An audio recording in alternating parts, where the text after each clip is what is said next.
No tak logicky to je. Jak nebudu brečet. Teda taky naviguji. No teraz sú, alebo však už to pozri, no. A on Jo, to je v pohodě. takto. Jsem rád, že je sobota ráno a on máme lásku tady. Asi tak, asi tak.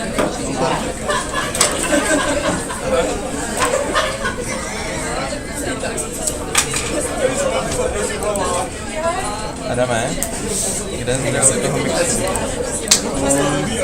Já se takhle, že cílo. Ale to je tam například mají to výzkumně. A na sanu. Já na přední mikrofon jestli se, hele, jakmile se tam bydlej, tak to nejde. Ale jako potřebuji.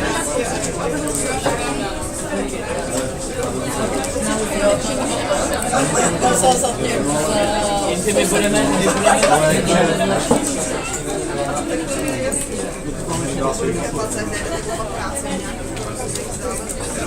až mě vyhodí, takže nikdy. Jsem rád, že dělali někdy v Bitcoinu. A pak mi to padlo. A já, když to bylo v tom bytečku. tady chvilku je možná, ale dlouhodobě ne. Když si představí, jaký by to byl možná, kdybychom měli mít si spolu stejný. No já myslím, že to je na bude. My se stranou budeme na hru. A já jako nezjistím, kde máte adresu. Dal som tam ale Je pravda, že známe. Už nevyhrávám soutěže v Plesné.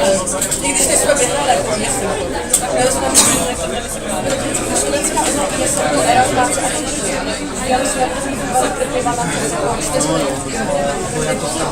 vyhrali jsme to, ale je to není ne. Hádal bych se zpět, kdo by to tvrdil. Ale jako vyhráli jsme na první čas. Je finišovali, ale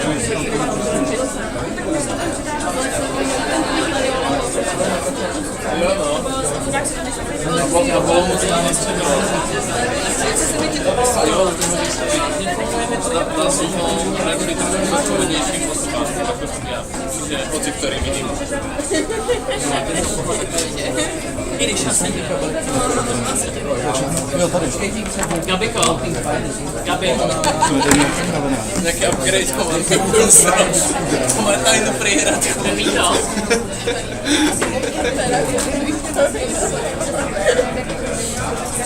potom už vždycky červený nos. Štěpy. Tady po otevřít nastavíte okno. Je tu klimatizace, takže by to vypadalo pak si A klimatizace bude fungová. akorát se teď se najednou nabalilo podobně. Jo, takhle. Tady teda pouze. Jo, mě tady nic, že bych normálně. Já chci, že bych tě vycál. Okay, guys, can you hear me? Yeah.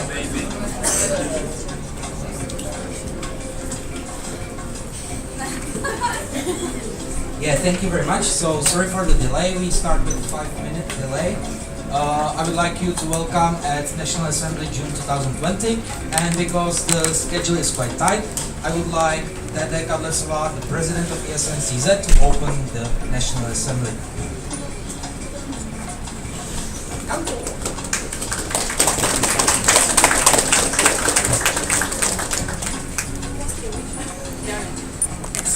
Good morning. I hope that you are ready for today. Thank you for the elevator music. That's amazing. And yeah, welcome. Before I talking, I have a question for you. Who is here at the National Assembly for their first time? Right here. Alright, so guys, I hope that you will enjoy it. As we The last time we had the chance to meet personally, it was in Pardubice, and since then, you know, the times were hard. Hello there. We have a lot of topics to talk about. I hope that you will enjoy them. There is a couple of votings at the beginning, as I heard. So I hope that you will go smoothly through that. And then all the day will be about closing the previous mandate. We will share with you some updates, some summaries about what we have done. And half of the assembly will be about the future plans, about the plans of the new national board, because this is one of the best things that happened, that we have all the new board since May. So we have been planning a lot since then. So I hope that you will enjoy it, that you will not be bored, and that you will get a few moments to chill, to break, to have a break, and to stay focused on what we will be sharing with you. I think that it will be quite interactive, so I hope that you will participate actively. So let's enjoy it together. And as you know it, I officially opened the National Assembly June 2020.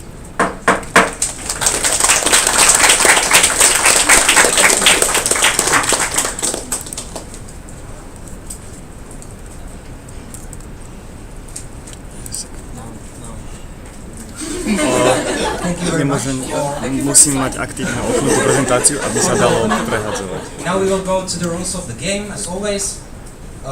There are 3 rights: right to vote, which is given to all section delegates, which are usually either a local representative, vice local representative, or a person with a delegated vote.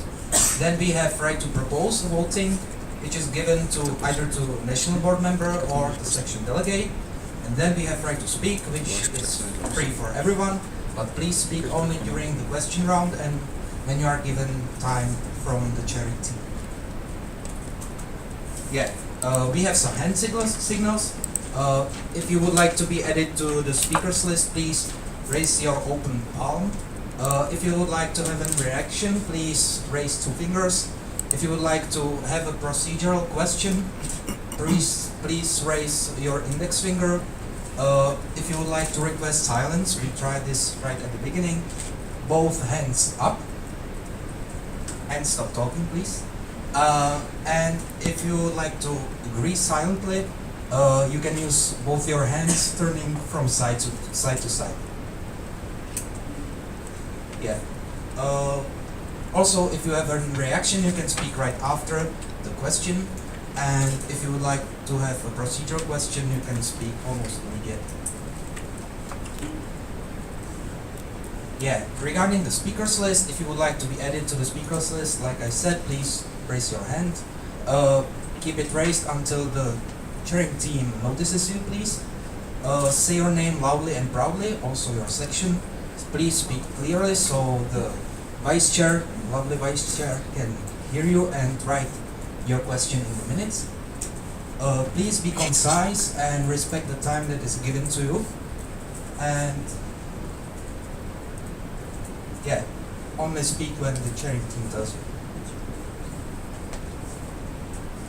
Yeah, we are respectful to each other.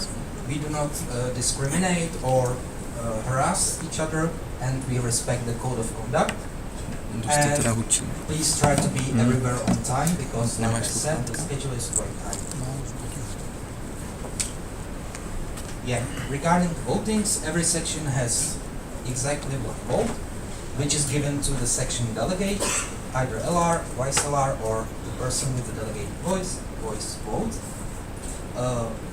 There will be 3 votings regarding the members' approval, then regarding the statutes and standing orders changes, the budget and the strategy. And there are different quorums for each voting. There are either an absolute majority for the for the agenda, budget and strategy, and absolute 2/3 for the members' approval and for the SOS changes. Yeah, final comments. If you have any needs, for example, opening windows, raising the volume, something like that, please contact the chairing team with the procedural question or OC. Yeah, try to be active and constructive, and yeah, let's just enjoy this. Muzyka aktywna, please.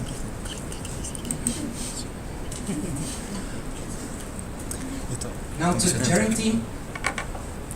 Hey, my name is Jakub Steinbach. My nickname for today is Trash Star. Don't ask me how I invented this, I don't know. My team role for today is main chair, but usually I'm the president of ESN CZ Prague. Yeah, and my special superpower are my trashy hair, which are not as trashy as they used to be because I got them. Yeah, our vice chair is Maria. Her usual role is the president of ESN CZ. Her special superpowers are that she can melt ice with her eyes, but it has a long casting time, so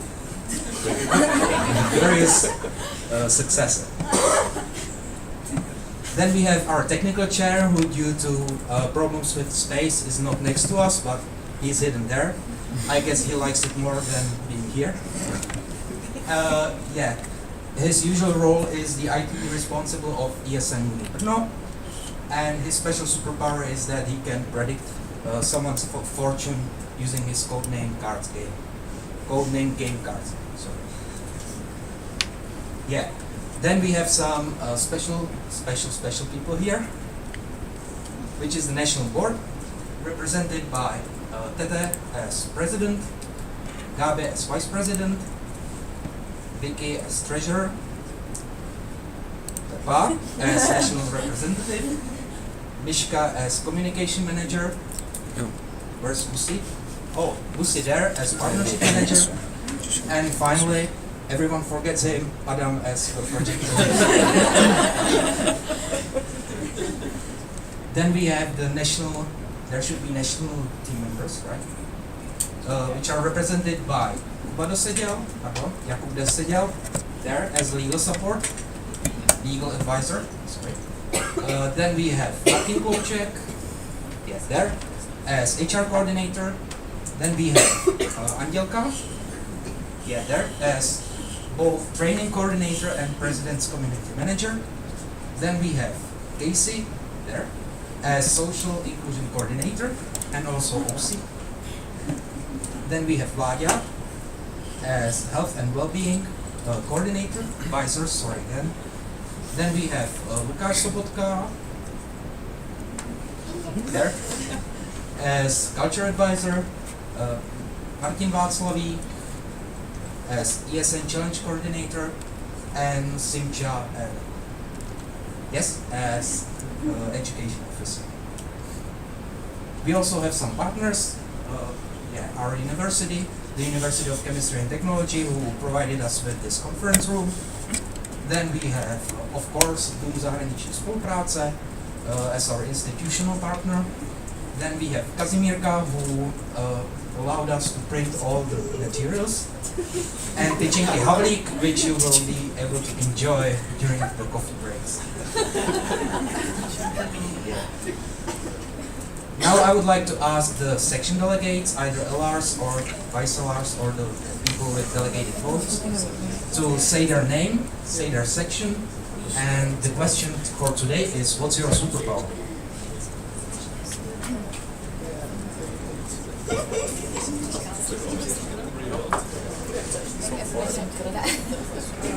Okay. So, I'm Kačka Řihová from ESN USB Budapest. Hi. And my superpower is that everywhere where is like food, it's gonna be gone in 2 minutes at least. Hello, I'm Martin Ligocki, and I'm from ESN Ostrovska, and my superpower is that even if I drink 10 cups of coffee, I can sleep.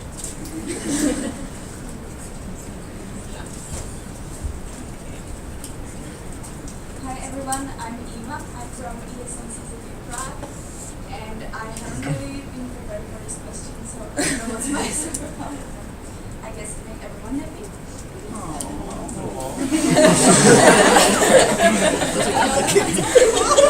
So hi, I'm Philip from ESN Cz, and probably my superpower is that I can wake up after a night, probably. Hi, I'm Misha from ESN CZ, and I'm too young to know my superpower.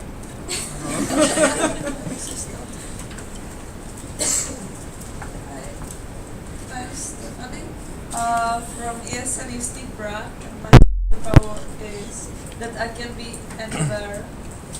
everywhere and nowhere at the same time. Hello everyone, my name is Vladimir, I'm from ESN Pilsen, and my superpower is that I'm deadly honest. Hello everybody, I'm Anna from ESN Pardubice, and my superpower I discovered yesterday that I was able to wake up today. Hi, I'm Sanja from ESN CZ, and well, my superpower is a bit to say. Hello, my name is Matt from ESN and I'm a superpower, I'm sorry. Hi, I'm Nati from ESN Prague, and I hope that my superpower will appear someday.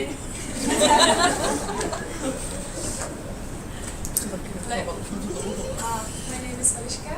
I'm from ESN HK, ESN Králové, and my superpower probably sneaking into a group of people without getting noticed. Hello, my name is Maruška and I'm from ESN Development, and my superpower is that I can annoy people really quickly. Hello, I'm Teresa. I am from ESN CU Prague, and I think that my superpower is that I can fall asleep anytime and anywhere. I'm from ESN Brno, and my superpower is that I notice that it's snowing even when no one else is. Hi, I'm Marvin from ESN Mendalu, and yeah, I will repeat myself, but I can fall asleep everywhere, so hopefully not today. Hello, I'm Susanna from Body Systems Lean, and my superpower is that I could pass the exam in like 2 hours studying.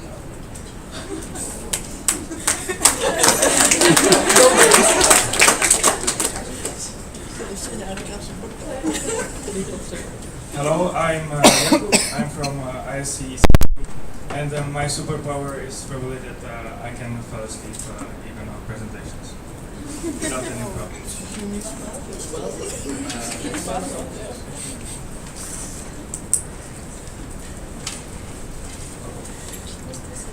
Hello, I'm Martin from ESN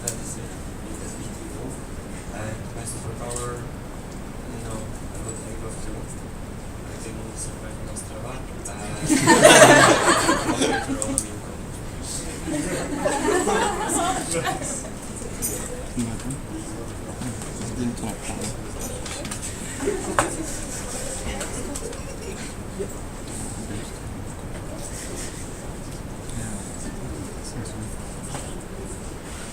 Okay, thank you for the introduction.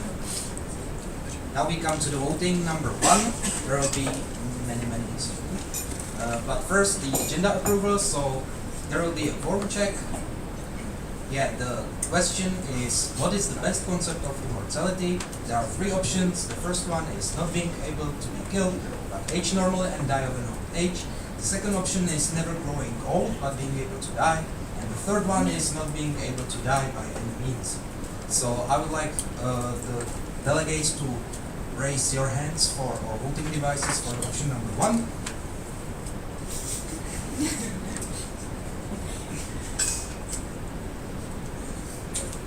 Okay, thank you very much. Who is for option number 2?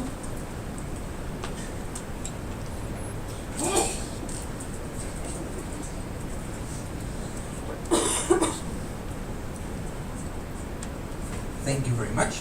And who is for option number 3?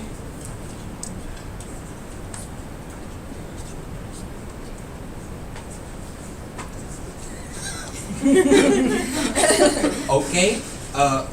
We have received 20 votes, so we will try.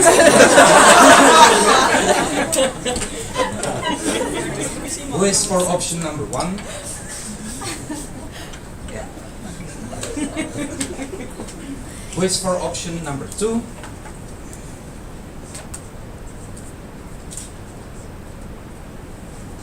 Thank you. And who is for option number 3?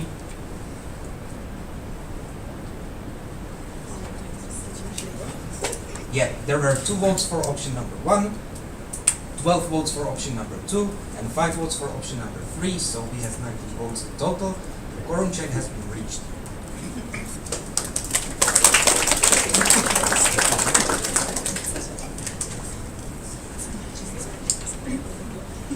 Yeah, now I would like to announce that there are some slight changes in the agenda. I believe the point number 22 has been moved to before lunch. It was formally, or before it was after lunch.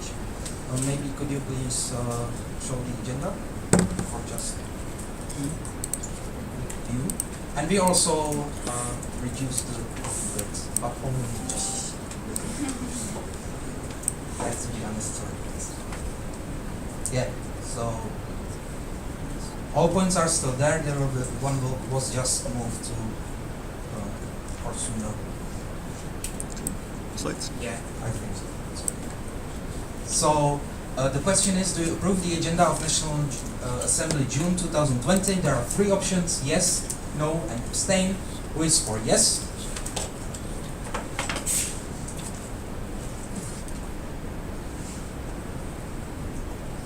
Okay, thank you very much. Who is for no? Okay, and who is for abstain? So there are 19 votes for yes, 0 for no, and 0 for abstain.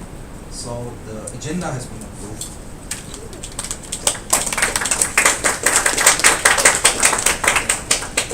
The voting number 2 will be regarding the members' approval.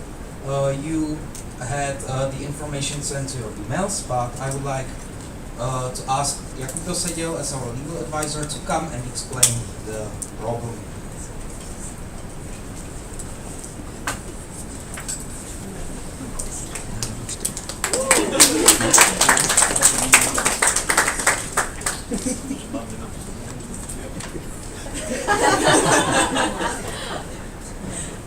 Hello.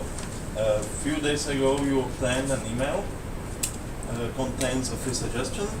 The first and second one concerning the membership of our association, and the third one concerning a previous decision.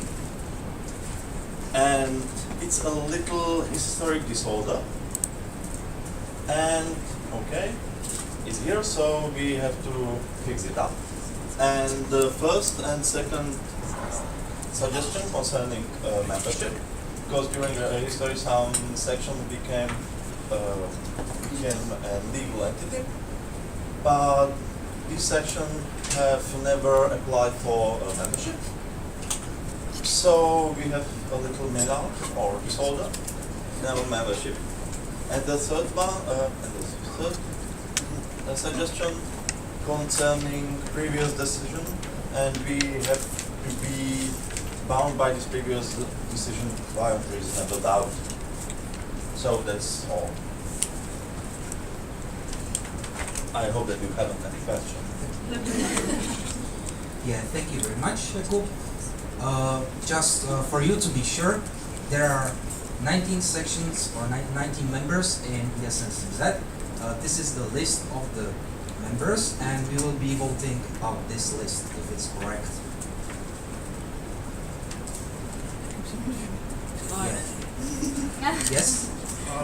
ESN Mendel Brno is wrong written. We have all caps in Mendel. I'm really sorry. Is it okay if we keep it like this? In here, yes, but in statutes it should be in caps. I'm not sure regarding the statutes, but I believe it will be correct there. Yeah. It doesn't matter. Thank you very much. So if there are no more questions, because this part doesn't have any discussion time, I believe, or maybe it has like a few minutes, we will come to the first quorum check, because now we will have only 50 members for a while, and I would like to ask ESN Ostravská, ESN VUT Brno, ESN Mendelu Brno, and Body System Zlín, ESN Body System Zlín, sorry for if I butcher your name, not to vote this time, because the changes are about you, so you can vote. So the quorum check question is really short, it's Kame. There are two options, zde or jasně nepřítomen. So who is for option number 1? Zde.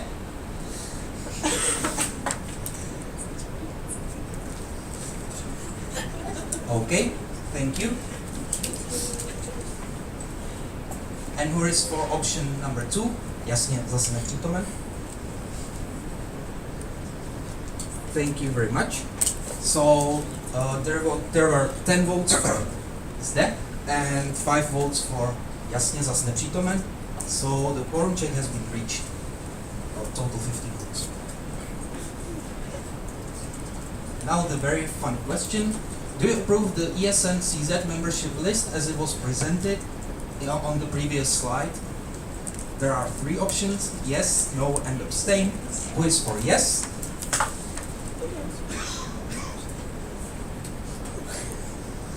Okay, thank you. Who is for no? Okay, and who is for abstain? So there are 15 votes for yes, 0 for no, and 0 for abstain. So the membership list of ESN CZ as it was presented is approved, so thank you very much. And because you're so nice and approved the 4 more sections, yes, we have another quorum check, back for 19 votes. So the question is, what do you prefer, DC or Marvel? There are 3 options, of course DC, of course Marvel, and I do not care. So who is for option number 1?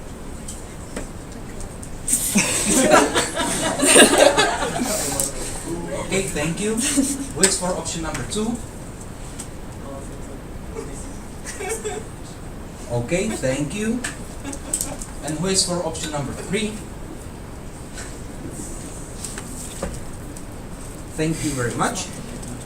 There was 1 vote for option number 1, 9 votes for option number 2, and 9 votes for option number 3.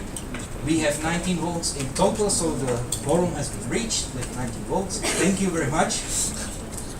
And the question number 2. Do you approve the results of all previous votings decided prior to members' approval number 1 voting?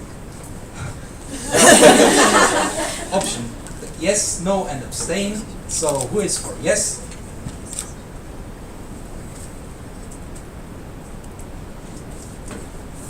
Thank you very much. Who is for no? And who is for abstain? Okay, there are 19 votes for yes, 0 for no, and 0 for abstain. So all the results of previous votings have been approved. Thank you. So now to rest up a little bit after this very complicated session, we will have the presentation about Audit Committee by Joyce Zíková and Charles Pichura.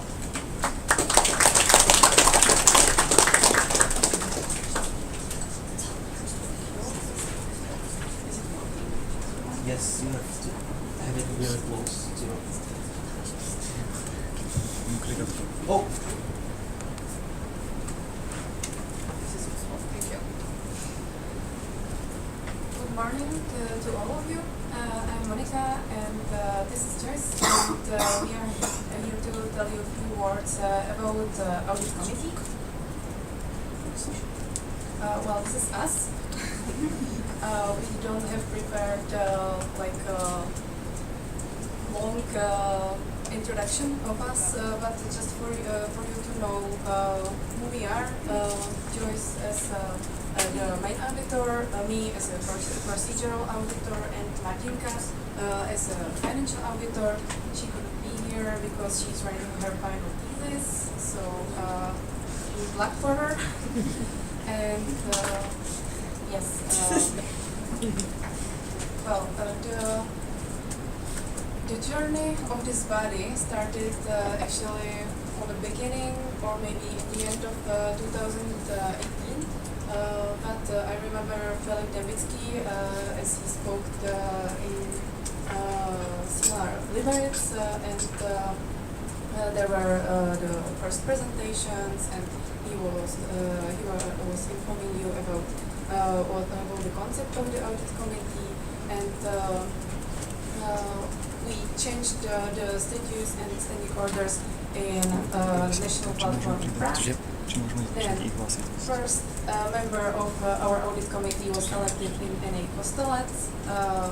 We joined Joyce in NA Pardubice, and today we have presentation for you because we feel like in our network might be people who didn't hear much about audit committee, about this body, so we wanted to tell you more, just to know why you can reach us and stuff like that. Okay, thank you, Moni. Let's start. What is the body? What is the audit committee, or what is the concept of it? Audit committee in the ESN Czech Republic is a reactive body. That's a difference, for instance, from the audit commission on the international level or in other countries. So this is as we implemented it in our standing orders and statutes. It can, of course, sometime in the future change, but as it is now, it's a purely reactive body. What does it mean? That means that we're not actively pointing out when something bad happens, when somebody doesn't do something according to the standing orders and statutes or the internal regulations. We are reacting to the reports from all of you. So being it a member, being it a section, being it an MP member.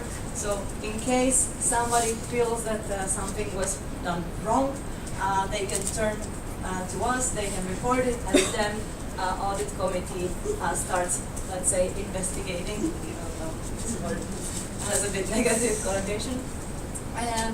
Anyway, we're also not an advisory body, so maybe some of you remember that there used to be advisory board in ESN CZ, so audit committee is not here to replace this body. So if you have any questions regarding also the standing order statutes or some legal procedures, I would still ask you to turn to the experts that we have here. So for instance, Kuba, that you've seen here presenting in the morning. There are other people who can help you with the legal stuff. I would just say some model situation, so you can imagine what situation can happen. For instance, if we were about to accept a new member here at the assembly, and there would be voting, and the member as a section would not be accepted, and the section would feel that there was something done wrong and it was not according to our statutes and standing orders, they can turn to us, and we would need to start investigating if it was done correctly or if not. So a bit about the structure, which is a little bit not really existing, but as Moni pointed out at the beginning, each of us three, we have our own roles within the audit committee. There's the main auditor position, the financial auditor, and the procedural auditor. Anyway, we are all, or any member of the audit committee is elected for the body, not for the specific position. And then between each other, we decided who will take which role. So all in all, we're working very closely together. We even have just one email at this point, and so we make all the decisions and everything together.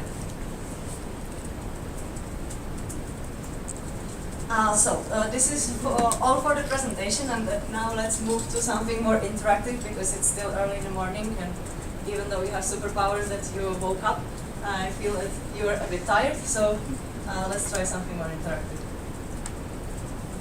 Do you have questions?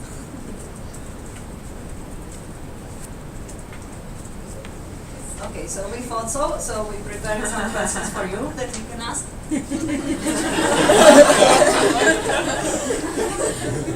Money will distribute them. So I was thinking hard, and I have one question. So is it possible for audit? Can I? Oh, I'm sorry. Yeah. If there are questions, then I open the speakers list. That would be good. So, yes, Martin. Thank you for the word. Martin ESN Ostravska. So I've got one question. Is it possible for audit committee to have only 1 or 2 committee members and then work? Thank you very much for an interesting question. Actually, audit committee cannot have only 1 or 2 members. It can only have exactly 3 members. That was the reason why audit committee could not be operating already from the 1st of January, but we were waiting to be 3 of us. So when the girls were elected in Pardubice, then only we could start working on our Monday start. Thank you for an interesting question. I'll stay here. Thank you. Next question is from Maruška. Hello, Maruška, ESN Brno, and I was wondering, is the audit committee obligated to perform an audit?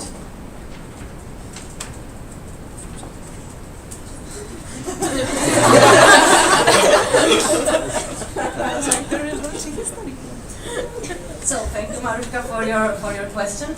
Actually, audit committee does not have to perform an audit as a financial audit. So even though we have the financial auditor, it's only if somebody reports something, if there is an impulse from the network, then we have to investigate and check if everything's correct. But by default, it is not required. I really enjoyed this. The next question is from Janča. Hi, Jana Pavlička, ESN Prague. Is there any activity report available?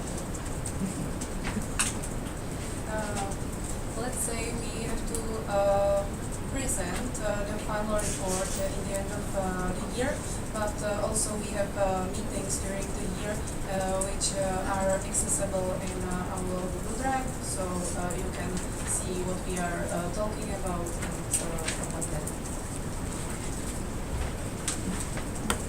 Yeah, sorry Martin, but before you, your fellow member was on the speakers list, so please pass the microphone.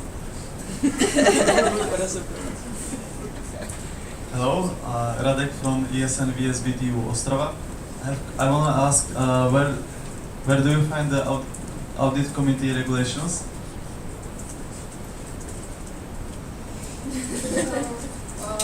Yes, you can find it in standing orders at our Google Drive in documents. So first you have to go to Google Drive, then the documents, then statutes and standing orders, and then current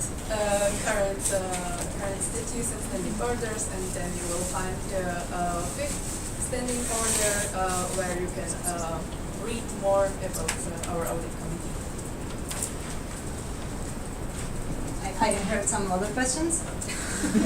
Yes, the next question is from Martin. Thank you, Martin ESN VSBTU. I'm sure everybody is wondering as well, how do you become as a member of ESN CZ? How do you become a member of audit committee? I'm glad to hear that you have some ambitions.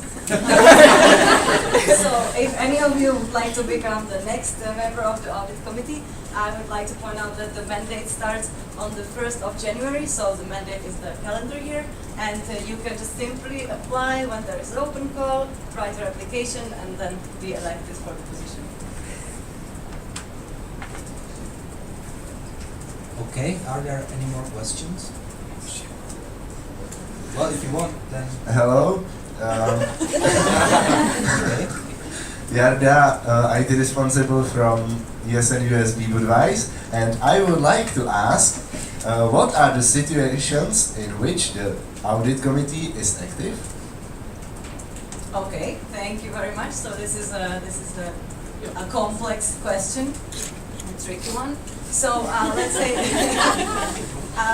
as we already mentioned, you can find in the statutes and standing orders exactly the list of all the situations when the audit committee can be active and can decide and make some investigation. So it is in case that we are approving a new candidate member and it's not approved, or a new full member and it's not approved, or if an NB member is expelled, or if a member of the section is expelled and they feel like it's not being done correctly, or also during the election for the national board. Also, I would mention here that the audit committee is the one who is opening the open call for the national board positions and collecting the applications and presentations. Did I answer your question?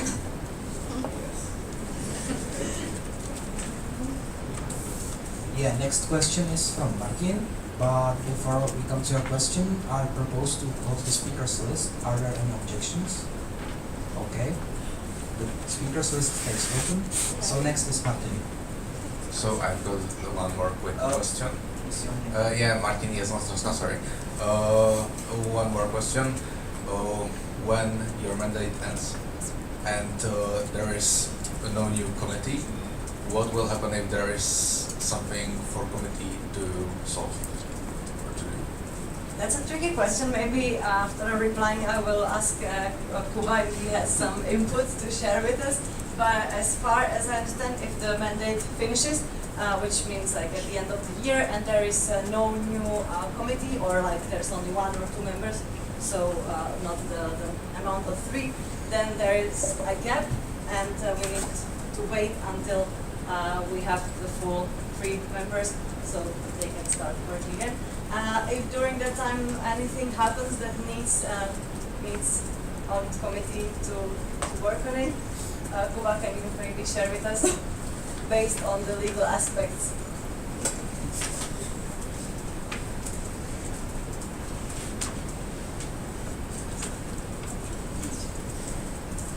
In this situation, we haven't any audit committee, so you can go to the judge in Brno, and that's all. So that should motivate you to apply for the audit committee, so we can ensure the continuity. Okay, are there any more questions? Okay, Kuba. Hello, Kuba, ESN Beauty Brno. I have a question. During your investigation, you are bound by standing and orders and anything else? By the statutes, standing orders, and I believe by the law of the Czech Republic. Thank you. Okay, are there any more questions? If not, then I propose to close the speakers list. Are there any objections? If not, then I close the speakers list. Thank you very much for the presentation, Joyce.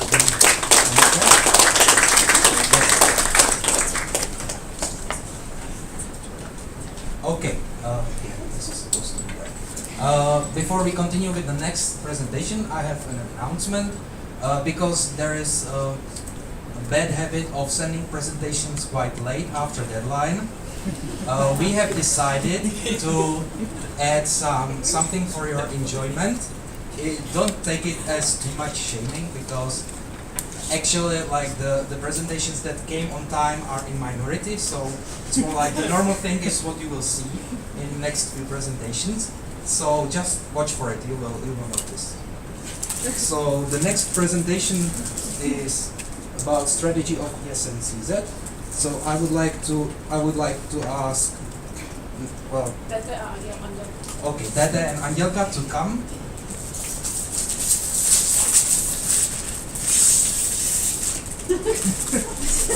I have to prepare for my presentation.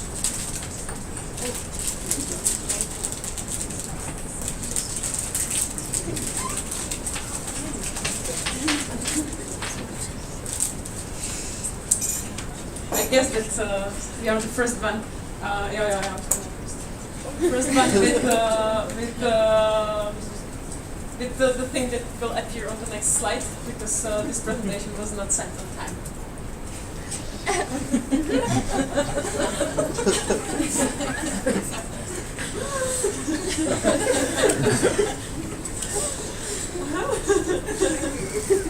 It's fine, it's fine. I guess that I will have a few more. Alright guys, I hope that first thing that I want to mention, I hope that you will not use your superpowers during today, as I have heard from a few of you. And not sleeping off the coffee, but sleeping here during the day. And together with Adele, we would like to share with you some information about the strategy of ESN CZ. And today we will go through 3 parts, because there is one more important document that is really important for the whole network, and there will be a vote on that. So we want to make sure that we are all on the same page, so we'll go through it. It's a few slides, don't worry. Then I would like just to show quickly the structure of the drive, where you can find all the documents and all the information. It was also part of the preparation package, but in case you are looking for it, so you know. And the last part, I hope the best one for you, will be interactive. Let's hope, and we will introduce it later. So yes, as I mentioned, there is one document that we will vote about, and it's the process description. So we will just quickly go through what it means and what's it actually about. So what is the process description document? It's a complementary document for the strategy, and it describes how we will vote about the strategy. There will be only, if everything goes well, there will be only the vote today, and then the strategy will be only implemented.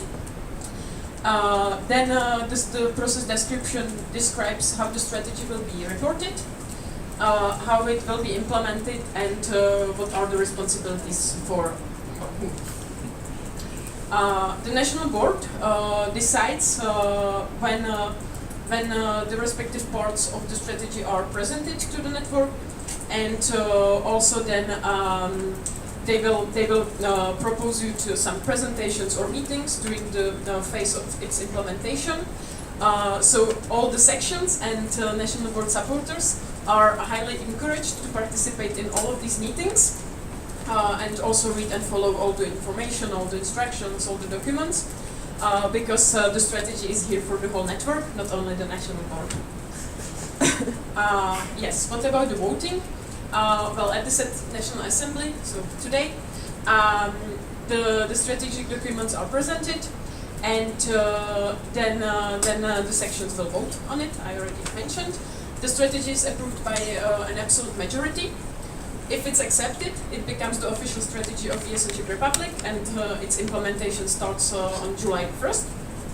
If it's not accepted, the national board has to revise the strategy documents, and the sections should provide some feedback if they are not comfortable and if they don't like the strategy as it is now. So we suppose that there will be some feedback from you guys, and then the national board, as I said, revises the strategy and sends it back to the network latest by September 1st this year. And then there will be an online vote on the revised strategy. And I guess that now it's at Olga time. Yeah. Can you hear me? Yeah? Good. Okay, so how about you reporting? Because it's also important. We can have the strategy, but if we don't report it on it, how can we control that we are actually going according to it? So reporting, well, actually we will create each year an action plan that will be based on the strategy. And then we will also revise in the middle of the mandate of each NB, and in the upcoming 3 years, we will organize a meeting where the sections will have a chance to participate and ask questions and, well, basically have a bigger report, let's say. Then we will also create a table, a beautiful sheet, and we also have people for that already, right? So yeah, there will be a table which will be updated before every NA. So you will have a chance to take a look how is the action plan going, if we are successful or not, and if we should revise it again. So before each NA, you'll have a chance to take a look at it, and at the end of the mandate, there will be a bigger report of the action plan. Yeah, and the implementation. Right, so the action plans, there will be, like I said, each year of the strategy, and we will update it regularly throughout the year. Also, we will, like I said, we'll send it before each NA. And then in the middle of the mandate, between the 5th and the 7th month, we will have this beautiful meeting where the sections are very encouraged to participate as well as the supporters. Who's responsible for what? Well, the coordination and reporting on the strategy is done by the President and the National Board. The implementation is done by the whole network. Yeah, you're happy, right? We're happy. Yes, meaning both the national and local level. And then we will also create the action plans, not only the National Board, but also all the national supporters, according to the strategy. Good. The duty of the sections is monitoring, making sure that the national level is actually going according to the strategy, and you'll have a chance to feedback on it, and also you'll get a chance to implement it as well, because like we have mentioned a couple of times, this strategy is also for you.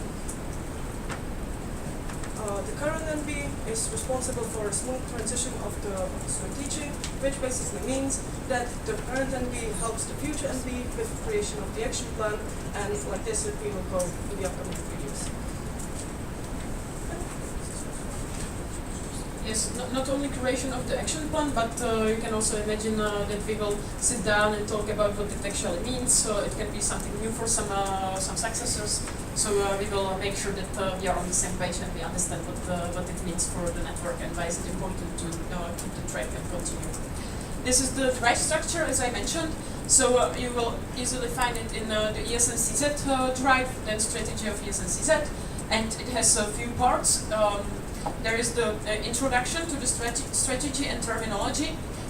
In the introduction, you can find the why we are coming with the strategy, why is it important, why we believe that it's important for the network, and what are the respective parts of all the process. What's an action plan? No, it's in the terminology. So then there is the terminology. So if you are not sure what the strategy means, what some other parts of the strategy mean as well, you can go to this document and read about the terms that we are using throughout all the documents. And then you have the strategic documents. You have the strategic plan and process description that we just presented. So it's here. And then it will depend on the new national board where they will put the action plan. So maybe it will appear here as well. And then we have additional documents. These documents were done during the process because it helped us to create a strategy in our eyes logical and relevant for the network. So we have a SWOT analysis of ESN Czech Republic on the national level. Then in the past month, we were together with you working on the SWOT analysis of sections, so you might participate. Then there is the presentation that we have shared at National Assembly May, which is quite broad and explains the strategy in detail. Then there is the document that consists of inputs from our alumni because we did a consultation with them, so I find this document very interesting. We have personas.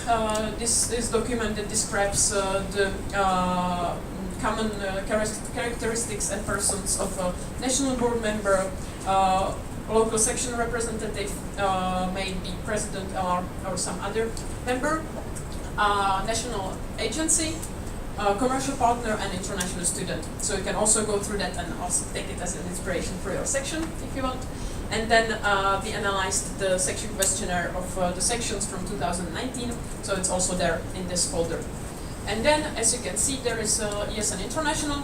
So you can find here also the action plan of ESN International 2019-20, the 3-year plan, and mission, vision, and strategic priorities of all our network. Because when creating the strategy, of course, we built on these documents as well. So it's everything on one place, and I hope that from time to time during the mandate we will visit this drive and read some parts of it. And now, we are going to the funny part. We have a quiz prepared for you, so we hope that you will interact with us. And if your answer is correct, you will get a hug from Angelka. And you will get also a pompa here. Yeah? So I guess, I hope that we will have fun. So is there a volunteer who would like to answer the question number 1, which is, what is a strategy?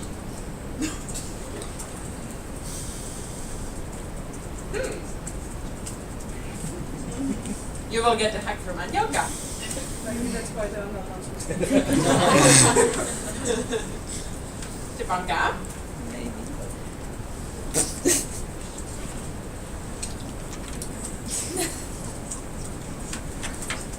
Stepanka, ESN Prague. I guess that strategy is 3-year plan built on the like from whole the network. It has like 2 parts: local boards and national boards, and like it's a plan how the future of ESN should look. Like the goals for the ESN in 3 years, which and like there was cooperation of the whole network, so it can reflect all the needs and so on from the whole network. Thank you for the answer. I guess that partially you were right, so I guess that you deserve the hug and the candy. During the coffee break, okay?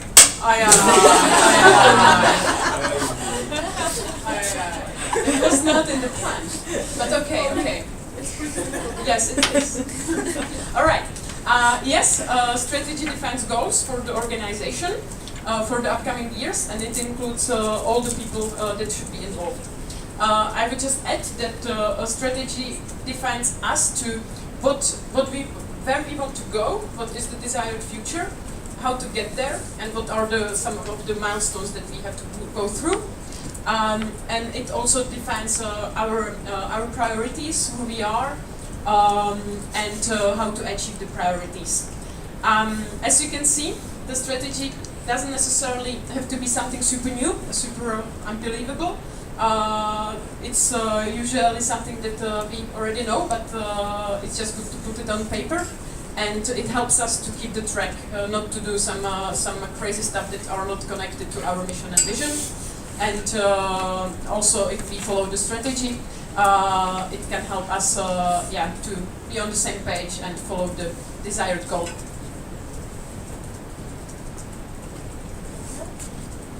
Okay, so question number 2 is, what is an action plan? That's an easy one. And still there is a hug and candy.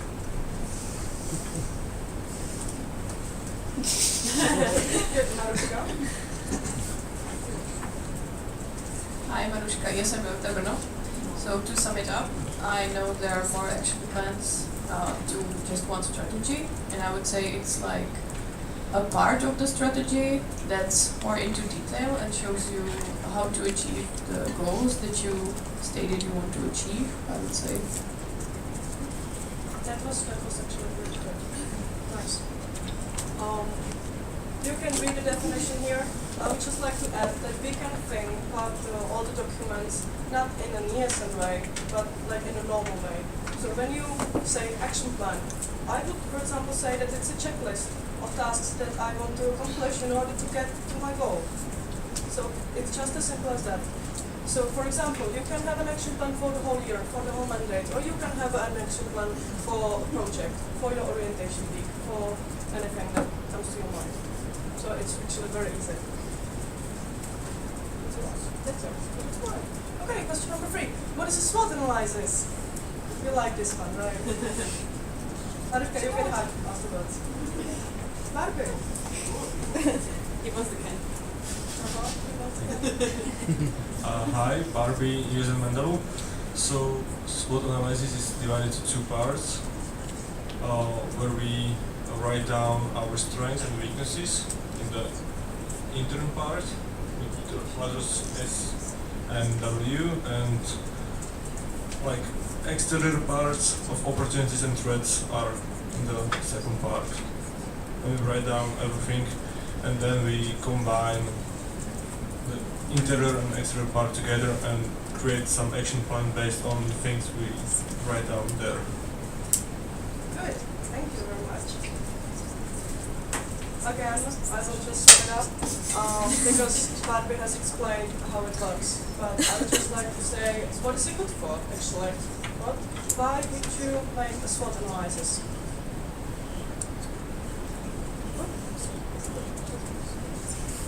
No, actually, I'm answering this one. No more hugs. No more hugs. No, it's okay. I don't need the what is it good for?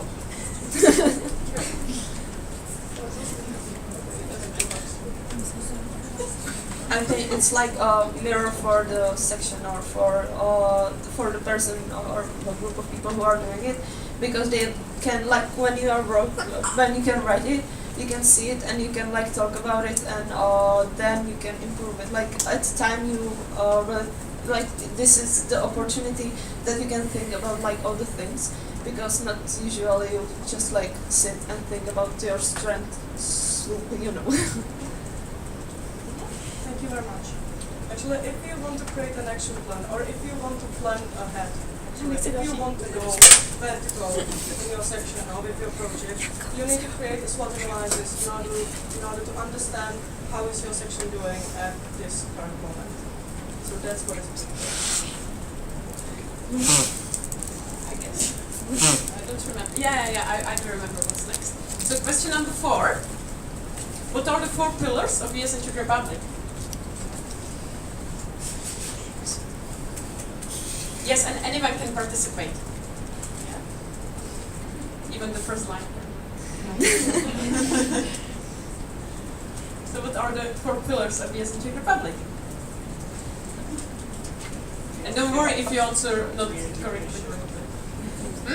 Free education, free healthcare.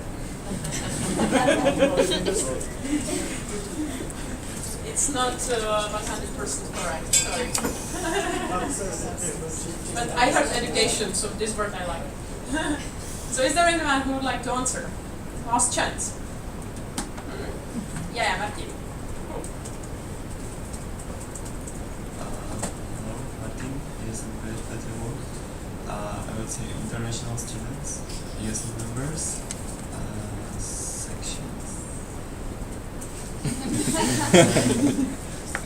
Well, annually this 1, 2 for sure. I think that's right. Alright, that's correct. That's at least the half of 2 of the 4s. So what are the 2 more? Anyone would like to help Martin to get the full answer? We cannot cut the candy, so we will get the full one. No one? Alright. So yes, international students, members of ESN Czech Republic, ESN CZ as a network, and society. All of these pillars reflect the core of everything that we are doing and who we are. So we hope that all of us can get familiar with them. International students are the core of ESN. We are doing everything for them. Members of ESN Czech Republic, we have to care about them as well in order to provide safe environment, good opportunities for the international students, and also to develop personally as people. ESN CZ as a network, as an organization, we can focus on our strengths as a whole, And society, because by our activities we have a lot of impact on a lot of areas and fields in the society. Yes, the other question is yours. Okay, question number 5. What are the 4 priorities of the strategy ESN Czech Republic? Not to mix it up with the pillars, please. This is actually just a hint. This is the part of the strategy where there's a priority and then there are the goals. So, what are the priorities of the strategy?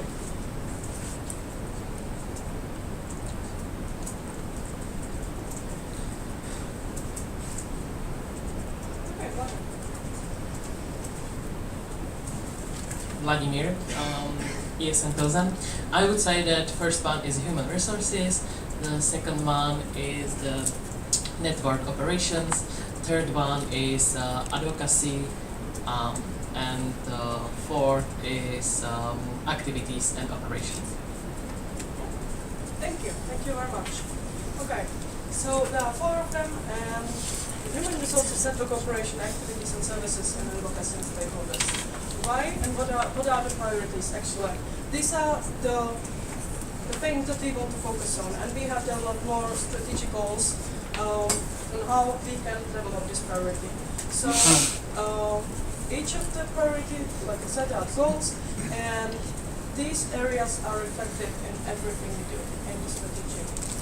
So basically the things that hurt us the most. Good. Oh.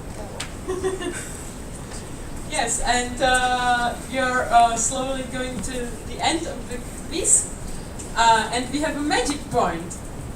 If your answer is correct, all your section gets a hack from Angelka. And the question is, how can a section benefit from the strategy of ESN Czech Republic?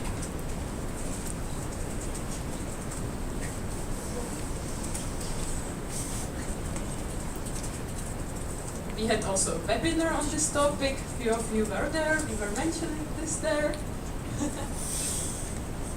It's not that hard. There's not just one correct answer. So that makes it even more dangerous. So actually, if there are more sections that would like to answer this question, this is an opportunity for you. Or the national board, then the national board gets a hack from Angelka. So Vicky? Hi, Vicky, ESN Brno.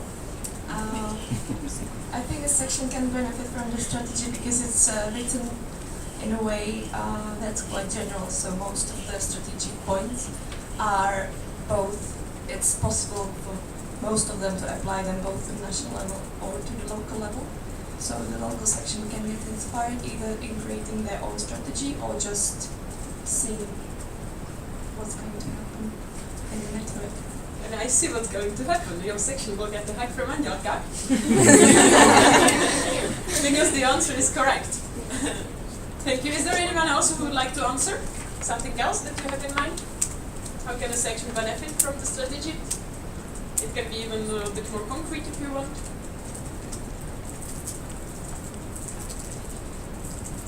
No? All right. We have a slide prepared for you in case. So you can take the strategy and all the documents as a guideline for you that shows you direction which you can follow. It can show you the direction where all the ESN is going. So if you like it, you can follow it as well. And as Vicky mentioned, you can build your plans up on the strategy as again if you like it, if you want. And here we have a few tips for you that we hope that you will find useful. What you can do with the strategy and with your section in the upcoming month, you can sit down with your section and talk about what you are doing well, about what you could improve because it's not as good as it should be. You can create your own SWOT analysis that will reflect your reality. So you have a really concrete document where you can see how you are doing. Then you can go through the strategic plan of ESN Czech Republic and see what's there. You can pick the priorities and goals that reflect your needs the most, based on the SWOT analysis and then what's in the document. And if you find something useful for you, you can just take it and then create an action plan combined from the SWOT analysis and the strategic documents. And you can create a concrete action plan for your section. You can consult your plan with your university, the international office. You can invite them also to contribute and share with you what are their priorities, what they would like you to do. It would be a really good step if you do that. You can of course consult your members and also ask them what they wish for a section to do in the upcoming year, for example. And you can also involve your alumni that could also appreciate that they have a word in creating something like this for the section, for the organization. Then we would like to invite you to share your ideas and plans with other sections, because we believe that it can be really inspirational, also within the network. And if you are struggling with something and there's something that you don't fully get and understand, feel free to approach the national level, the people who are in the national board, the people who are working on the strategy, and we will be happy to help you with all of this if you want.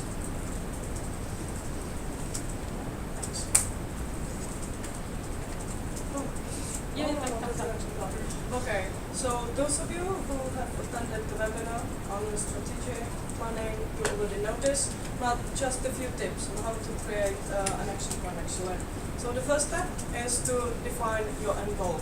You need to know what you want to achieve in order to create it, right? So that's the step where you create the SWOT analysis and you understand your section's reality. And you also consult the strategic plan, ESN Republic, right? Then you list down the steps to be followed. So you basically write down all the things you need to achieve. If I want to have a bouncing castle, I first need to get an event where I can get the bouncing castle, right? So there are a few steps to be taken before that. Then step number 3, we need to prioritize the tasks and add deadlines. This is actually very important, because if you don't add deadlines, how do you know if you're actually achieving it? How you can prolong it? Well, it doesn't really make sense if you don't have deadlines. Then you set milestones, and this is the part where you keep your team motivated. Because if you get milestones, these are like partial achievements that you get to celebrate. So every 2 or 3 weeks you set a milestone, and then you celebrate that you have achieved it, right? Then number 5, you identify the resources needed. This is a part where you pay close attention to the budget. So that's actually very important in this part.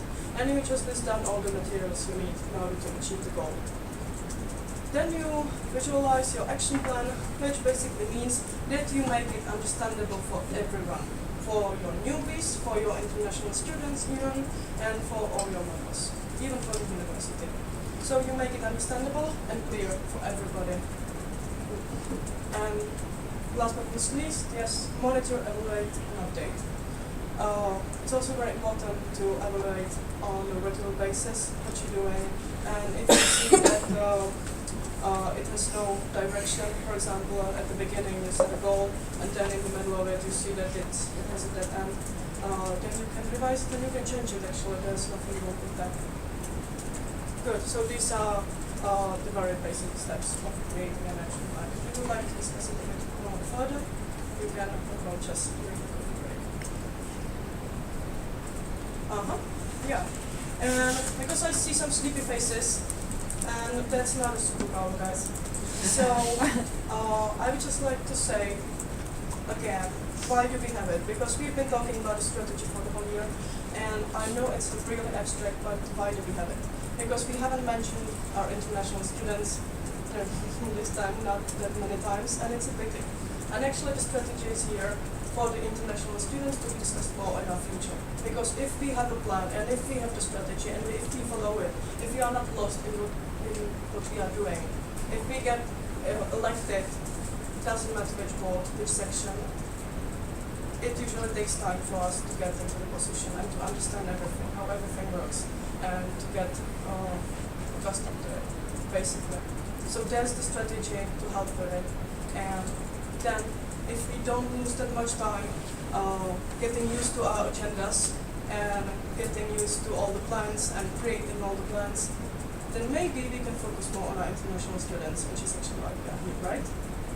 So I believe that all of us can do this together, because this strategy is for us, not for the national level as well, yes, actually, but it's especially for you and for all of us to be better for our international students. So please keep this in mind. All right. So we hope that you will take some ideas from this presentation. You will go through the documents, and as we mentioned, if there is anything that you would need help with, don't hesitate to get to us and ask us for more things about the strategy, because we could talk about this for a few days, I'm sure. We wish you good luck with your own plans and strategies. And also, we will share with you the whole strategy package in the next week. There are also questions if you're going to share the presentation from the webinar. So we will send it everything together to the whole national platform. So we will get this in the next week. So thank you very much. And if we have time for questions, feel free to ask right now. Thank you very much for your presentation. So there is time assigned for the discussion, so I open the speakers list.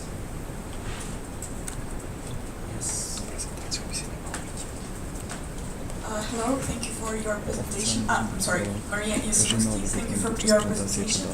And my question is, what is the end goal of ESN CZ? Thank you. What is the end goal of ESN CZ? Of the strategy. All right. Well, you can then add. I would say that as the well, there are many ways how to answer this question. But the goal of having the strategy was because we felt that we don't have a guideline that we can follow.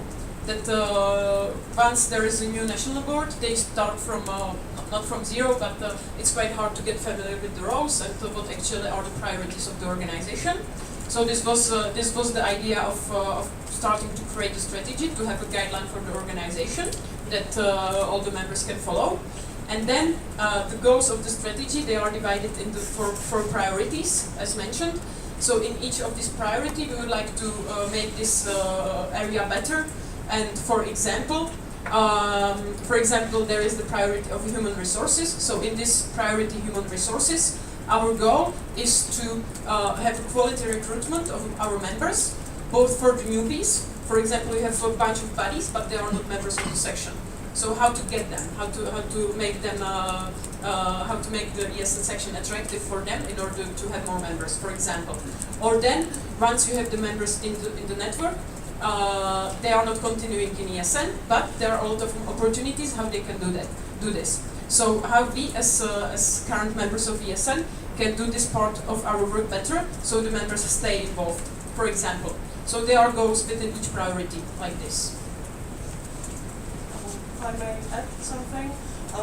Actually, we have created the strategic plan based on the vision of ESN International and on the mission, of course. And we didn't want to create our own vision for ESN Czech Republic. It's basically translated to the pillars. And the pillars and everything that's written in the strategic plan under pillars, that's basically the vision we want to achieve, and that's the end goal. So you can get it.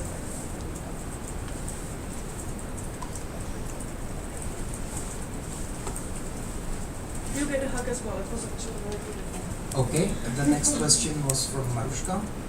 So you were talking about visualizing the action plan. I was wondering if the workshop that took place the previous week, if that's just it, or if you're planning to visualize it somewhat else also. Thank you, Marushka. Actually, we are going to do it today because we will introduce our plans for the next year.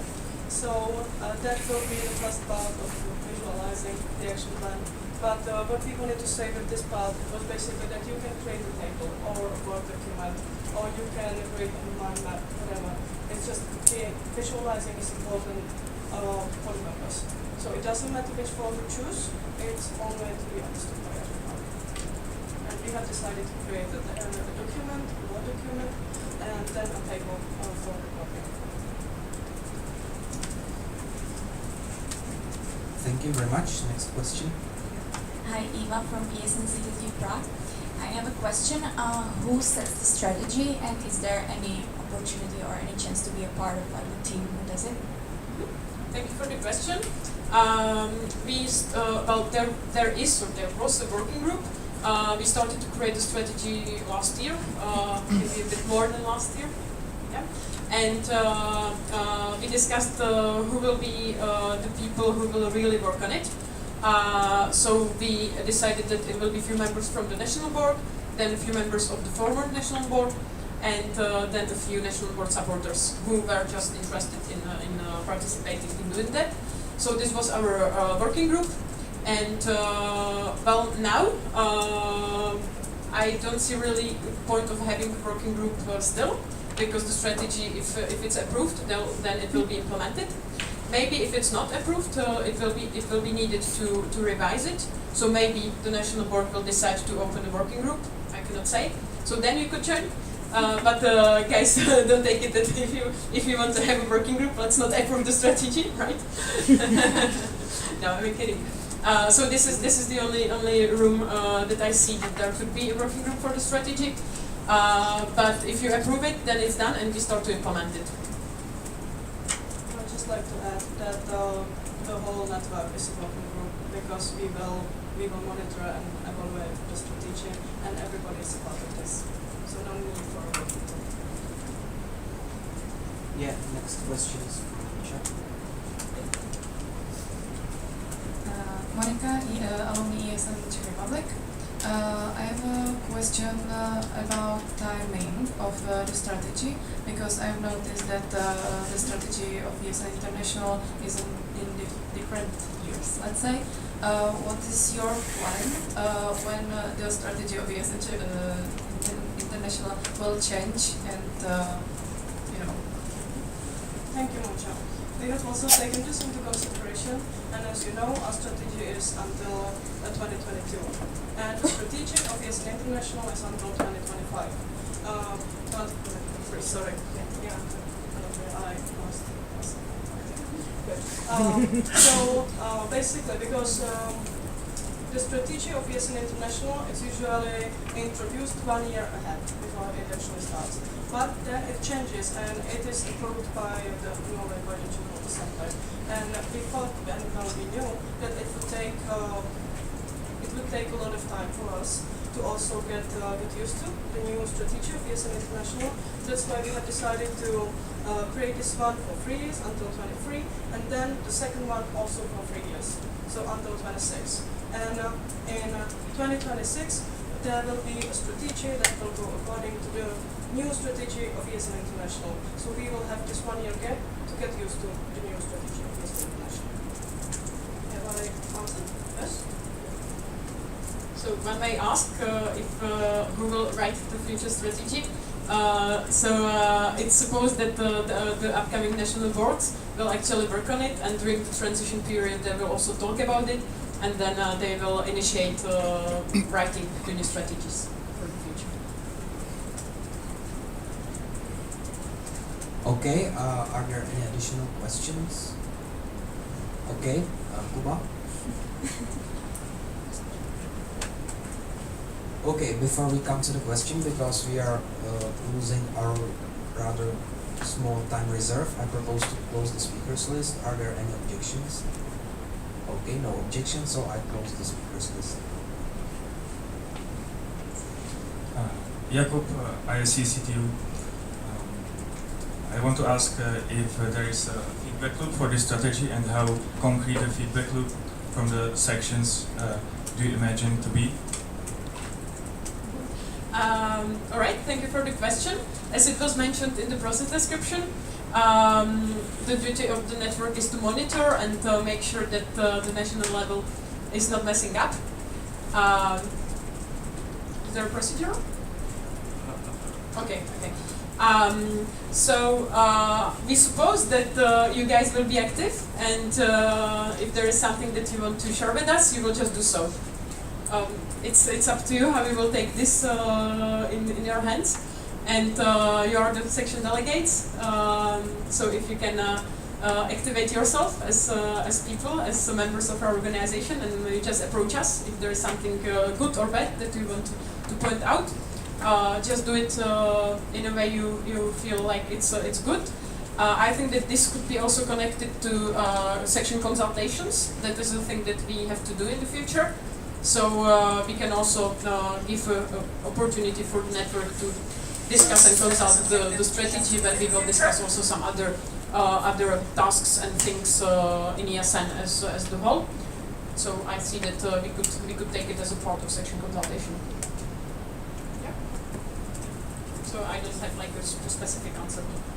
All right. So thank you for all the questions. If you have more, feel free to approach us during the day. And I would also like to thank all the working group that created the strategy. All the members of the sections that participated in providing feedback during the time we were writing it. And I wish all the best to all of us in hopefully implementing these beautiful things. So thank you very much.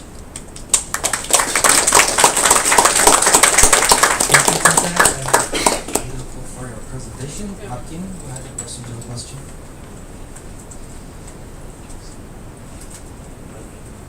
ESN management, I would like to have a kind of proposal if most of the room would wish for turning off the air conditioning. Okay, it has been turned off, so. Gabi is reading your thoughts. Before we continue with the next presentation, I would like to ask the presenters to have the microphone as close to their mouths as possible, because then it doesn't get your voice and you cannot be heard, so please be mindful of this. The next presentation is about cooperation with DZS, presented by Tata and Simcha. Yep. And I guess that we have Please turn the slides over. yeah, I was guessing that we have another advocate, right? Yay! Alright, so hello again. This is Simcha, our lovely education officer.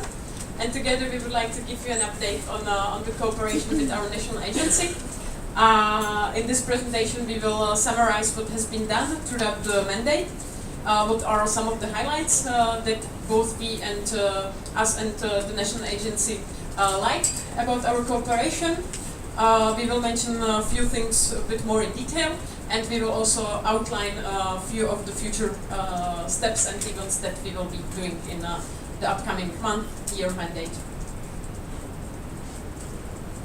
Okay, so like Peter just said, we consulted with the national agency. We asked them what they would point out as the most important things of the past year.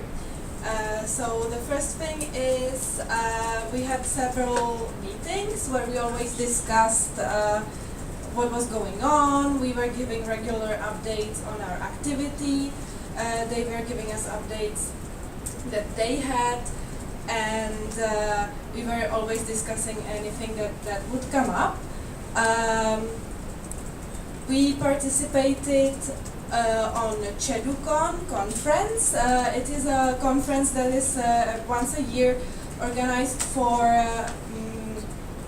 let's say representatives of higher education in international. There's always international guests.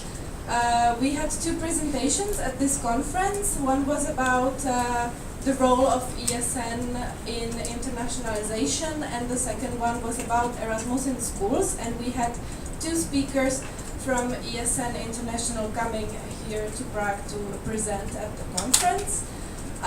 Then we attended several events. These are the ones that the national agency pointed out as like appreciating our attendance at these the most. Gaudeamus is like a student mobility opportunities, study opportunities fair. I think it was in Brno, the last one.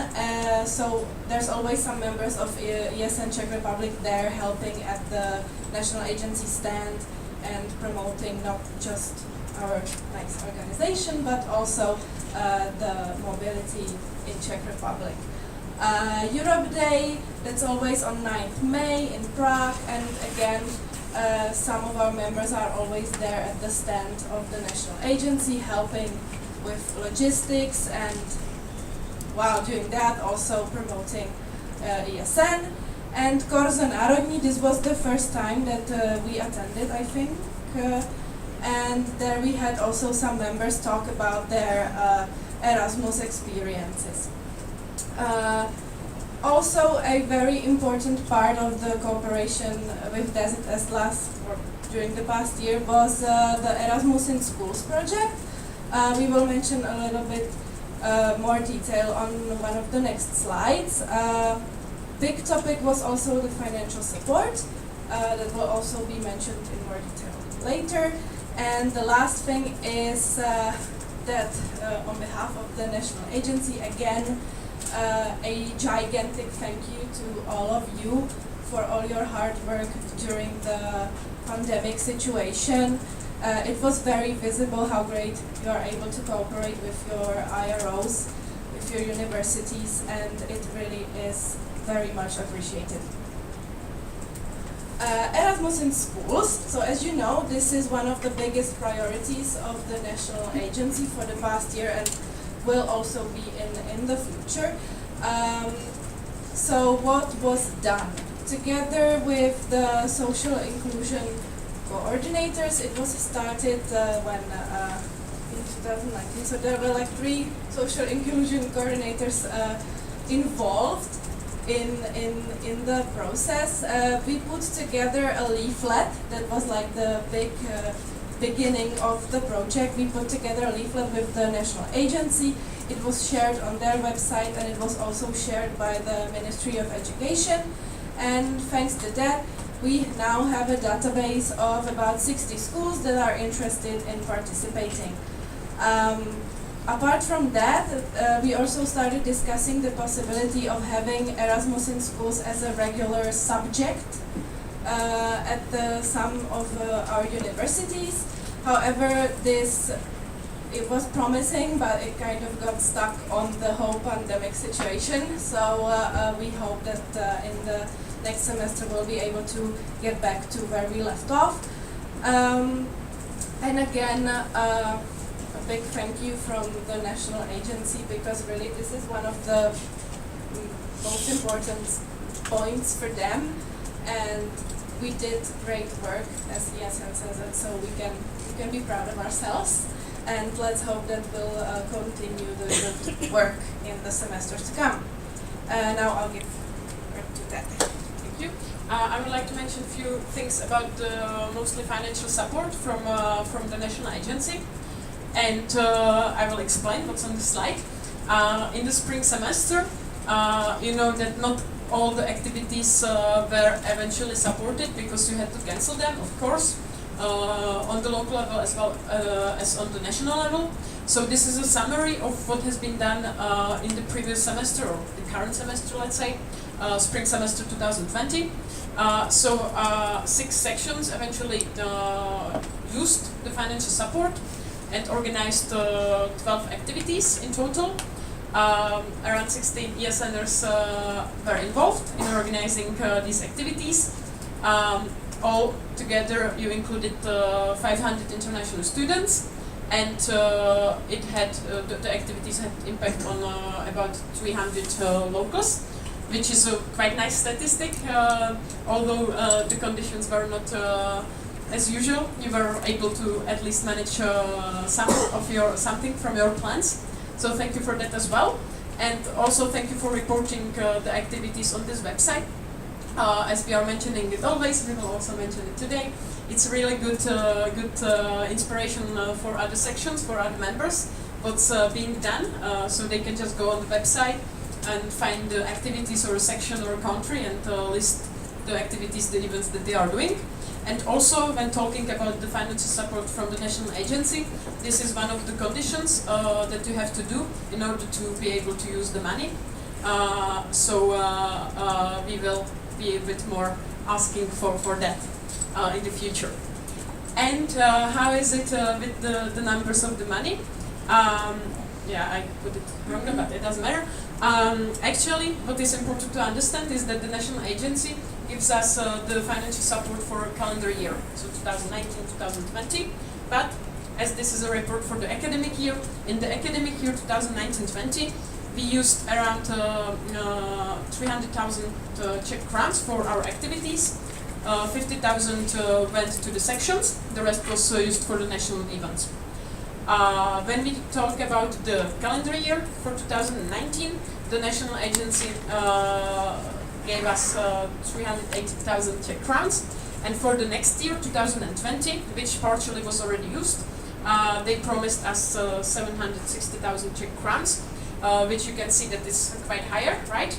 And this goes for both national and local level, and they will be happy if we can use as much as possible from the budget, because it's reserved for us, and we can just take it and do some great activities and events for our members, for our international students. I have it on the next slide, but we will, or on the, some of the other slides, but we will do evaluation in the summer, and you will be invited to make plans for events that you can that you want to use the financial support from the national agency until the end of the year 2020, and all the sections can be part of this. Not only the sections who asked for the spring semester, but all of you. So think about it. And yeah, this is just an example of the online Erasmus in Schools classes. So this is how it can look like.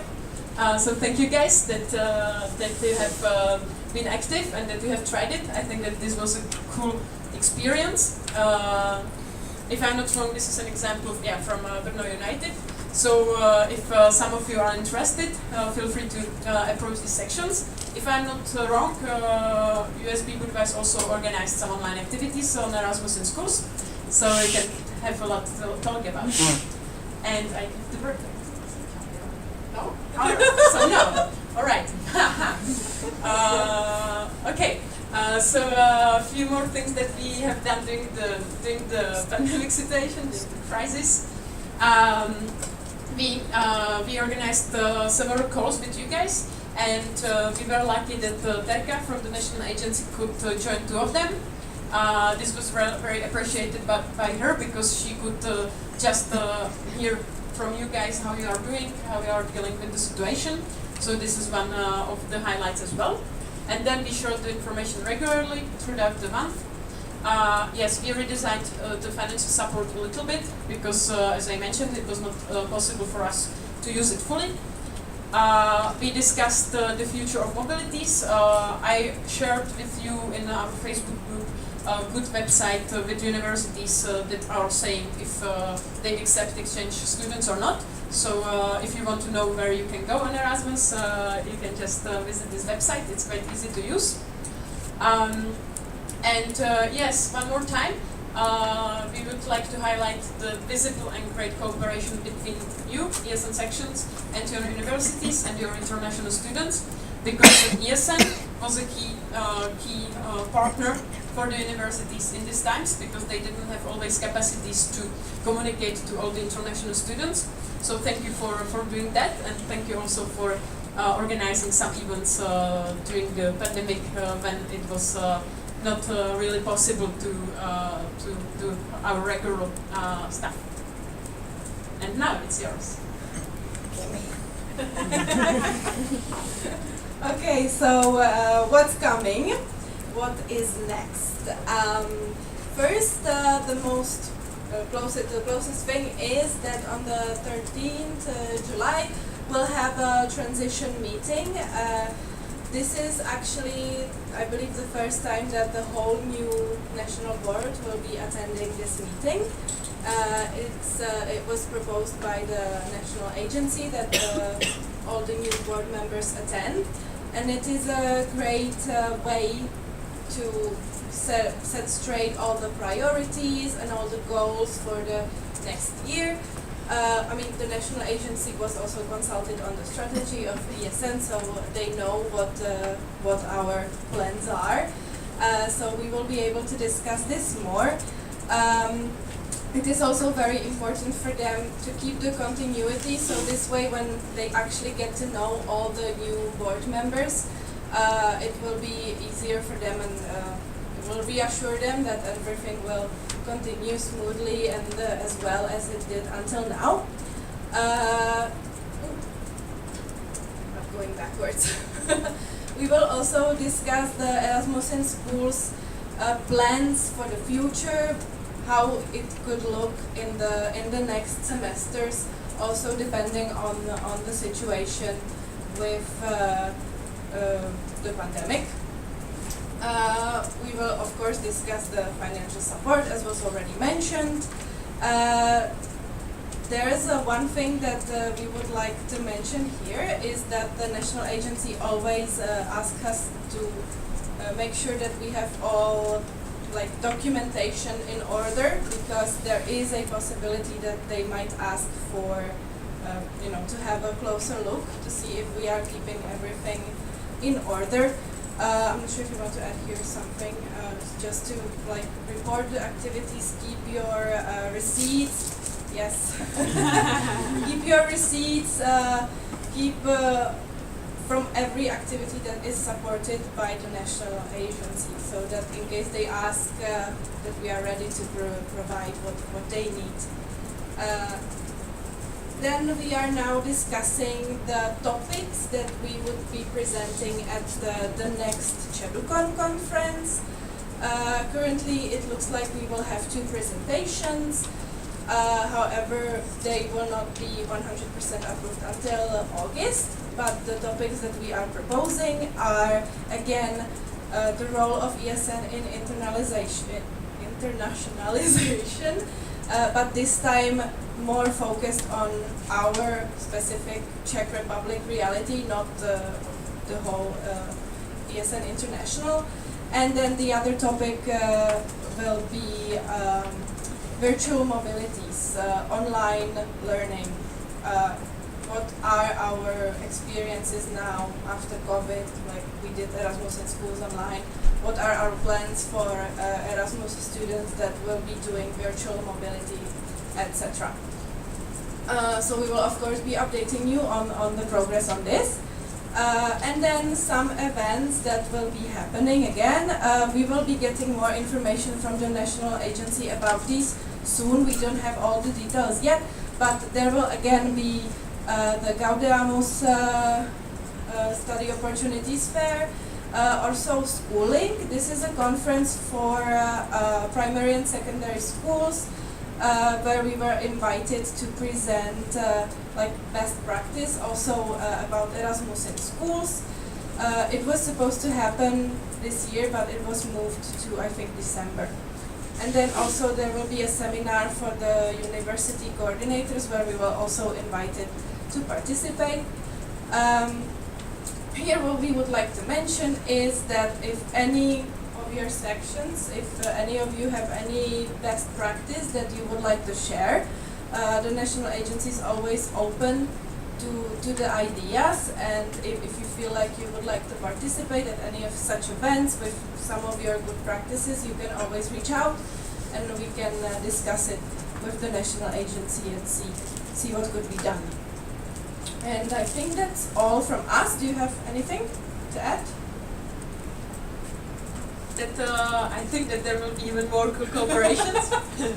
Now, I just want to add that it's really a cool opportunity for all of you, if you have a best practice, to come with us to one of these events and create a session together with someone from the national board or SIMCHA. And take this opportunity, because it can be also a good step for your section and your relations with the university. And it's always good to bring the examples that are happening on the local level, because this is what is the most interesting for the coordinators that are attending these kinds of events. So come to us if you have something to share. And yes, now that's all. So thank you very much for your attention, and if there is a space for questions, we will be happy to answer them. Thank you. There is time assigned for discussion, so I open the speakers list. Are there any questions? Okay, Angelka. Angelka, ESN Brno. Thank you guys for the presentation. I'm actually very happy to see that the collaboration is growing like this, and I hope it will continue in the future. But to my question, regarding the support financial from DZS, can the sections use it as well for external workshops such as post-Erasmus adaptation or the consent if we decide to cooperate with them? Yeah, thanks for the question. Everything is up to discussion with the national agency, especially this year as the situation is different. This is to be discussed because they have certain priorities upon which they decide to support the activities later on. So the rule number one is that they support the activities that are organized by the section for the international students. This is the priority number one. And if we are not able to use all the money, we can discuss all of the other alternatives. So I think that this is one of the things that we can discuss, but I cannot say right now.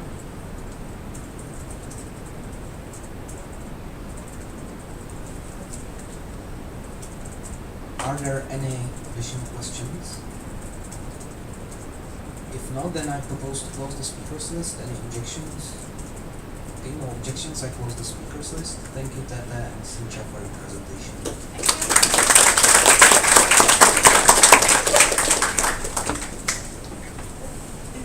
The next presentation is from Peppa and Gabe from NB regarding the ESN CZ wiki. Yeah.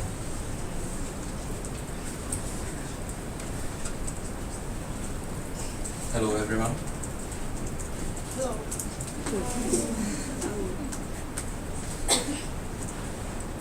So, what is ESN Wiki? There is one, but not the one which we are having presentation of. That's something different. Somebody knows what's wiki, or in general what wiki means? 4 letters.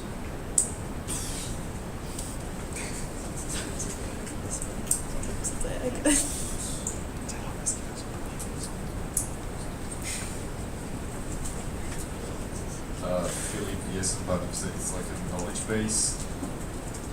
Yes, correct. And where is our knowledge base located? On the internet. Amazing. We have knowledge base, did you know?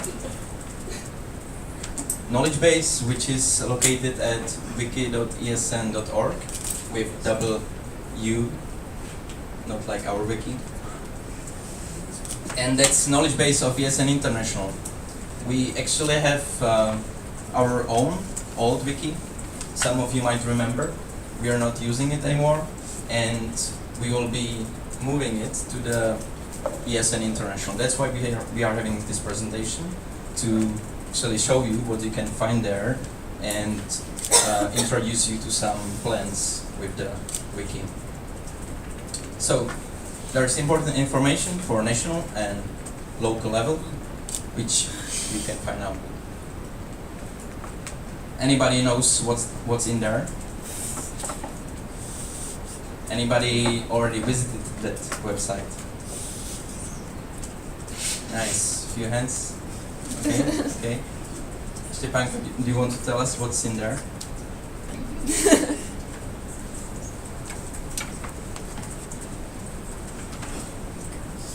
Everything important for ESN, for example, visual identity manual. Yes. Something else? Which I guess for sure there should be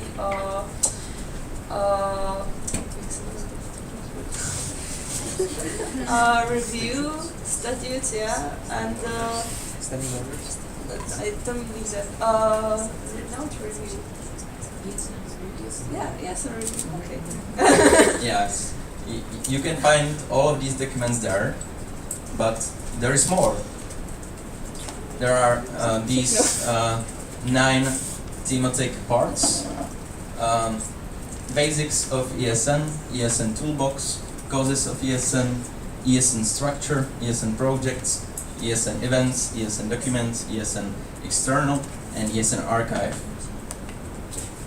If you take a look into the basics of ESN and ESN toolbox, these are parts where your section can find a lot of useful stuff from past years. There are HR manuals. There is a guide for section, how to section basically. Everything important you need to know if you, for example, didn't have good transition with previous local board. You can find a lot of guidelines there to keep you on track. You can also see what's our structure. For example, ESN review, so the new structure. You can take a look for more projects of ESN, our advocacy papers, which is ESN International publishing, and a lot more. And you can also take a look what's happening in other countries. So you can see ESN Albania, ESN Austria. So if you would like to take a look what was happening on one of the past national assemblies of our buddy country, ESN Austria, you can just go to the country spaces, ESN Austria, and see a report from their national assembly and get educated.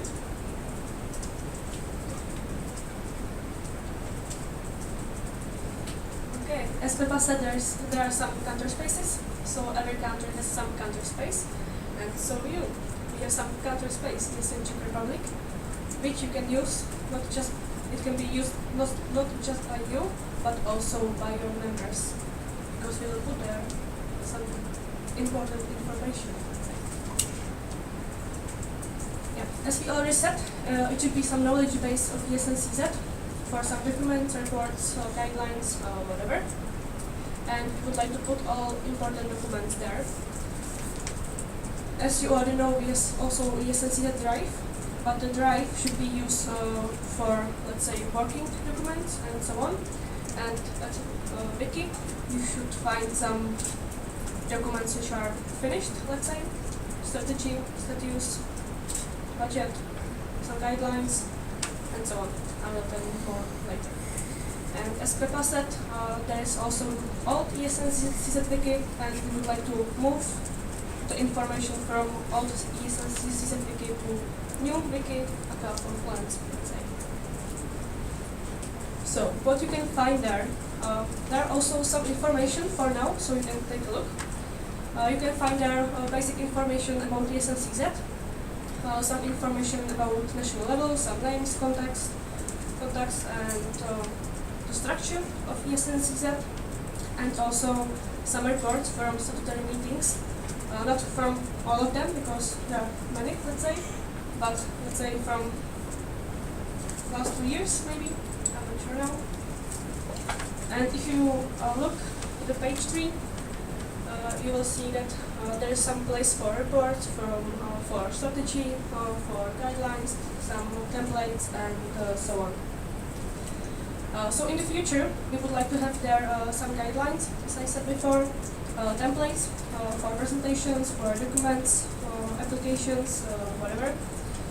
Also, the status and some strategy documents, budget, and all the finished documents by national level. And that's the much more. There is place for much more stuff. And also, I didn't mention some information about national events. So about donays, about meetups, about newbies events, and in the future there should be also reports from these events. So, wish us luck. Yeah, and that's it. So if you have any questions, you can ask now. Okay, I open the speakers list. Are there any questions?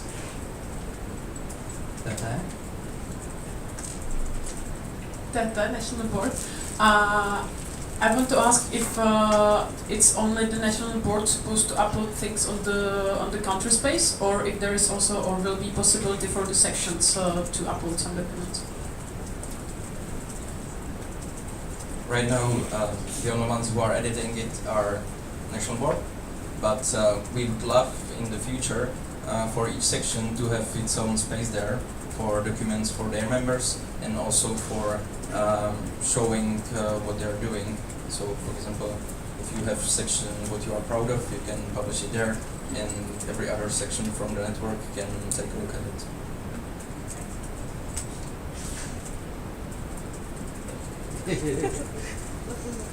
Are there any additional questions? Okay, Lukáš.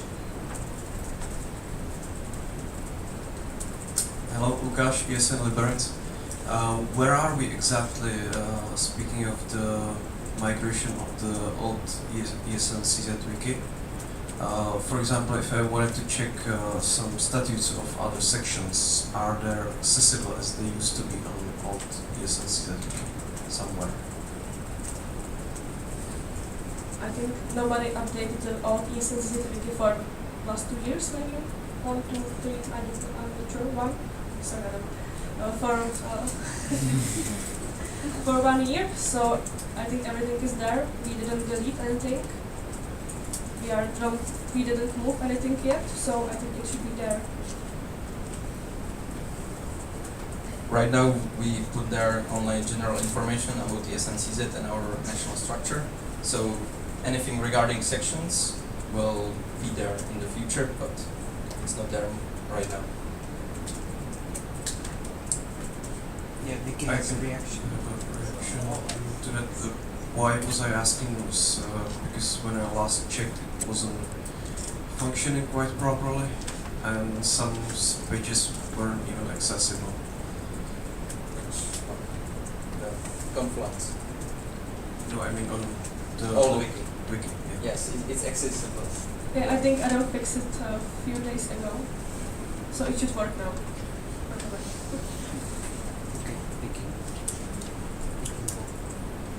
Vicky, ESN CZ. I have a reaction. If you were looking for the section statutes in particular, they are on Google Drive for now. So they are accessible. Yeah, Jakub.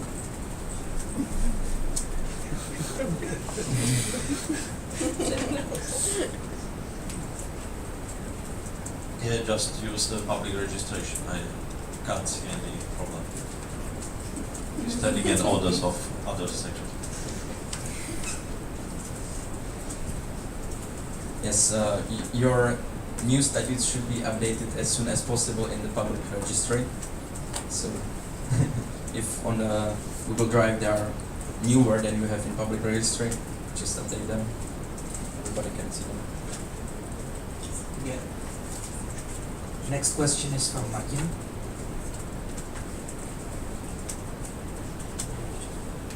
Martin ESN Ostrovska. As you were speaking about future, we heard from Tata that we should have some deadlines and so on. So do you have like some date term you want to have it done? For example, I don't know, till the end of year or end of mandate or something like this. My mandate. The next mandate is there. If you read my candidacy for the next mandate, I put it there that I want to do it, and I also will put it into my action plan for the next year. So I think until my next mandate it should be done. Yeah. You know, Confluence is there for a long time. I think past year it wasn't so active, and that's because of the access rights for sections, because there is no possibility to restrict access as we were able to with old wiki. So these are issues a little bit, because right now we are putting there just general information all in English and accessible for everyone. So it also depends on ITCOM if they improve the access right management to be able to put there just something that is accessible for you and not for everybody. But strategy for now is to put there everything that anybody else can see, and in English. Are there any additional questions? If not, then I propose to close the speakers list. Any objections? If not, then I close the speakers list. Thank you, Gabi and Pepa, for your presentation. and please wait for a while because we will have to make some changes in the agenda.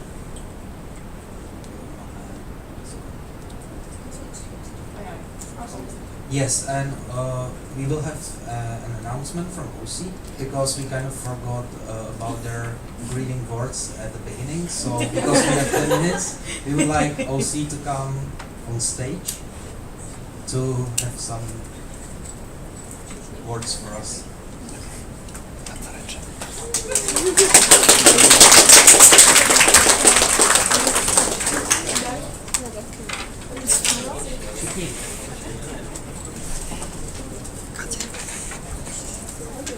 It's surprise, but if you are part of the OC team, you should go there.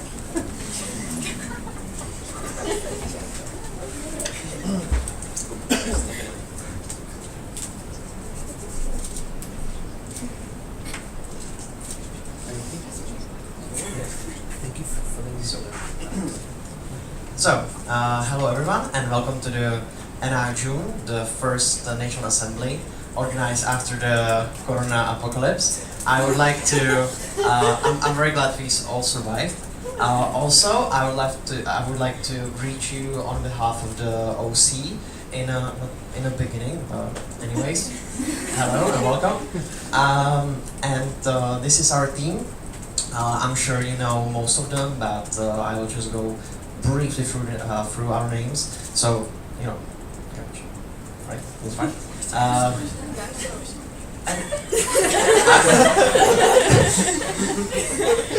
Oh my god. This is Janko. This is Kate. Then we have Dominic. Then we have Teresa. I was just making sure. Then we have another Teresa.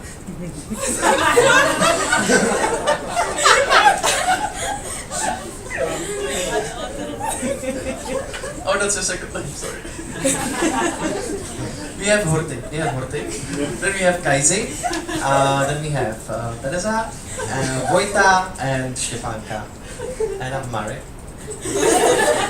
If you have, that's the one thing I'm sure about. If you have any question, don't hesitate to come and ask for literally anything. We hope you enjoy this platform, and yeah, thank you. And we can, now it's going to be break or coffee break.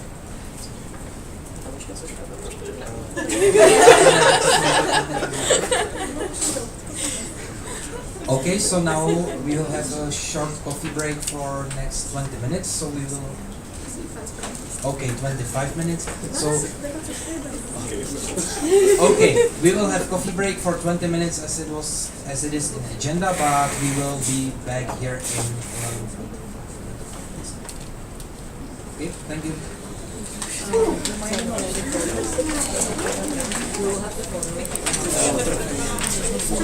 Hoď tam slide, hoď tam elevate music. Je tam 1:40. Mám to prepísať? Části mám prepísať. 25? Asi.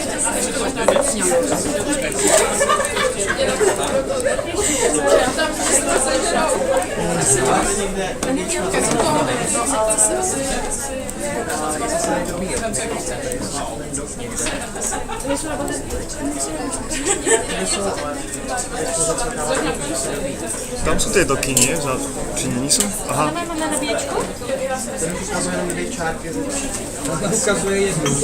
Čo sa stalo s tým zvukom? Je treba niečo spraviť? Stalo sa niečo?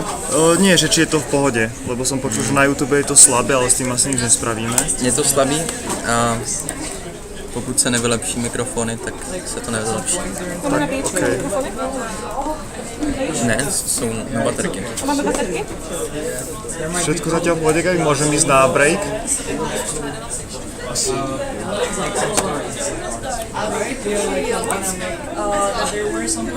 Jo.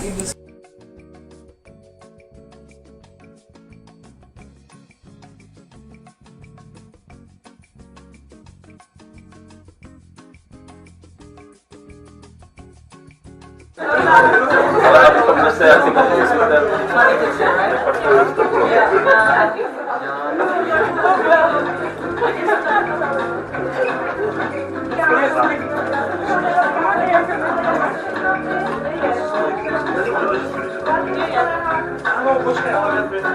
Panko? Baterky asi mám.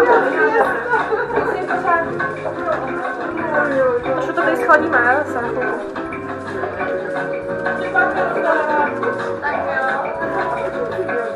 Já vás nechci do ničeho, co mi dělá.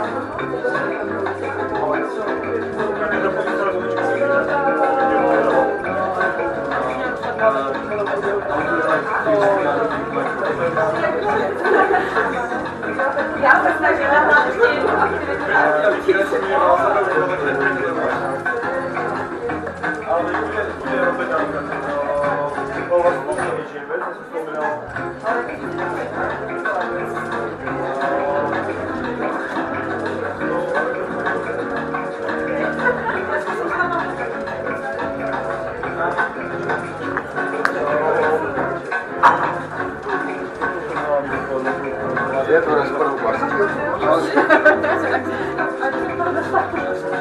Do čeho?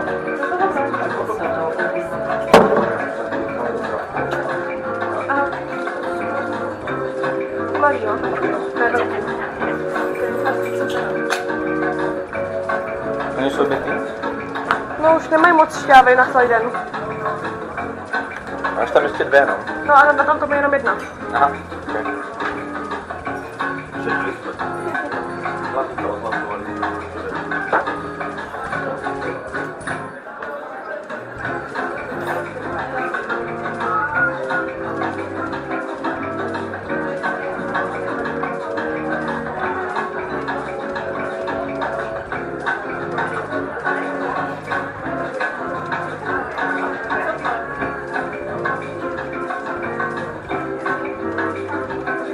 Kde je hlasně?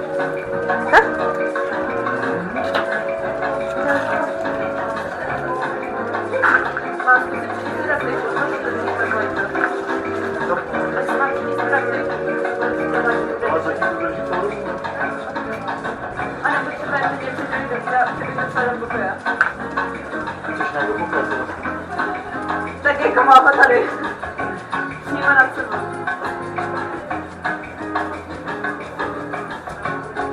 To by bylo mnohem příjemněji, než tady. A dole je fajn. A já jsem jako přišel, že bych tam psala ten mikrofon z toho kanclu, ale říká si ne, vy to tam. Mám mikrofon. Jo, a pak že to prostě přišel, no. Nebylo to tady.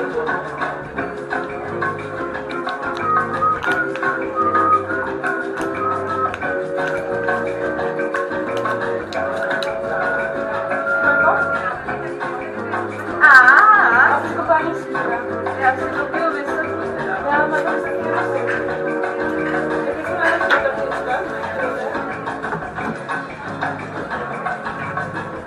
ale taky to nikdo není definální. Jo, vidíš to. To smrdí, ne? Jo. Až potom ke konci už jsem nemohla nic mluvit. Hrozný vetr. Vidíš, já jsem to říkala. Řekla. No já jsem jako byla spolu samostatce. Jo. A to máte si nehodí. Ne, no.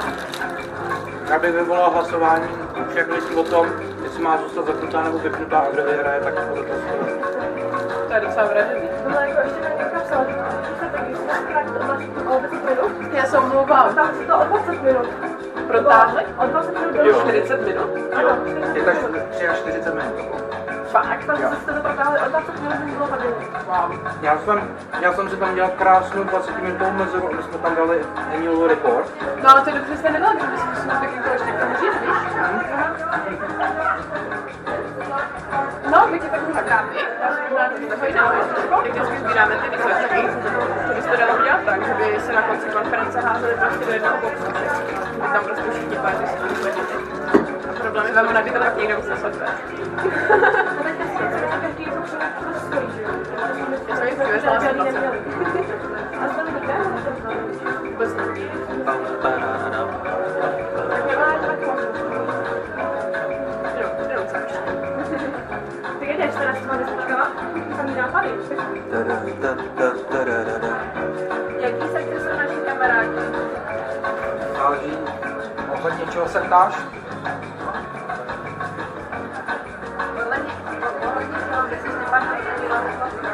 Ohledně hlasování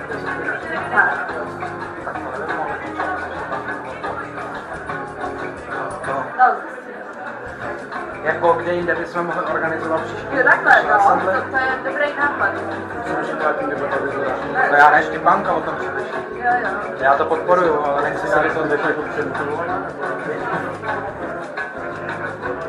Adamek! Psal jsem Gáby, že to je poprvé, co jsem tě viděl ráno vzhůru a nespadl na to na plenách.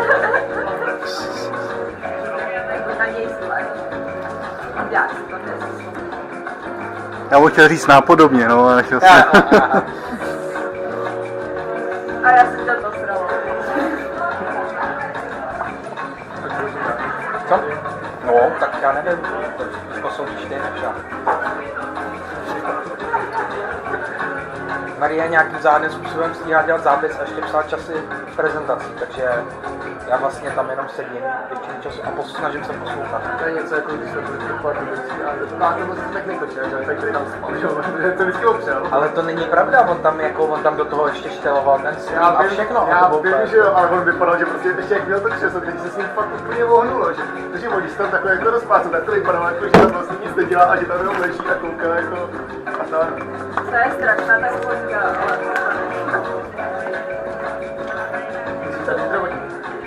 no, co by si rád? Co? Nic včera zase kousl nějaký hajdu. Já to nebyl. No, jeden z nich. A já už jsem poštípanej, to je hrozný.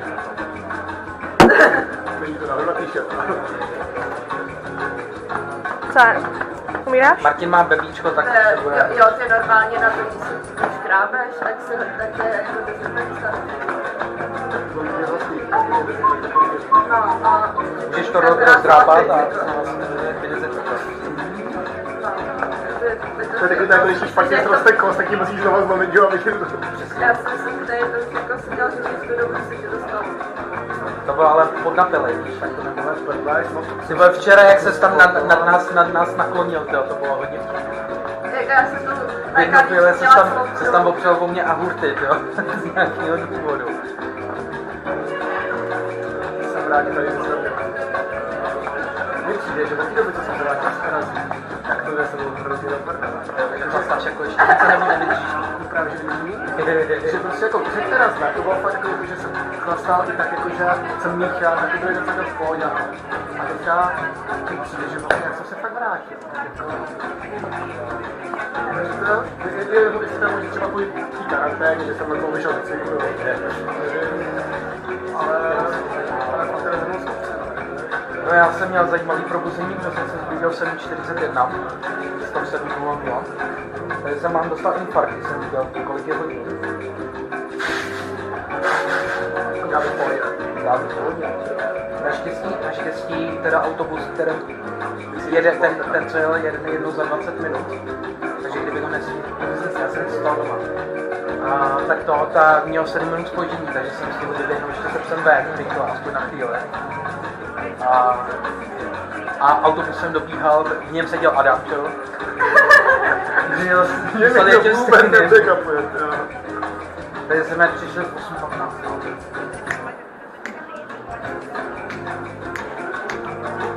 Tak když jsem přišel sem, tak můžu říct, že... To se počítá. Pravda, že začátek byl trošku špatný. Máme další Ne, tak to... my jsme jako ten proces toho týmu vyšli včera a já vím chvíle, hele, a nepotřebujeme náhodou kvorumček, když teda najednou bude jiný počet sekcí a no, asi jo. Takže já jsem měl připravený prostě dva no ale nikoho nenapadlo, že tam budu jako mezi tím, že jo, právě. Ale jsem říkal, že už mám nočné termou. Je to hrozný. Je to fakt hrozný. A tohle to je starý. Je. Tenhle slide je starý, ten je za největší z Pardubic. To případě už tam jsme jakoby porušovali, ale jako to je fakt, to zazadu to není skoro Tak se tady není skoro vůbec nic, protože jsme tady měli správně zatáhnout. Ale ne, fakt ne, to nelíbí a... Ani nevím, proč nemáme 3 mikrofony třeba. Víš, jako tam? A ono to je... Já tam jsem nějaký mikrofon. No on tenhle ten se používá podle mě pro záznam zvuku na stůl. Aha, to nemá hodně věcí. No. Tady je tady smrad. Tak otevřem okna, no. Tam je 30, ty vole, to chcípnem. To dneska v noci, já nevím, jak se vám spalo. Já jsem spal jak zabitý. Ne, furt nevědá. Tak, a tak mi, aha, takhle možka u těch oken jako smrdí, to jsem zjistila, když jsem mi zapala předtím. Já si tady dojdu na, ještě na to, na vysočení. Je to než na to nalítnou pobilky a... No hlavně jsou tam tyčinky Havlík, že jo? Což tam je? Tyčinky Havlík. Vlastně, jsou tam. To jsou takový ty sadky. A to jako po jedním tyčinkám máme takové nový sponzora. Máme celý krabici. Kolik jsme dostali? A jak to vlastně dopadlo na partnerství?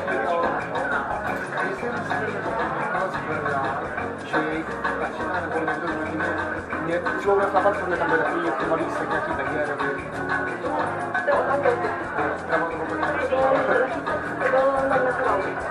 To už není?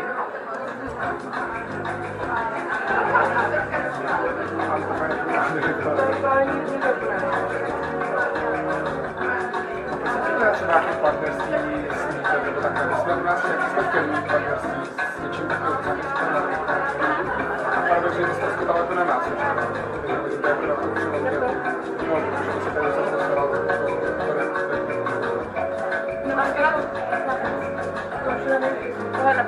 jakože na nejvíc. Na nejvíc.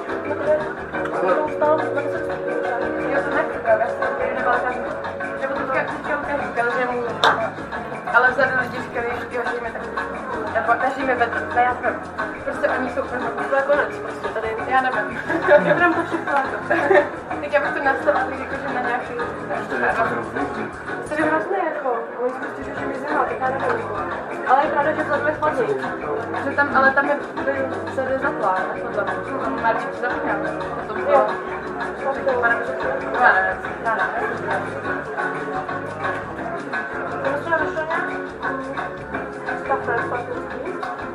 Zase ten...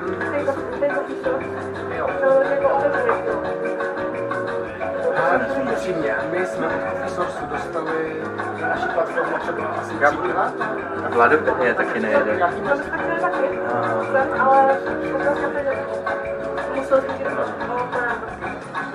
Ta má potenciál právě. Já bych ji znovu taky představil, protože si myslím, že to lidi není vůbec neví. Takže... Když si klid na kafe dělá, nemusíš na webu pro members a na tam prostě 3 výborně, jakože začátečky. A dá tam prostě různý informace. To by mohlo být na té Vladopedii, že? No tak už nedá tam náš web, na jako na Vladové přečetečný drink. No jasně. No, hodně. Stejně jako nám potom z toho hromadají. My jsme vám pak ještě rozdávali, ne? My jsme chodili takhle s bednou brůmku, že na noci bylo. Protože já tam toho bylo asi velký krabice. Ale lepší myslíš? Na srmě to mikrofon, že by to nejde nikam. Kam myslíš? Je takhle. Jo. Já nevím, jestli tady je output nebo input. Tam input je tam. No. Output je žádný nejsou. Tak dobře, tak jsem si měl vypadnout. Output, že jo, tak máš.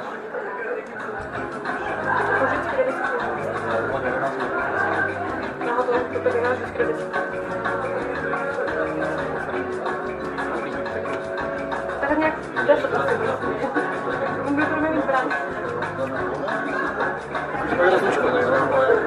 No, pěkně. Doufáme, že pro všechny. Jo, jenže samozřejmě to je fantasmové. Já jsem myslel, že dá třeba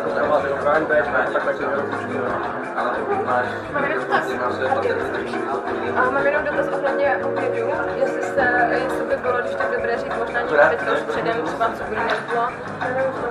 No takhle. Protože já potom budu vidět ty lidi, co mají ty, jako ty diety a tady toto, aby... No tak tady tohle to bude to říct potom. Tak já řeknu... Já jsem tam připravila.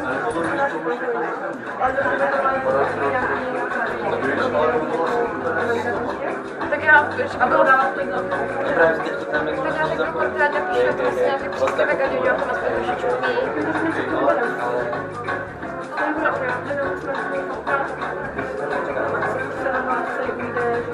tak dobrá.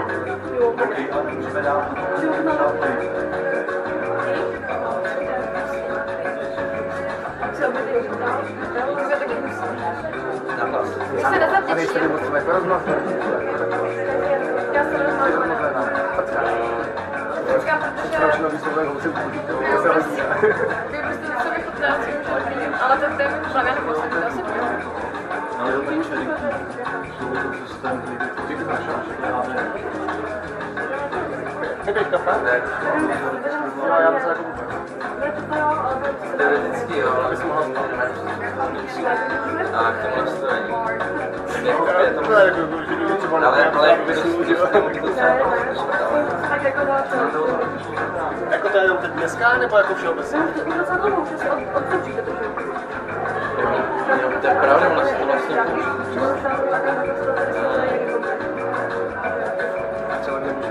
to dá si šlo, ale ty si přišlo od dneska tak nebo nevím, proč to nevím. Já to víte. Ale šel potom jako nějak ještě? Ne, to je pohodě.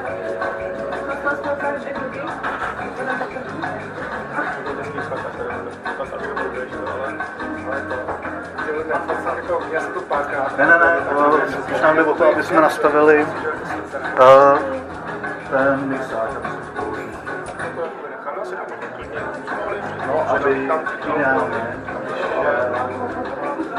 impuls toho, když se to zrcí, to myslíš, ale nevím, asi to moc dělat to správně.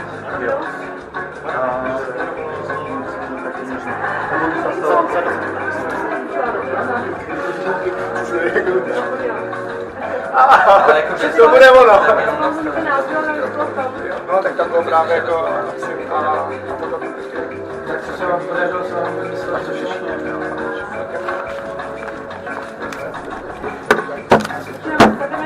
No, tak jsme tady zvyklí. Já jsem rychlý, ne? Já si ubrat, že jsem tam nechal, ale nedělal jste. Jsem měl o to stará asi já, co? Ale každý zjistil. Jsi hlavní vidla. Zopaková podpora. To je zopaková podpora. Live.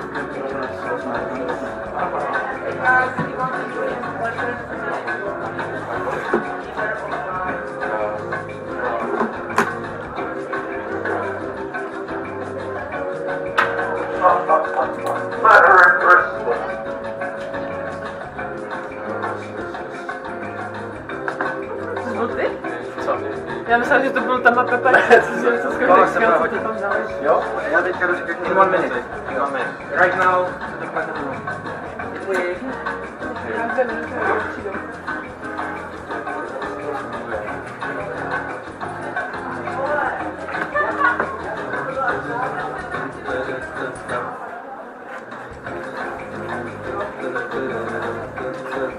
Do toho streamu jsem dal audio s playtami.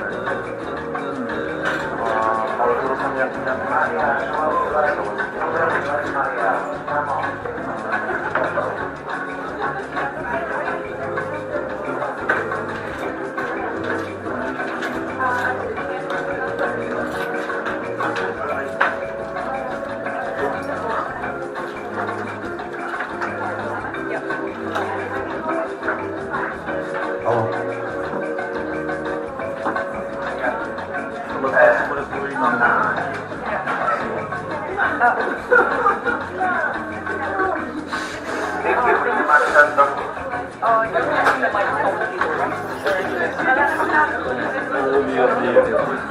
vůbec to nebere So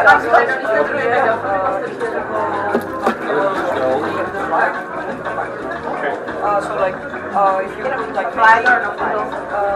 With flag. So I will go there. Can you keep an eye on the door? I'm not this one. I will use the black one because Go on the back. I'm sitting the back, so it's not a perfect frame. But anyway.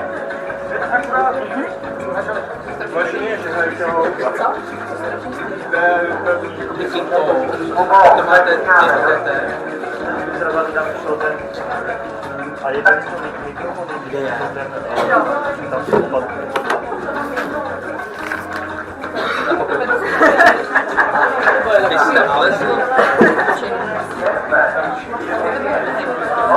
Mám to ohlásit, že se...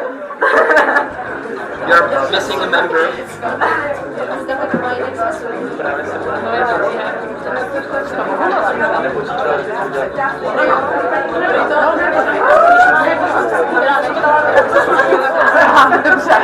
A možná to může nechat zatrčit teda.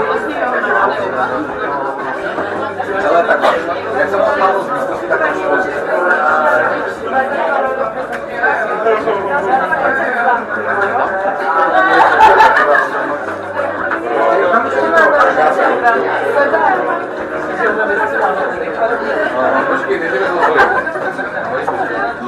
Okay guys, could you please calm down?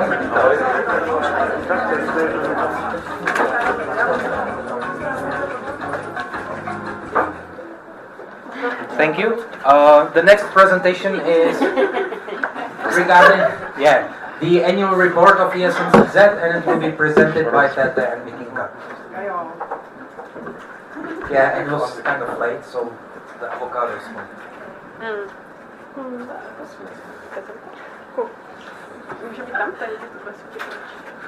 Alright, so we hope that you enjoyed the coffee break and you are ready for a few more information.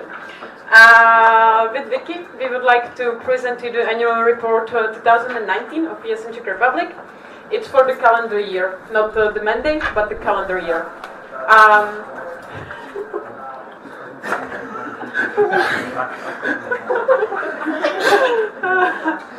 And cool. Before we present what's actually in there, I would like to highlight why it might be important to have an annual report of an organization. It's good for having a summary of your activities as organization at one place in one document, and it can also be good for your members, the new one, the current one, or also for the university or other partners or stakeholders when you want to show them what you're actually doing and what you have been doing in the past. So it's really cool advocacy tool actually. If you want to have a look in any report of the ESN Czech Republic, you can find the ones from 2016 and 2017. And in a few days, this one will be completed, so you will also be able to read this one. So what's in there?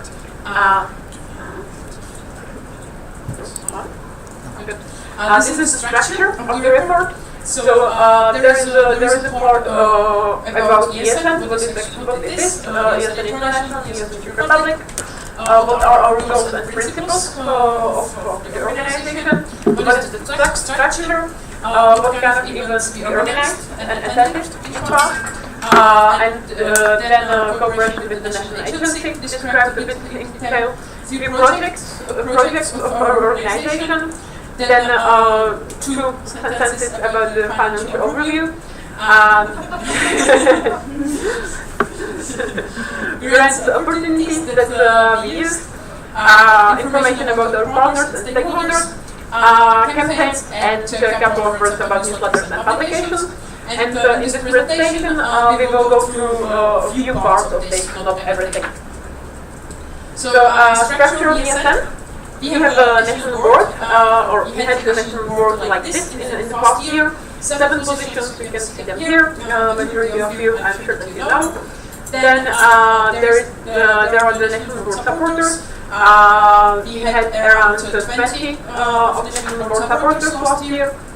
And then there is the audit committee that you just heard the presentation, so 3 members in the audit committee. And then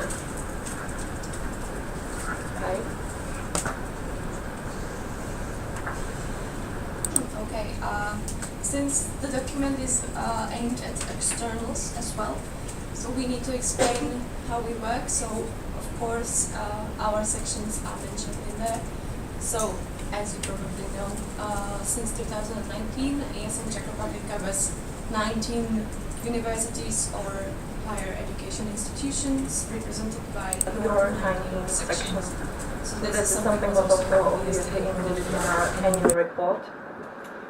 And interestingly, we've tried to count the number of exchange students that our sections take care of, and it's for 2019 it was 11,067 international students that you put in your report. This year the figure is going to be slightly smaller, but not that much. So it was our record year. Does it work? It does. Ja. Nebo na tom počítači asi spíš. In that general direction. Okay. Also, we included the timeline, or a timeline of our events that happened in 2019. But since it's an annual report, it mostly is concerned with the explanation what types of events we have. So mostly we meet for national assemblies, or back then it was platforms and CLRs as well. So these are the statutory events, and also there were some training events. So more specifically, for the training events, there were 2 meetups last year, skills meetup and a social inclusion meetup, both in Brno, as I remember, and then there were 2 new peace events. On those 4 events, we had 75 participants or spots distributed, which is not that much if you think about it for a whole year. And for the statutory events, we started in Liberec, then we went to Prague, then to Pilsen, to Bratislava for MP Czechoslovakia, then to Zubří and Kostelec, and in total there were more than 600 spots distributed for those statutory meetings. And also we need to mention some other event. There was in the beginning of April there was international round of international Erasmus game in VŠPTU. Great one. So yeah. And also our members attended quite a few international events in 2019. We counted, and it was quite an interesting thing. I will invite you when we publish the annual report to check this part, because it's super interesting where our ESNers have been. Actually, now that we recounted, we attended more than 30 international events in 2019. There were more than 100 something participants. It was all sorts of events. These were some statutory events of ESN International, but also many training events. So yeah, I'm sure many of you have attended some of them. Also community meetings. Community meetings are the meetings for community. So for example, BFC is a meeting for business and finance community. It's mostly for national treasurers and national partnership managers, but also it's not impossible for local members to attend. I've been there as a local treasurer myself, so yeah, there are many events that you can attend. Mostly it's national platforms. Last year our Czech ESNs have attended platforms obviously in Slovakia, but also Switzerland, Croatia, Germany and Austria, if I remember correctly. So please know that it's a possibility to go abroad for the national platforms. Most of the platforms have spots. So if you're interested, this is something that you can do.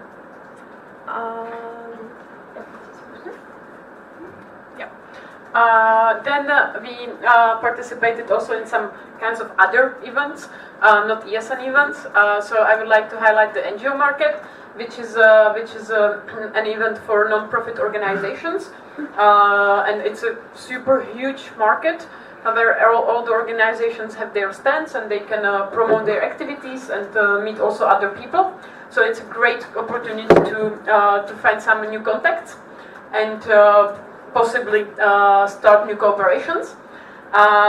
This year, 2020, it was supposed to happen in April, but obviously it was moved, so maybe it will be in the autumn semester.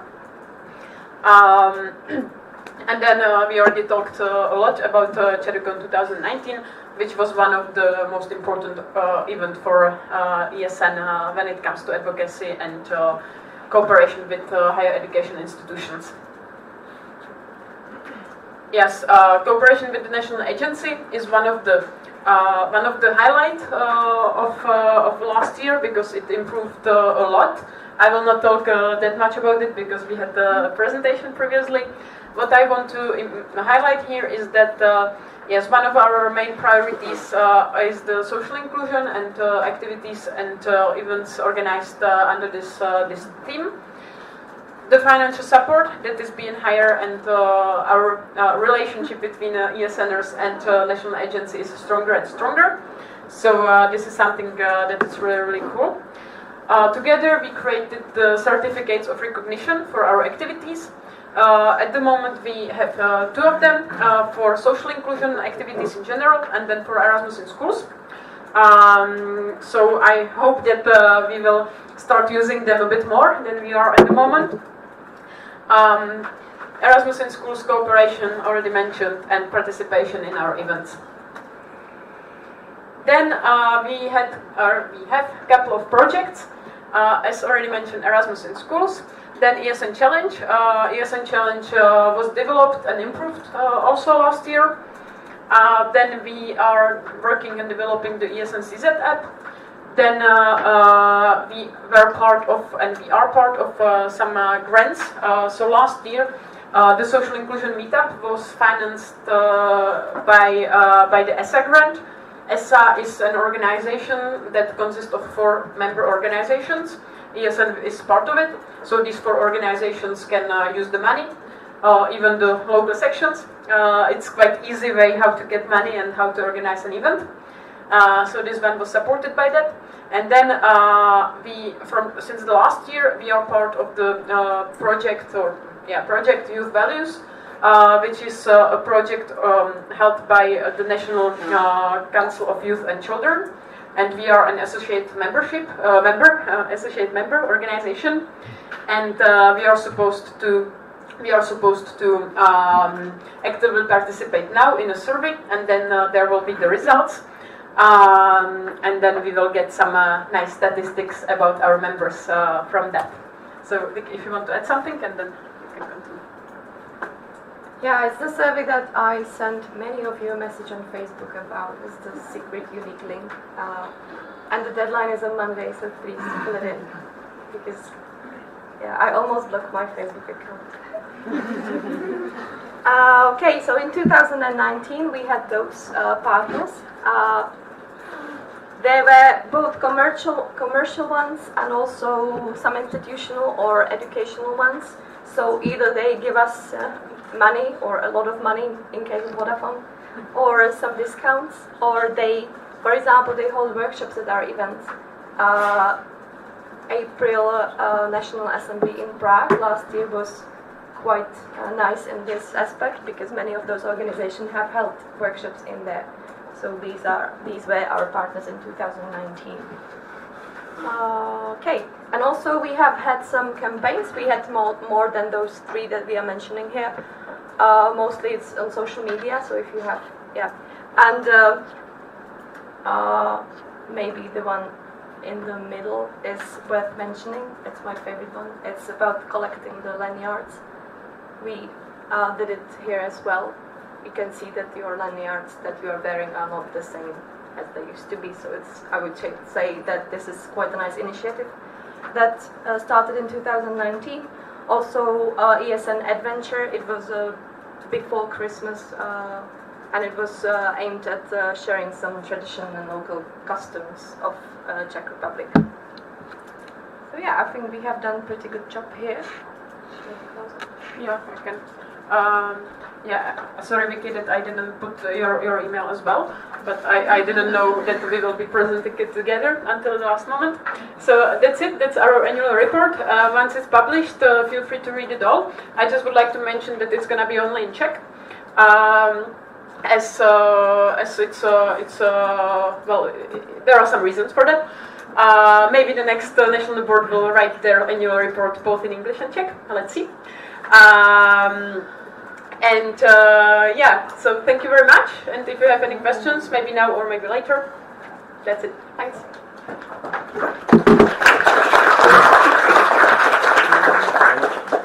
Okay, there's time for short discussion, so I open the speakers list. Any questions?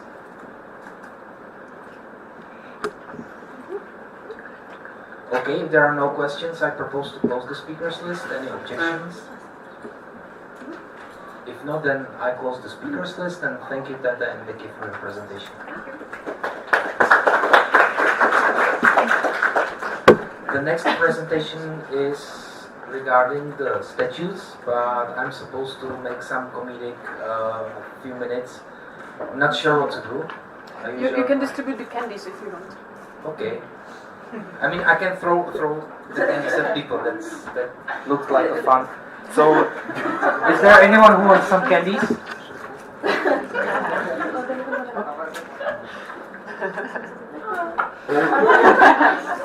Oh, okay.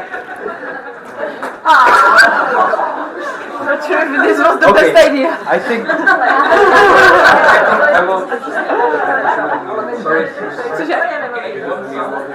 Jasně.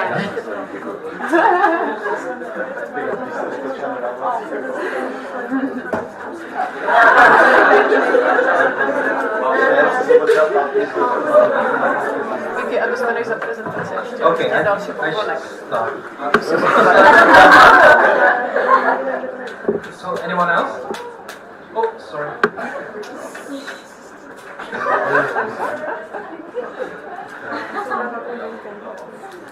Yeah. Okay, are we ready? So the next presentation is about the statutes of ESN CZ, presented by Gabi. Thank you, Kuba. Do you want to hear some joke? Yes. I thought all the time that this presentation is after lunch, so yeah. But that will be okay. I will make it somehow. So statutes, how it will work for now. First, there is some short presentation about the process of changing and so on. And after this short presentation, there will be, let's say, small session. And I will tell you more about the small session later. So this is just introduction, let's say. Okay, as you maybe noticed that it will be kind of long, let's say, because first we wanted to accept the new status at NAMA, but it didn't happen. Maybe you ask why? Because the statutes are never ending project, because we are still, thank you Kuba, we are still changing something, we are still finding some mess or mistakes and so on, so it was quite long. And how it goes? We started in March. There were open call for working group for the changes, and we also opened all the documents for comments. So you had the you had the chance to comment the documents. In April, we started to make some calls with the working group. We were planning the changes. We were discussing all the procedures, and I think in April we found out that we won't make it until NAMA. And we had calls twice a week. In April it was kind of funny, at least for 2 hours. So, we had so many calls and so many hours at Google Meet. In May, we had a small break because there were NAMA, so we had to prepare for the NAMA. And we also started to edit the documents for the final version. And we were planning some upcoming process, let's say. And we also opened the documents for second round of comments. In June, we were finishing the changes after the comments, and we were preparing all the documents, the final version, which you can find in the preparation package. And we also make some calls open for network about the changes. Some of you joined. I think it was great that you joined. And here we are in June. We are presenting the final documents, and there will be small session with discussion about all the changes, and there will be also voting. Yeah. As I mentioned before, there were some working group, let's say, because I think we couldn't make it alone. So I have some names here, quite a lot. Kuba doseděl, Vicky, Ríša also, he's not here, Láďa, Andělka, and some, let's say, they're all helping also, but not attending all the calls with the working group, okay? So Tete, Pepito, Maruška from Brno, Myška, Kuba from ISC, and you. I think not all of you, but most of you participate somehow with the comments, with the calls. It doesn't matter. So it's just a big thank you. And if you see your name in the blue circle, let's say, please come on the stage. To Vicky se stane. Jo. Já nevím.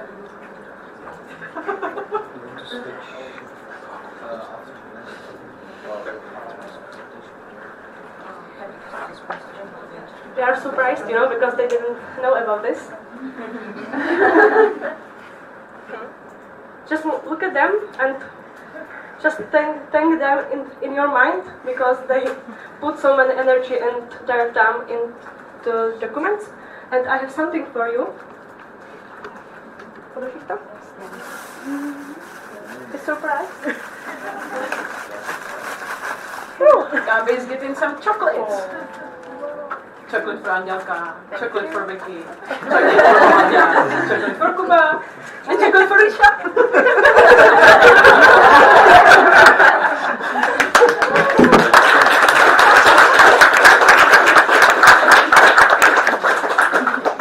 So just thank you a lot for life.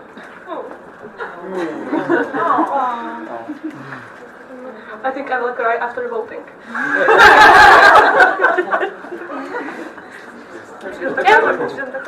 That's it.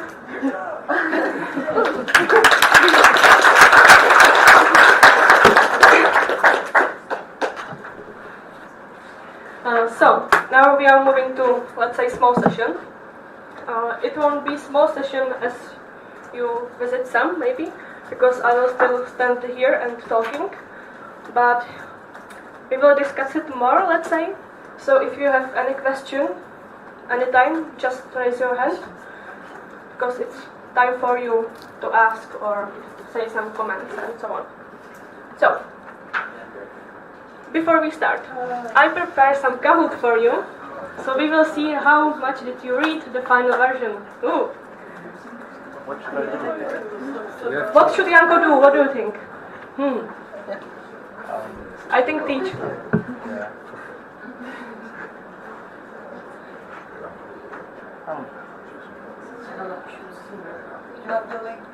Asi klasik.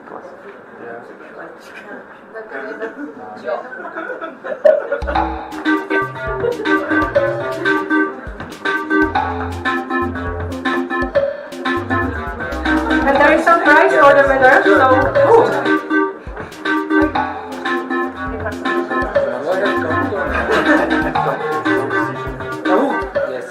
Wiesz co mi tego trochę?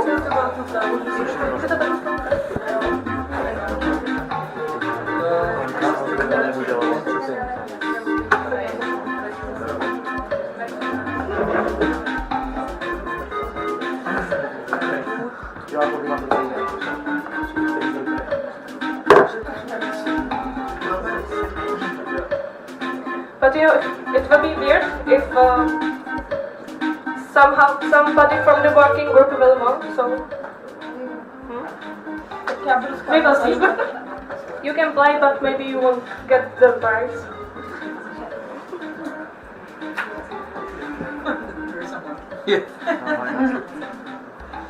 Restart. Okay.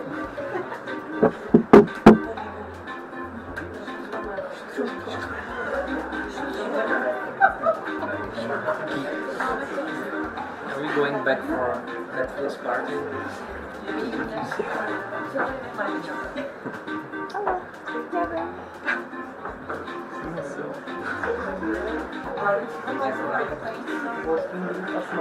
Are we still in the last week?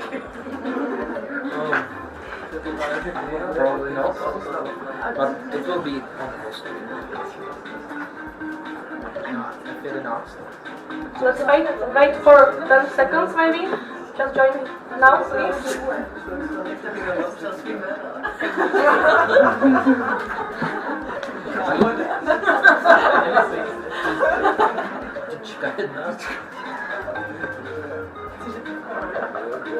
Tiny people.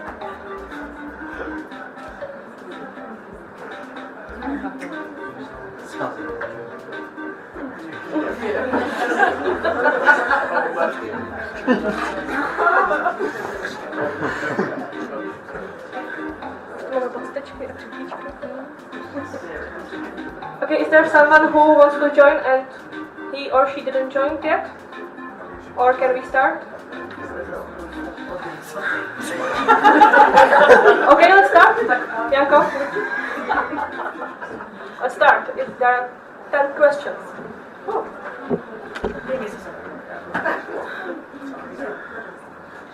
How long do changes take?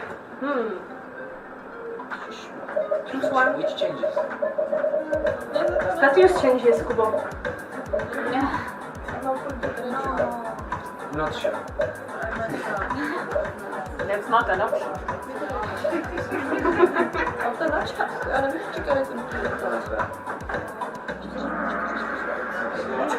Aye.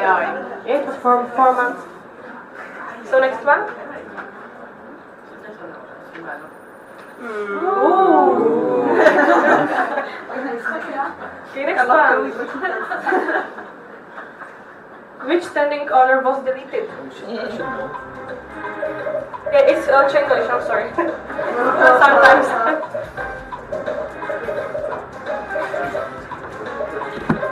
Maria, do you know? Which one? Yes.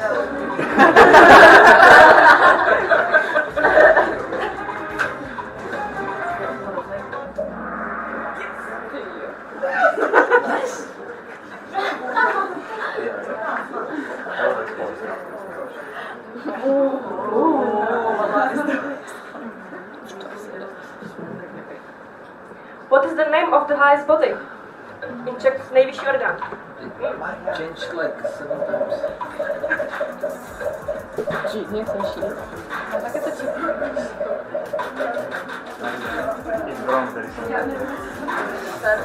It's from the final version, okay?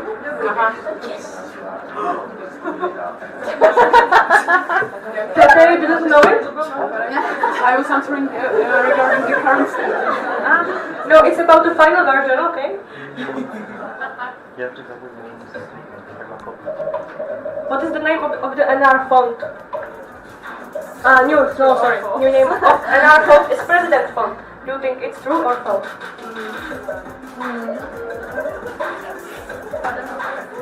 You know, because the president will be voting at GA. So maybe it's president font. Or no? Yeah.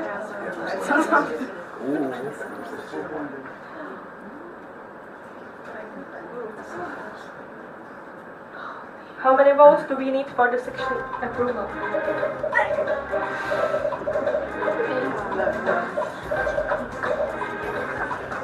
It's in the ESN review data. What's the difference between simple and just majority? Aby byly 4 odpovědi. Dobrý, mám to dobře.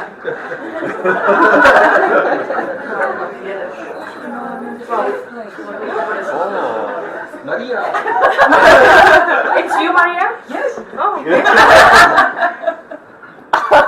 Okay, who is going to the second round of voting if the results are 9, 9, and 8? Who is going to the second round of I voting? couldn't read it from here. Only 1, 9? Both of 9? Or everybody?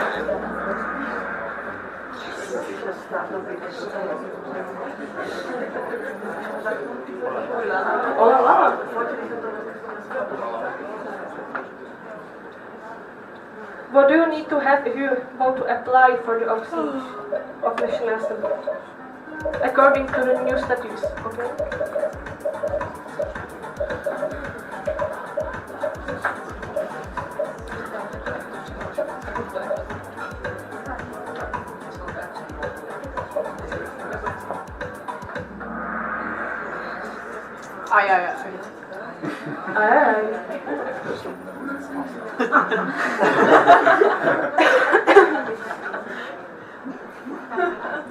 In which standing order you can find the person called Schalkencheck? Oh, no.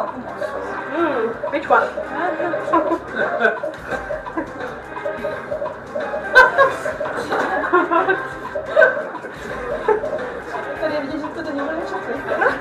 Well, actually, I wanted to ask if you want to keep it there or not.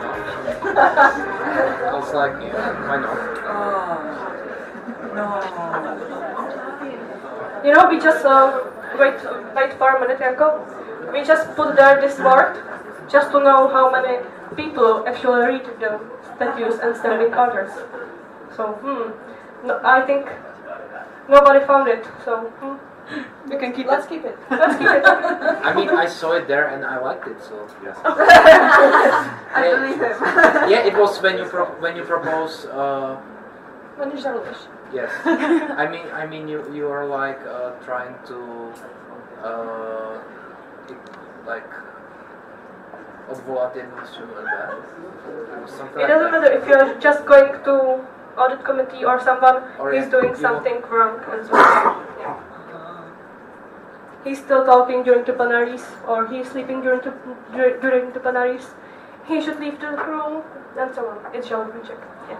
So next one. True or false? Chairing team is voted by National Assembly. It's true or false?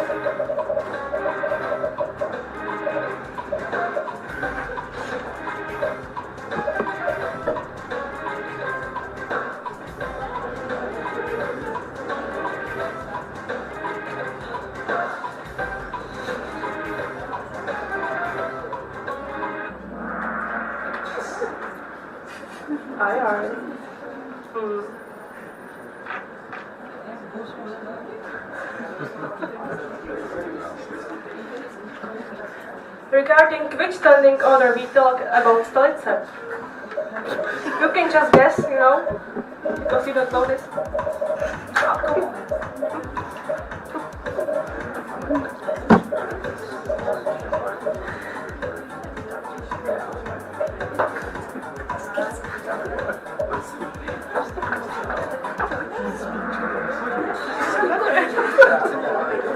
Yeah, it was jedna CZ because we were thinking about the name of the highest body. So one of the name was, I don't know, I think his name, and maybe she's Stolice or something like this. So yeah, that was it.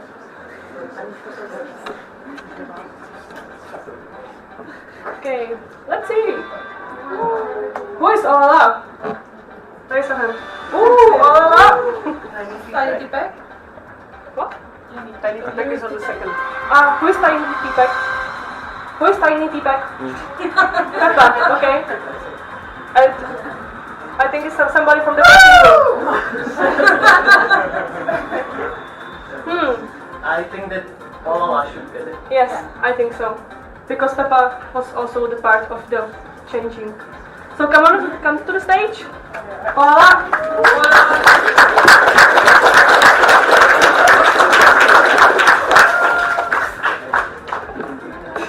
I have some prize for you.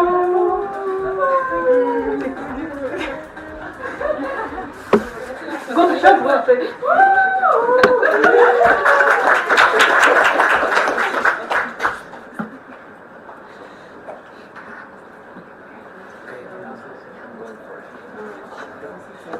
I'm not sure if I should be sad or something regarding your answers.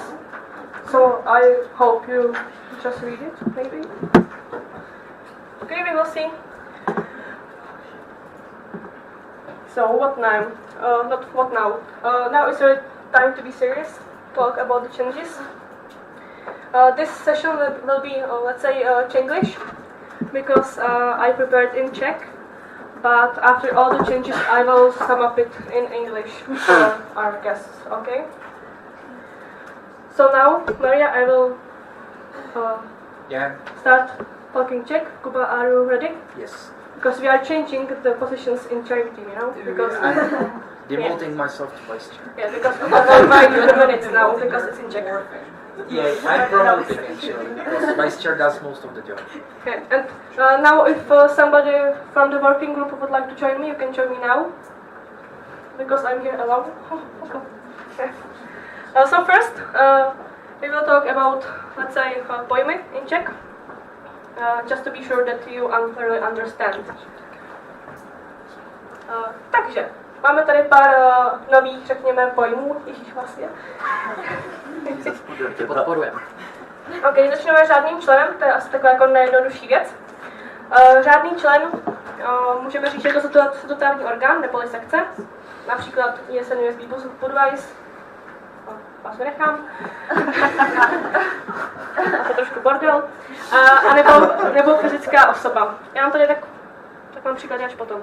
A nebo fyzická osoba, týká se to teďka 2 sekcí, to jsou Pardubice a UCT, který jsou členové jako fyzické osoby. Tak, pak tu máme National Assembly. National Assembly jako název nejvyššího orgánu ESN CZ,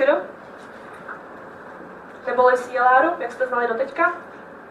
A ten je složen ze řádných členů, o kterých jsme mluvili v bodě výše. Ano? To znamená ze statutárních orgánů sekcí a nebo z fyzických osob.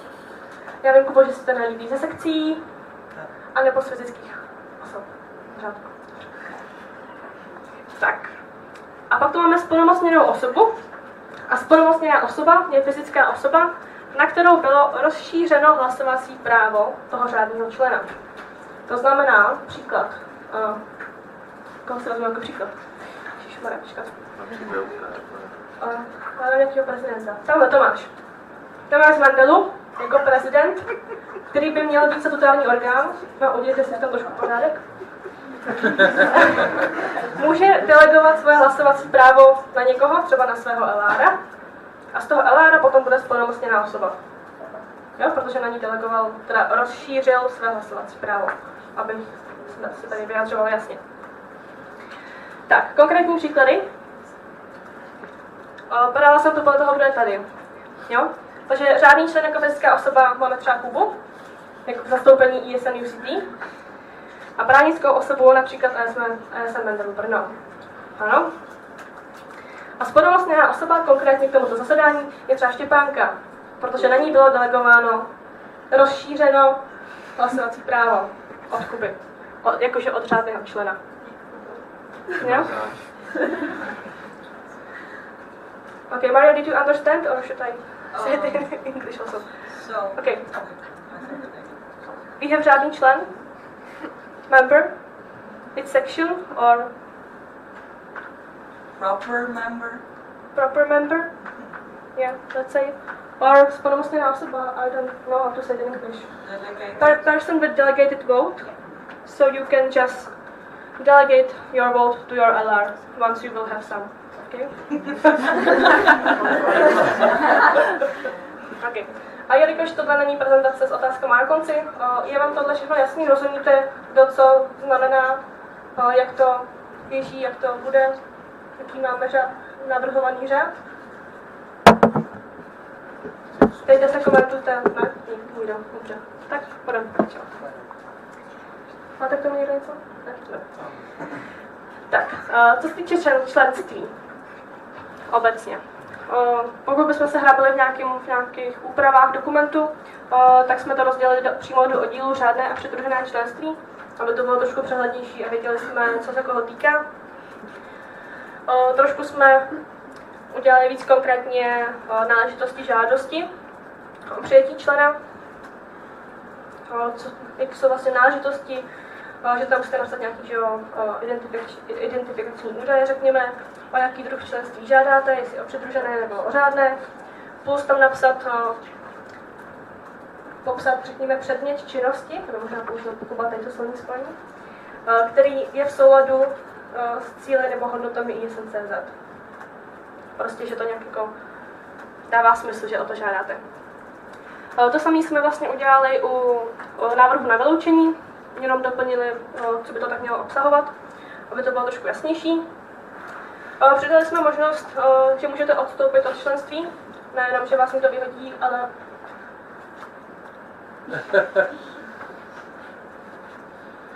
Explicitně jsme zmínili tuto možnost.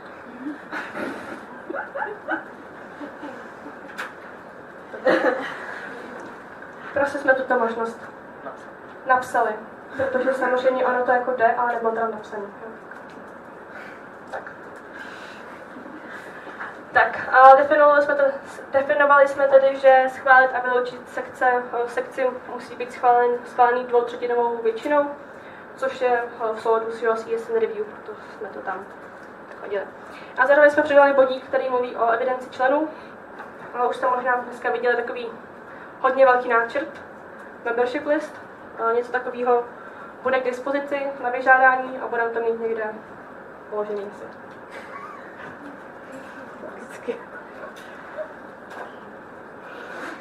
Okay, just to sum up in English, I think the most important thing here that maybe about the voting. What do you think, Maria? I think it's the only important change here that you need 30 majority for approving or not approving the session. Comments, questions regarding the členství? Okay. Má mikrofon? Co vlastně?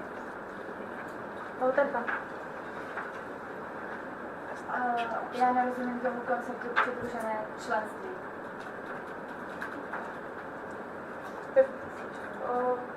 Už to zapnuté.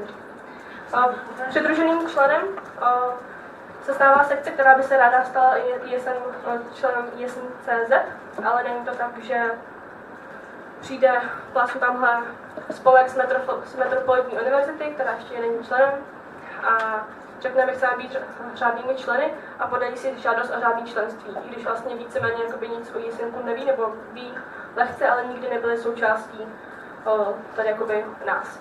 Takže nejdřív si podají žádost o přidružené členství. Přidruženým členem musí být nejméně 6 měsíců a po těch 6 měsících si můžou požádat o řádné členství.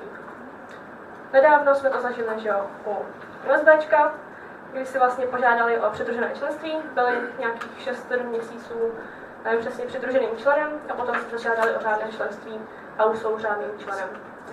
To vlastně přidružení členové nemají právo hlasovat na zasedáních, nemůžou využívat vaše identity, myslím. Nemůžou, tak jsem to nemůžou. A to tam máme taky však jako specifikovaný, co můžou a co nemůžou. Takže mají takové omezené možnosti a už se můžou jakoby víc zapojit a zjistit teda, o čem to je a nějak se začlenit trošku. Ještě něco vás tomu napadá? Ne? Ne? Když tak, Kubo, hlídej mi čas. Tak, když přejdeme na volby, rozdělili jsme zase na jednotlivé oblasti, volby do MBčka, do kontrolní komise a do OUSíčka. Teďka vlastně, jestli se vzpomenete, tak ve volebním řádu byly víceméně popsané jenom volby do MBčka a byl tam trošku zmatek, že jsme neviděli, jak vlastně volit kontrolní komisi a takové věci. Tak to máme teďka hezky rozdělený a víme, co a jak se bude volit. Tak s tím, že jsme teda tam dopsali, ono se to teda víceméně dělalo, ale nebylo to jakoby nikde explicitně napsané, že pokud posláte kandidátku, tak je potřeba zaslat i prezentaci, což se jakoby dělalo, ale nebylo to zapsané přímo ve stanovách. A pokud kandidujete na OUSíčko, tak musíte přidat i budget, nějaký navrhovaný, aby to tak mohlo vypadat. Tak, po nějaký kratší diskuzi s Elárama, nebo kam jsme to vlastně posílali, na Eláriem, se vlastně zrušila volební diskuze, tak jak bylo zvykem. Samozřejmě bude možnost furt jakoby si nějak diskutovat mezi sebou, ptát se kandidátů na otázky, diskutovat s ostatníma kandidáty, cokoliv, ale nebude na to přímo vyhraněn čas, jak jsme byli teďka zvyklí. Tak, co se týká volební komise, členem nesmí být osoba s hlasovacím právem, to je asi úplně jako jasný. Pro schválení všech těch 3 věcí je potřeba absolutní většina hlasů. Jo, a to je všechno. So Maria, if you want to candidate to the MB, audit committee or for the OC, you have to send the application and the presentation. And if you want to candidate for the OC, you have to send the budget also. Okay? There is no more discussion about the candidates, as we have it in NMA and so on. If you have the voting right, you can't be in the electoral committee. Okay? It's scary. And for the approving the NB audit committee or OC, we need absolute majority. Okay? That's it. Normal changes, I think. Napadá vás něco? Já nejsem být ráda nebo zděšená, že se nejsem ptáte. Tak pojedeme. Tak, co se týká volebního systému, tady jsme změnili v případě, že kandiduje jeden kandidát a nezvolí se v prvním kole, tak druhé kolo o něm už není. Teďka vlastně ve stanovách bylo, že pokud... Jaký příklad, ježišmarja. Tam Martin by kandidoval do MBčka na prezidenta a nebyl zvolený, byl jediný kandidát, tak by bylo druhý kolo a vlastně by se volilo o tom stejném člověku. Úplně jakoby znova a úplně stejně. Což nám přišlo trošku zbytečné, řekněme. A hlavně časově náročné. Takže druhé kolo v případě jednoho kandidáta a jeho nezvolení nebude. Tak, konzultaci sekcí jsme nechali jen před druhým kolem voleb. To znamená, pokud by byli 3 kandidáti a do druhého kola postupovali jenom 2, tak vlastně máte možnost to konzultovat se sekcí, protože vlastně se může stát, že kandidát, pro kterého jste hlasovali, už druhého kola nebude. Tak ať máte čas se poradit. A jelikož vzhledem vnitřním předpisům můžou být až 3 kola, tak jsme se rozhodli před 3. kolo konzultaci nedávat. Opět kvůli nějakým časovým možnostem a úplně by to asi všechno rozbilo, řekněme. Jak jsem už zmínila, můžou být maximálně 3 kola voleb. Teď se dostaneme asi k tomu nejtěžšímu. Původně jsme chtěli udělat graf, já jsem to tak nezvládla, promiň Vicky. Pokud máme víc kandidátů, tak do druhého kola postupují 2 s nejvyšším počtem hlasů. To je jako jasný. Příklady. Nevím, jestli to přesně vychází na 19, se omlouvám, jsem to jako nepočítala. Pokud v prvním kole se dostane někdo... Jak to svítí? Pokud někdo dostane hlasy 9, 6 a 4, tak do druhého kola postupují akorát ty lidi, co dostali 9 a 6. Protože byli 2 s nejvyšším počtem hlasů. Jo? Pak se může stát, že tady máme 3 lidi, kteří dostali po 5. To jako nestane, protože máme 19 hlasů, že jo? Ale pro příklad. Postupují všichni 3. Protože prostě 2 s nejvyšším počtem hlasů. Nebo prostě ty s nejvyšším počtem hlasů. A jsou 3, ale tak to jako nevadí.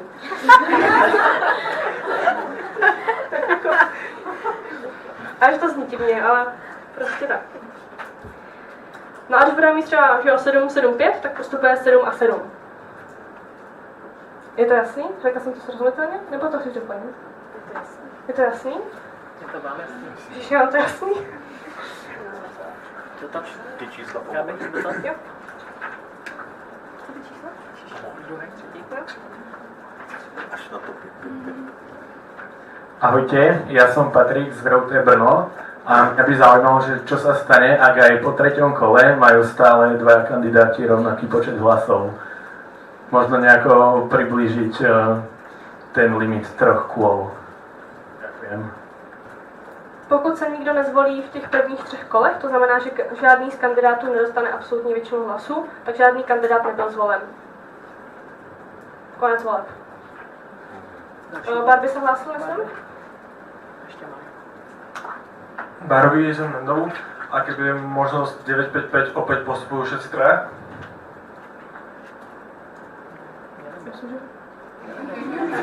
Jo? Ano. Děkuji. Maria, jsem s vás.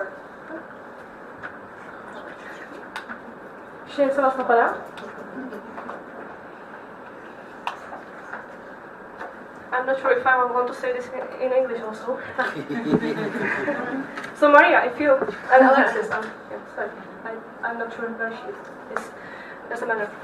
If there is one candidate and he's not approved in the first round of voting, that's end. He's just not approved. Okay, it's fun. You can have the consultation with your section before the second round of voting only before second round. There can be only 3 rounds of voting, not more, only 3 max. Okay. And if you have more candidates, only 2 with the highest votes for yes are going to second round. Here you have the examples. Okay. It was short. Is clear? Great. Tak, co se týče zasedání, nemáte nikdo už nic k volebnímu systému? Ne. Ještě Lukáš, dobře?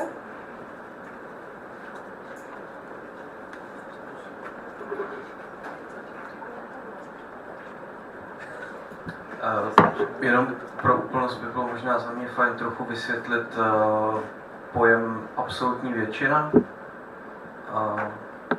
Rozdíl mezi absolutní prostou a dvoutřetinovou většinou. Dvoutřetinová je asi jasná celkem, ale protože to někdy bývá poněkud zaměňováno. Kubo, chceš odpovědět? A nebo to mám říct krátce, jo? Chceš krátkou nebo dlouhou odpověď?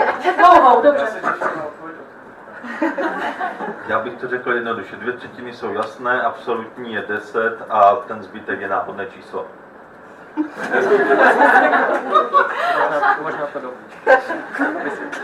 Já ti to doupřesním, ano?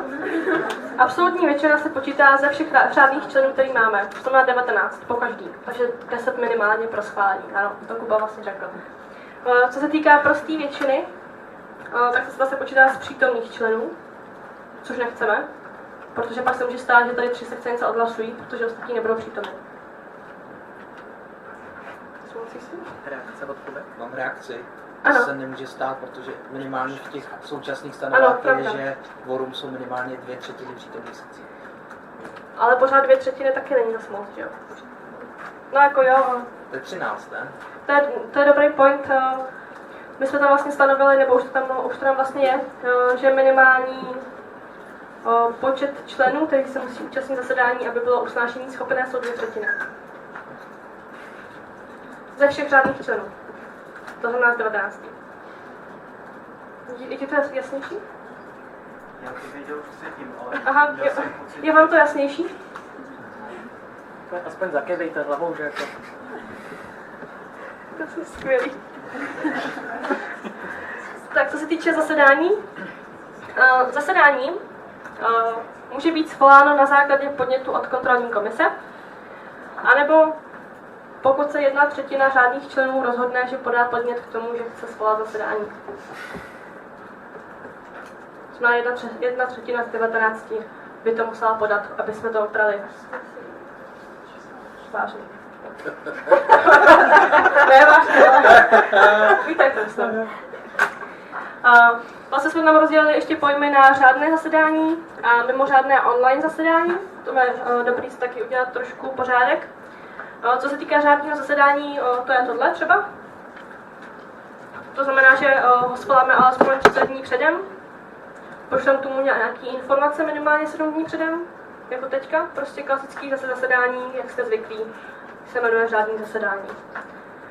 A přidali jsme tam možnost, aby jsme to měli teda explicitně zmíněno, jo, že to může být i online. Už jsme ho sice měli, ale máme to teda zmíněno i tady pro jistotu. Prostě kdyby něco, tak že může být i online. Máš nějakou otázku, Martine? Ne? Dobře. Tak, co se týká mimořádného online zasedání, tak to musí být svoláno minimálně 3 dny předem. A určili jsme, které věci se tam nesmí hlasovat, protože na to prostě není potom dostatek času se připravit. A nesmí se tam třeba hlasovat NBčko, nemůžou se tam přijímat nebo vylučovat členové a nemůžou se schvalovat stanovy. Otázky? Komenty? Tam někdo vzadu hlásí?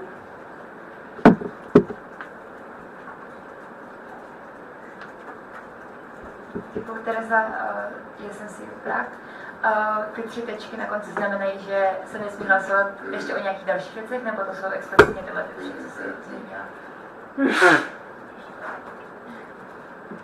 Ty 3 tečky tam jsou hlavně proto, že tohle je hodně zkrácený. Tam je přímo jako zmíněný, že se nesmí měnit forma členství a nesmí se schvalovat stanovy a vnitřní předpisy a tak, ale tohle jsou ty 3 hlavní věci, které se tam nesmí schvalovat, akorát jsou tam prostě jakoby jinak formulované, řekněme. Ale co si vzpomínám, tak tam nic jiného není.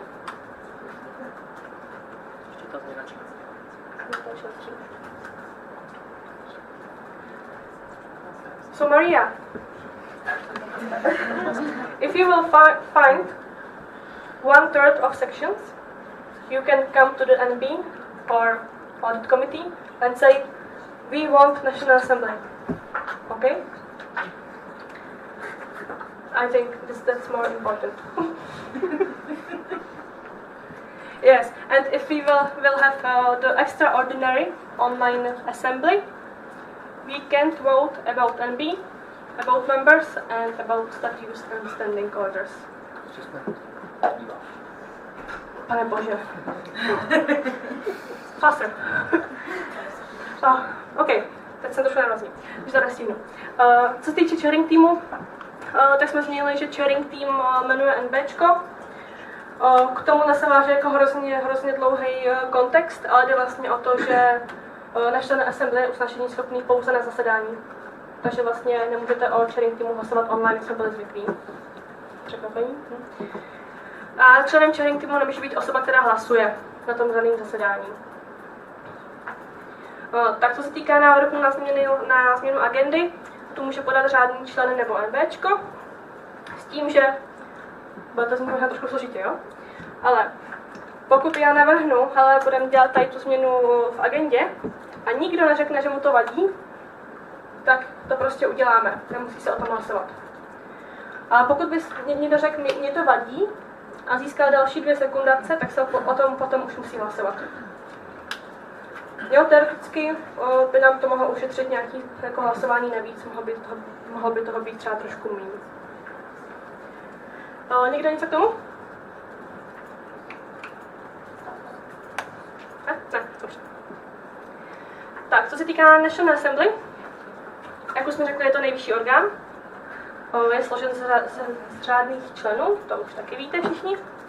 S tím, že vlastně veškeré pravomoce, které měl CLR nebo LR, přechází na statutární orgán naší sekce. Jo? Hlas můžete i tam delegovat v uvozovkách, protože hlas nedelegujete, ale pouze rozšiřujete svoji volební pravomoc. Není to, že prostě přechází hlas, ale prostě dáváte i dalšímu člověku možnost hlasovat. A můžete ho delegovat na jedno zasedání nebo i na delší dobu. Na semestr, na rok, max, nejlíp. Tak. Máte k tomuhle něco? Vím, že ještě doplním, co jsme řešili v Pardubicích, jsou ty fyzické osoby. U fyzických osob hlasuje ten, kdo podepsal přihlášku o členství. Konkrétně to teďka Anička a Kuba. Takže oni 2 můžou primárně hlasovat. Tak, Martinovi, prosím. Martin, ESN CZ. A ak má niektorá sekcia zapísaných viac štatutárov a ešte sa rozhodne rozšíriť to volebné právo a nejakým zázrakom by sa všetci zbehli na jednom assembly, tak ako to musí byť dané, kto z nich môže hlasovať? Tady ten systém mám vysvětlený na dalším slajdu, co se týká hlasování a předávání tady těch věcí. Cover? Dobře. Tak se přesuneme na to, co byla otázka. Mám tady opět udělaný příklad z platformy, není to 100% pravda, ale plus minus podle lidí, co tady jsou. Co by to teda pro vás znamenalo v reálu? Fyzické osoby to mají jednoduchý, tam je to prostě daný. Co se týká sekcí, já mám tady příklad 2 sekcí. Zamuny, to, co tady mám, tak to vlastně sedí. V novém systému by to sedělo. S tím, že vlastně Horty má delegovaný hlas, protože funguje jakoby LR na svojí sekci, takže by měla prostě volební pravomoc předanou od svého statutárního orgánu. A Fusky, jelikož je statutární orgán, tak může prostě volit defaultně, je to jako jasný. S tím, že vlastně my jsme to psali i do toho přehledu změn, že nějakou takovouhle podobnou tabulku bychom posílali vlastně před každým zasedáním. A vy byste vlastně měli možnost napsat tu primární osobu, která za vás bude hlasovat, plus nějakou druhou, zastupující, řekněme, která by zastoupila tu hlasující, kdyby se, nevím, něco stalo, nebo cokoliv, kdyby tady prostě nebyla. To znamená, že podle toho nového systému by vlastně Horty i Fusky mohly hlasovat, oni vlastně můžou hlasovat, ale primárně hlasující osoba je Horty. Fusky se jenom kouká. Jo? Tak, druhý příklad tady mám třeba o Liberce, kdy vlastně v novém systému by Míša jako LR měla delegovaný hlas. A pak by se mohlo stát, že třeba by tady v současné době Lukáš nebyl a delegoval by hlas pro jistotu, třeba ještě na Víťu, pro jistotu, kdyby náhodou se Míši něco stalo, nevím.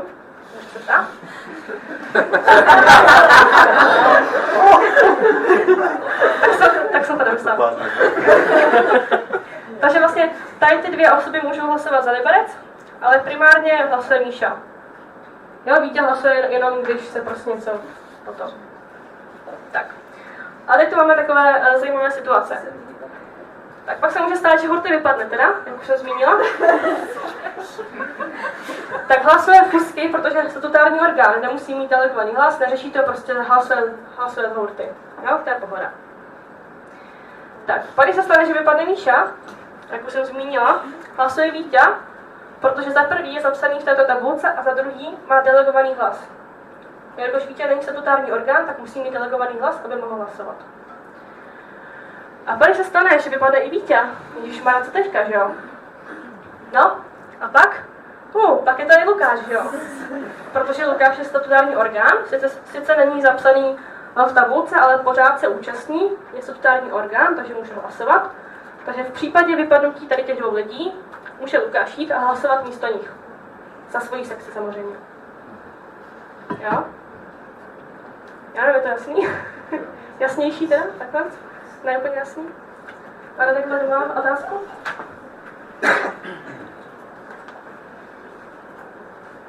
Máš přesně 0 sekund. To už je konec skoro. A tak ESN BTO, tak proč máme tu tabulku, pokud stejně může hlasovat kdokoliv, kdo má ten hlas jakkoliv delegovaný? Není to zbytečné? Je to pro nás trošku přehled se v tom orientovat, kdo vlastně bude za tu sekci hlasovat, protože vlastně bude mít hlasovací právo jak statutární orgán, tak vy vlastně můžete jít a dát ten hlas ještě dalším 5 lidem z vaší sekce.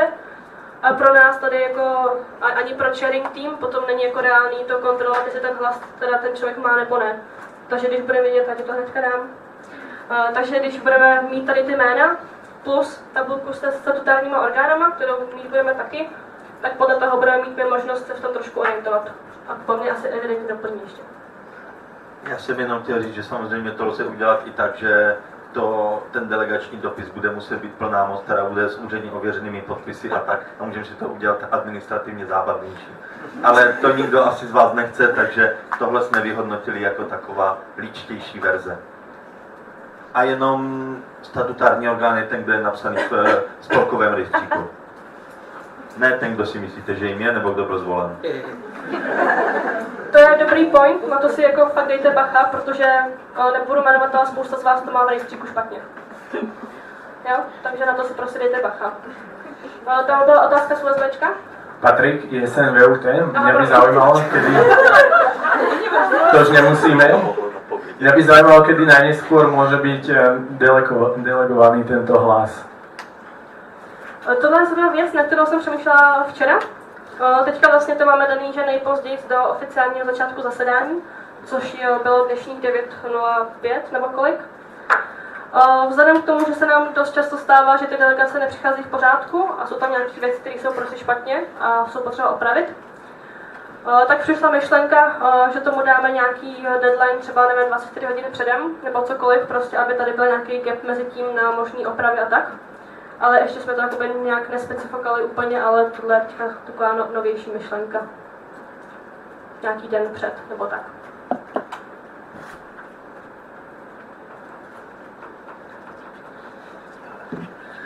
Tak jo, hezký den. Fusky ESN Brno. Já bych se jenom chtěla zeptat, jako, už je to takový jako hrozný scénář, který se asi nestane, ale kdybych já tu nebyla a hurty se něco stalo, aby ten delegovaný hlas neměli na nikoho jiného, tak nemůžeme volit v tu chvíli? No. Jo. Martin?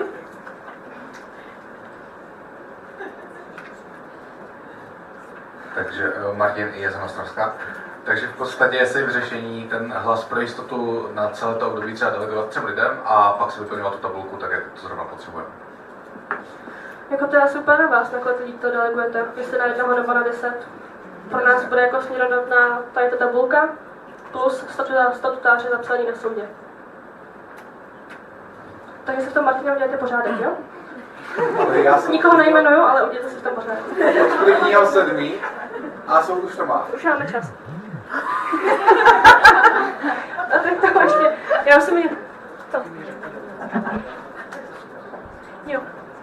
Jo, dobrý komentář od Vládi. My jsme vlastně řešili i to, že pokud tady že máme hurty i fusky najednou a vlastně obě můžou normálně hlasovat, tak jsme si tam jako dohodli takový podpultový ještě systém, aby vlastně to hlasování po quorum checku, co je, do nějaký pauzy, do coffee breaku, do oběda, hlasovala jedna osoba. Pokud, nevím, ta osoba nedostane infarkt mezi tím třeba, jo? No to se jako asi nestane. Ale prostě, aby si to třeba hurty z fusky nepředali během hlasování. Například, když pak budeme hlasovat odpoledne stanovy, tak aby stanovy a vnitřní předpis 1 nehlasovala hurty a 2, 3 najednou fusky. Jo, prostě jako to ne. Aby se to jako nepředávali během hlasování jako takovýho. A myslím asi, že je to všechno. Jo, už jenom tak nějaký zim.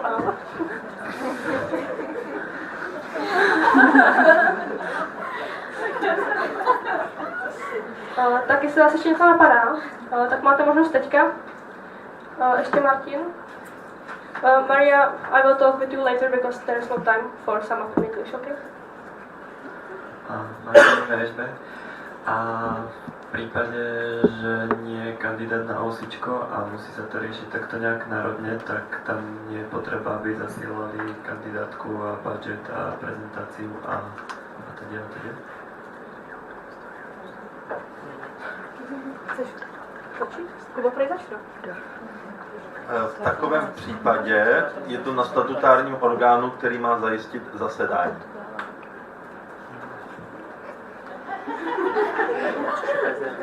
Což je prezident ESN CZ.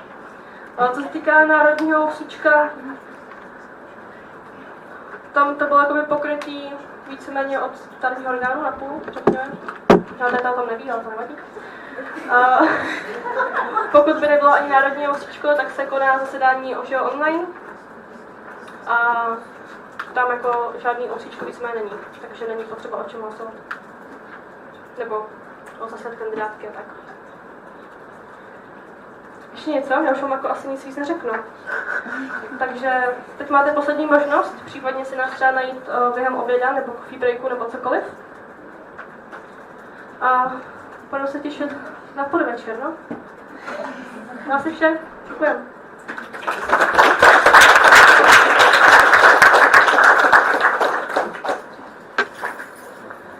Thank you very much. There is no time assigned for discussion, so we will continue with the next presentation regarding the visual identity, presented by Mishka from the National Board.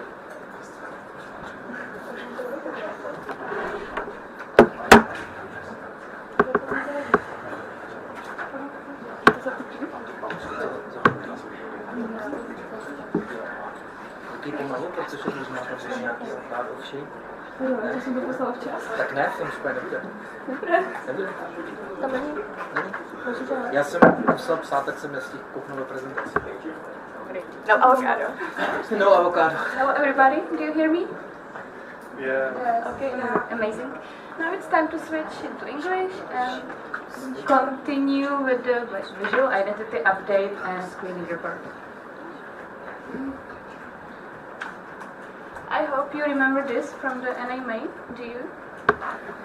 So I was presenting the visual identity manual, but the draft version only. And now finally the whole version, the original one, it's published, it's out. So now I would like to go through it and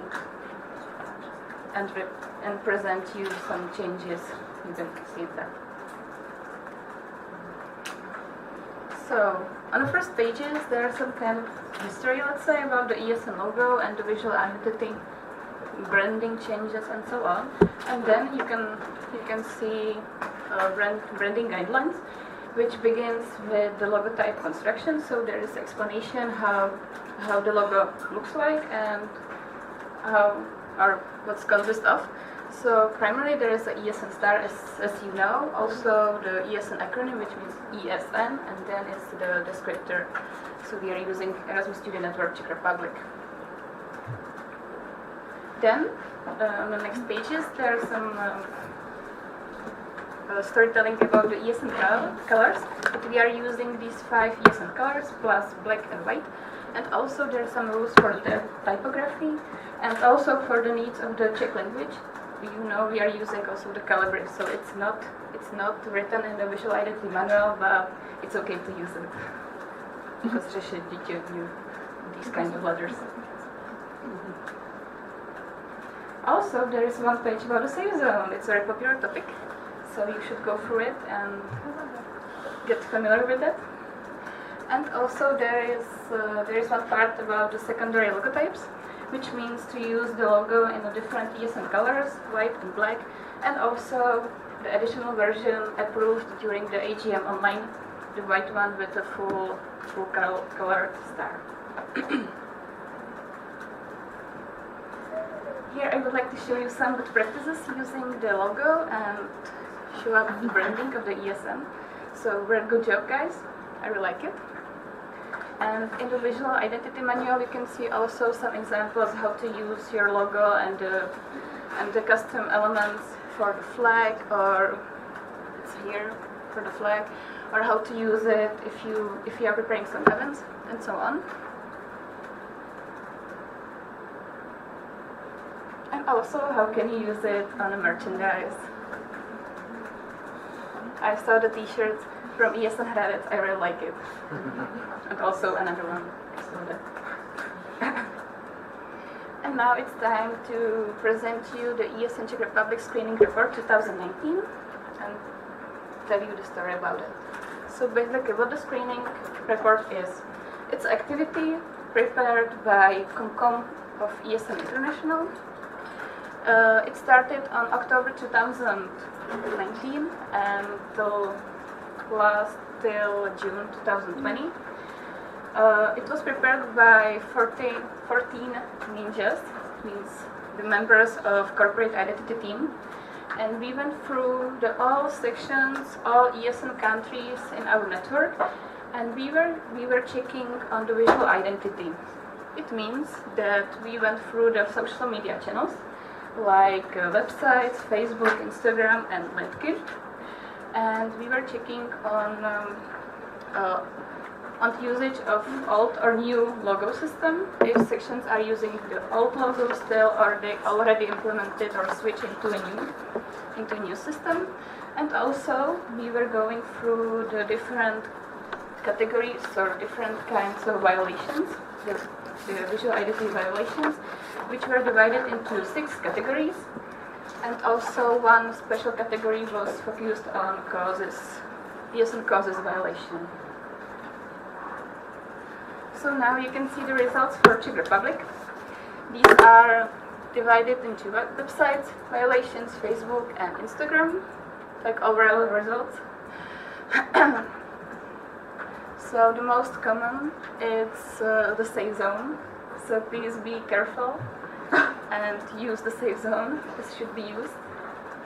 Also, there were some mistakes with the background, but it's usually just for the Facebook, not Instagram, so that's a little bit strange. But when I saw another sections or in other countries, I have to say Czech Republic is one of the best in using visual identity properly. So this is a graph for the common violations through all the channels. So you can see again the safe zone, or also there were some infringements about the scaling of the logo at all or star, and some of them were used wrongly with, for example, with the color of the star. These are the overall results for the causes. I have to say that Czech Republic is very responsible, and we are not showing so many pictures with drinking alcohol. So amazing! I'm so proud of you guys. And mostly it's okay. It's just okay. So that's everything from my side. I would like to thank you for your work done. And despite of not having the full version of Visual Identity Manual published, we did a really, really great job. So I'm so proud of you, and thank you again.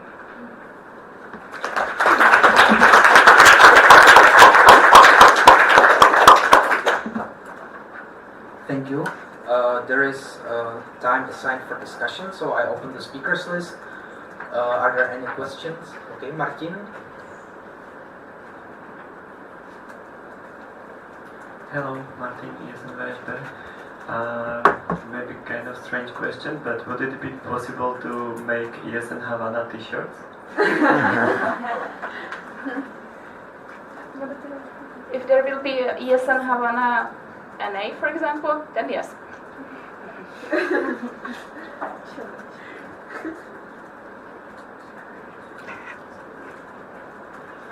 Are there any other questions? If not, then I propose to close the speakers list. Any objections? If not, then I close the speakers list. Thank you, Mishka, for your presentation. And the next presentation is regarding ESN review, presented by Peppa from LD. Yeah, and take your time with the, first slide. I love avocados. Bruh.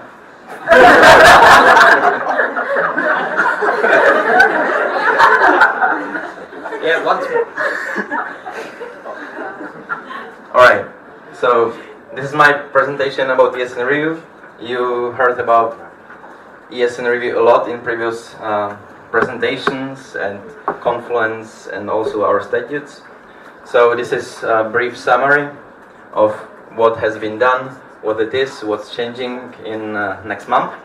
I have just 10 minutes for it, so I will go pretty quickly through it, but there are 10 minutes for questions in the end, so write it down and ask after the presentation.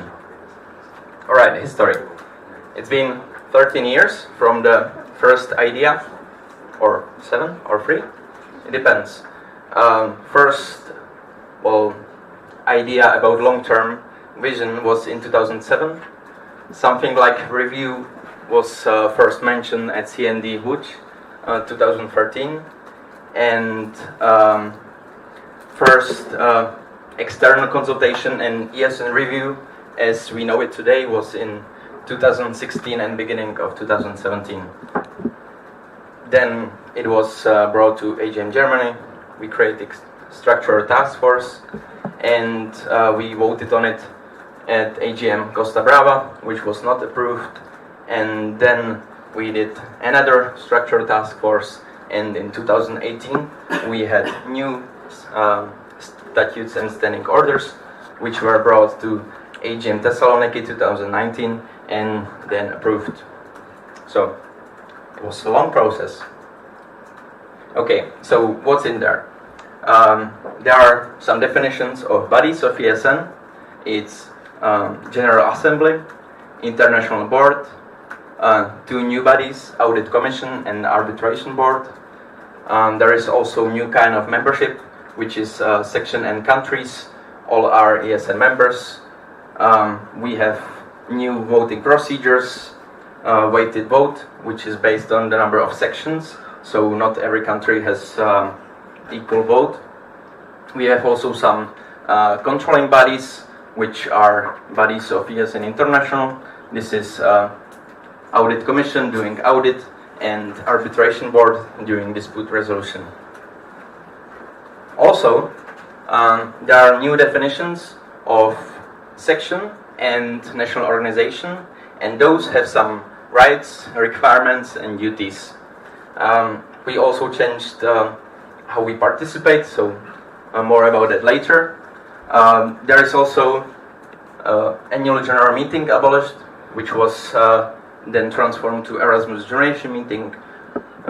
You will attend it next year, I hope, because most of you have already some membership fee paid.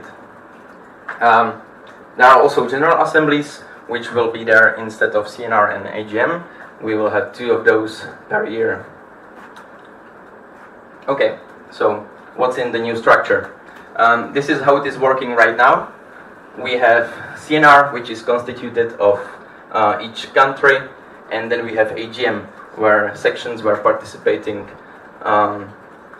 directly and voting on ESN international matters. In the proposal, it's changed, so section do not participate directly to ESN International, but through its national organization, which constitutes the General Assembly, and that is the new body. Okay, what is the General Assembly?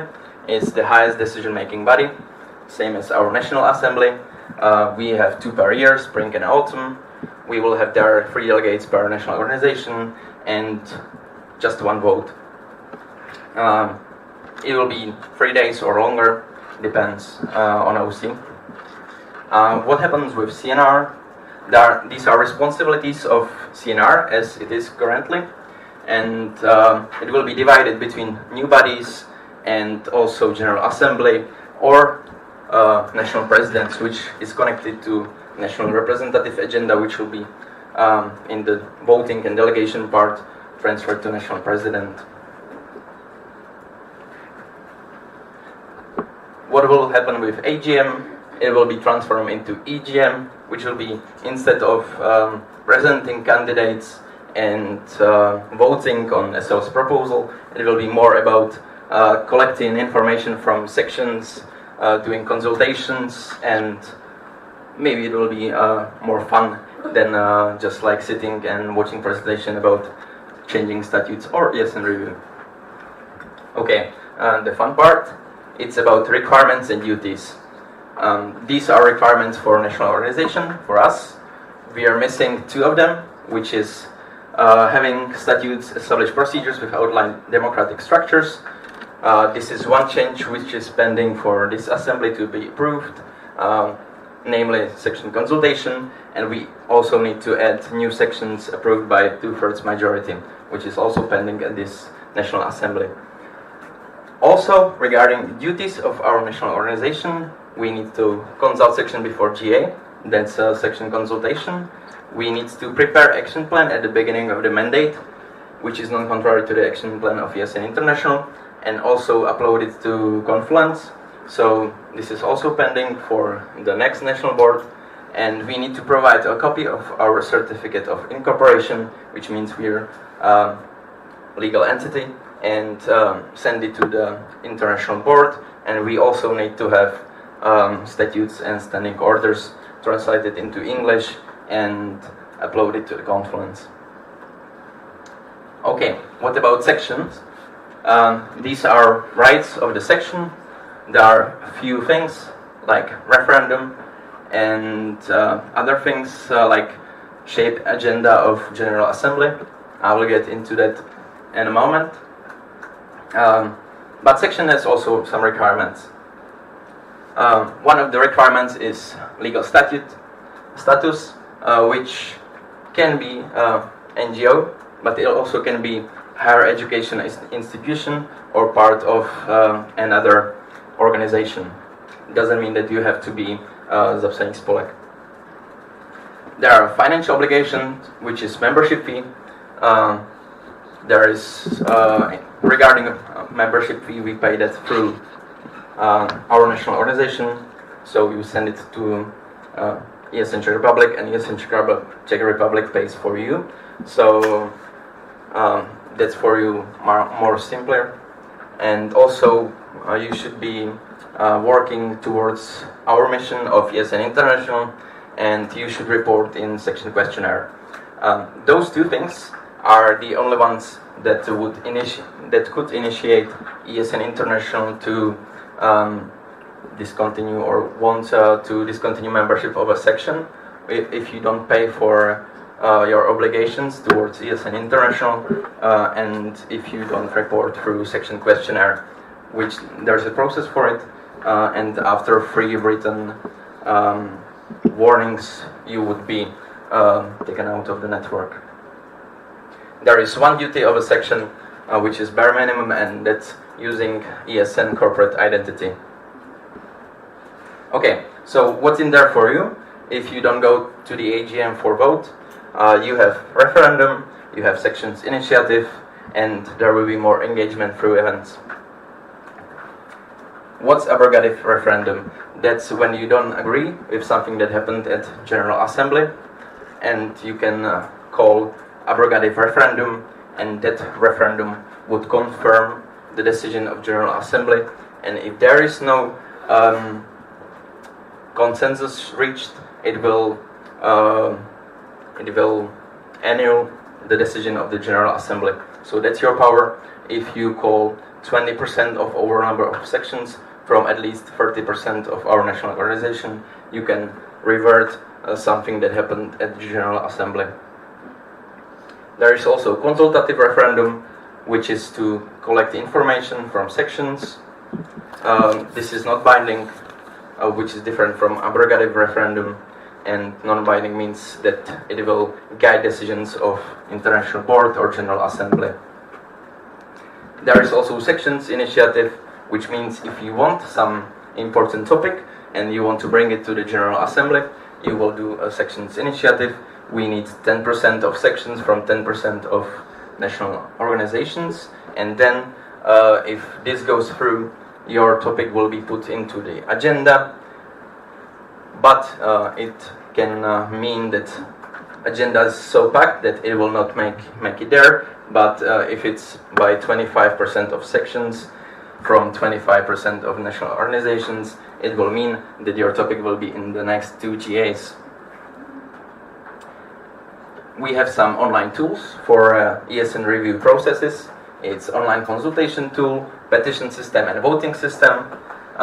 These are not ready yet, but it will look like this or something similar to it. So it will be just portal where you can just push a vote button after logging in with your Galaxy account and vote for your section regarding referendum, consultation, or sections initiative.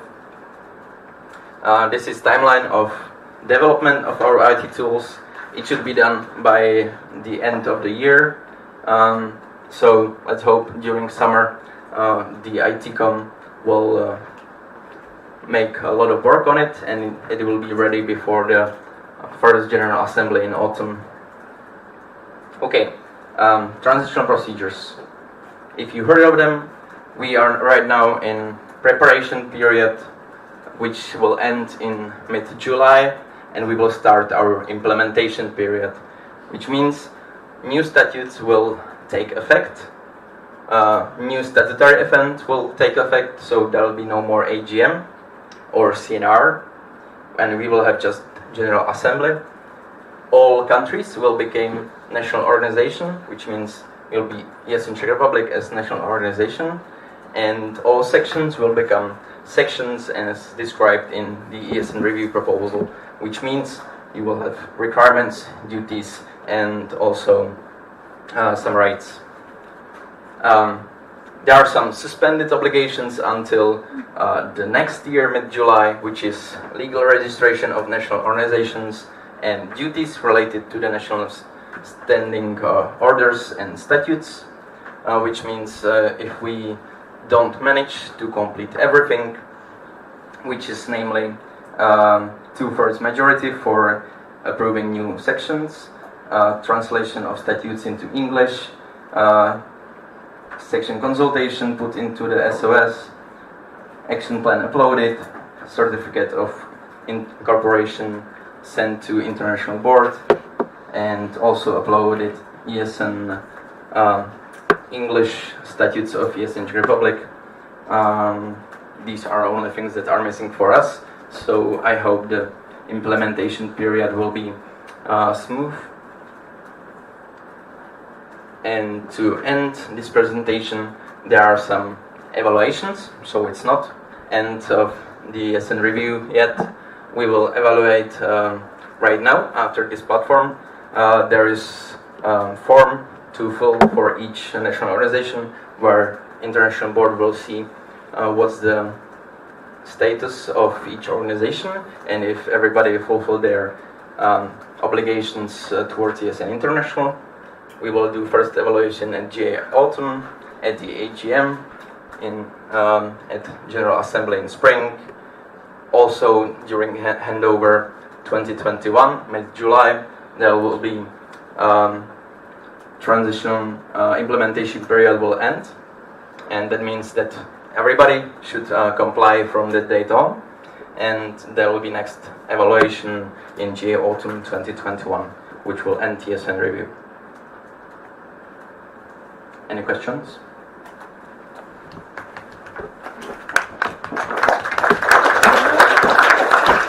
Yeah, there's time aside for discussion, so I open the speakers list. Are there any questions?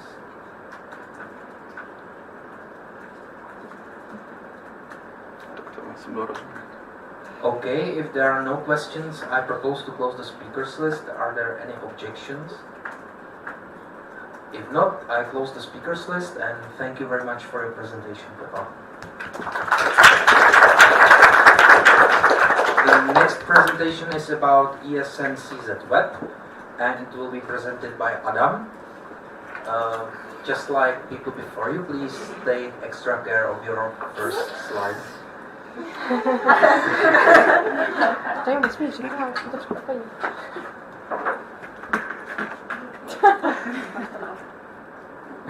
No. Máš to obrázek, prezentovat.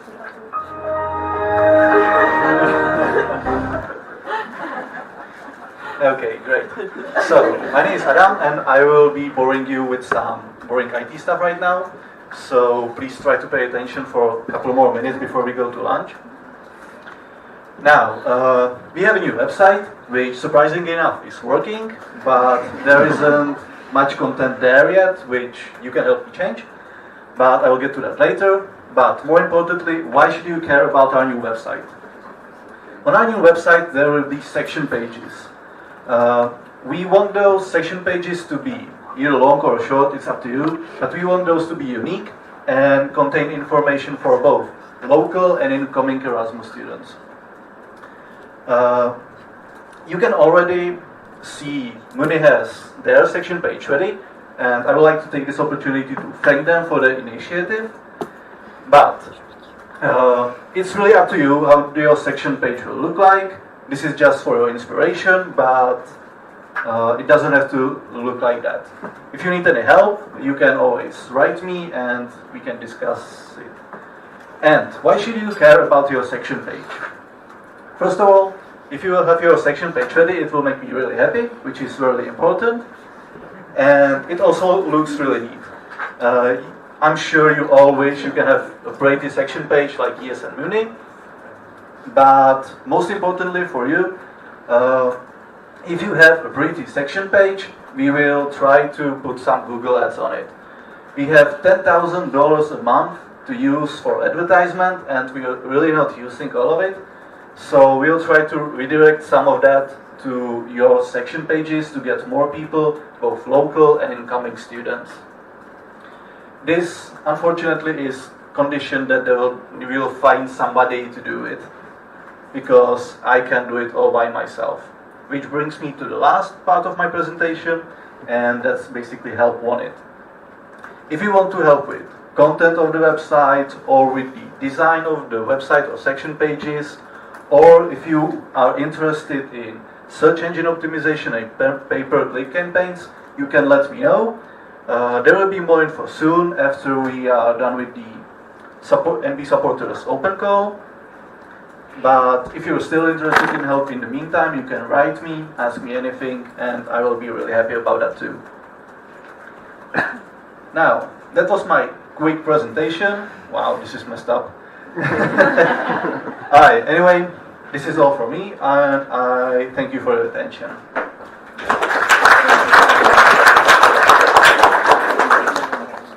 Thank you very much. There is time assigned for discussion, so I open the speakers list. Are there any questions? Okay, if there are no questions, then I propose to close the speakers list. Are there any objections? If not, then I close the speakers list. Thank you very much for your presentation, Adam. Before we continue, we will have an OC announcement regarding the group photo and the lunch.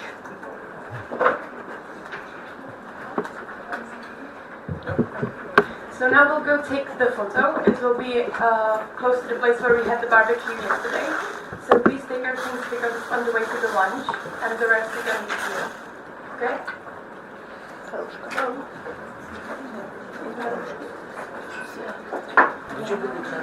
Regarding the lunch starts in 30 minutes. So you can't be late for the lunch, so just be there on time. It's 1:30. It will be in the Volha dorms. There's Mensa. It's there. I think we will go there together from the group photo. And if you write down some diet, like vegetarian, vegan, gluten-free, whatever, you just need to say it to the lady or somebody who will give us the lunch, okay? Because they have the special one.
teraz trochu rozbijeme, ale nevadí.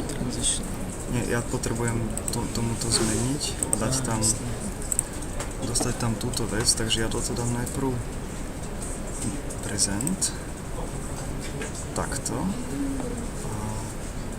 Hi everyone, so my name is Paulina or Paya, and this is my colleague, Misha, and we are from organization Consent.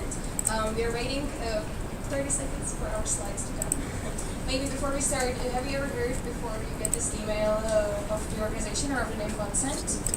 If you ask, can you raise your hand, or is it go? Okay. Nice, very nice. Almost.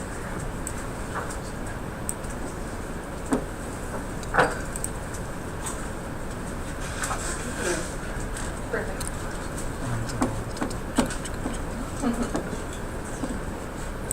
Second.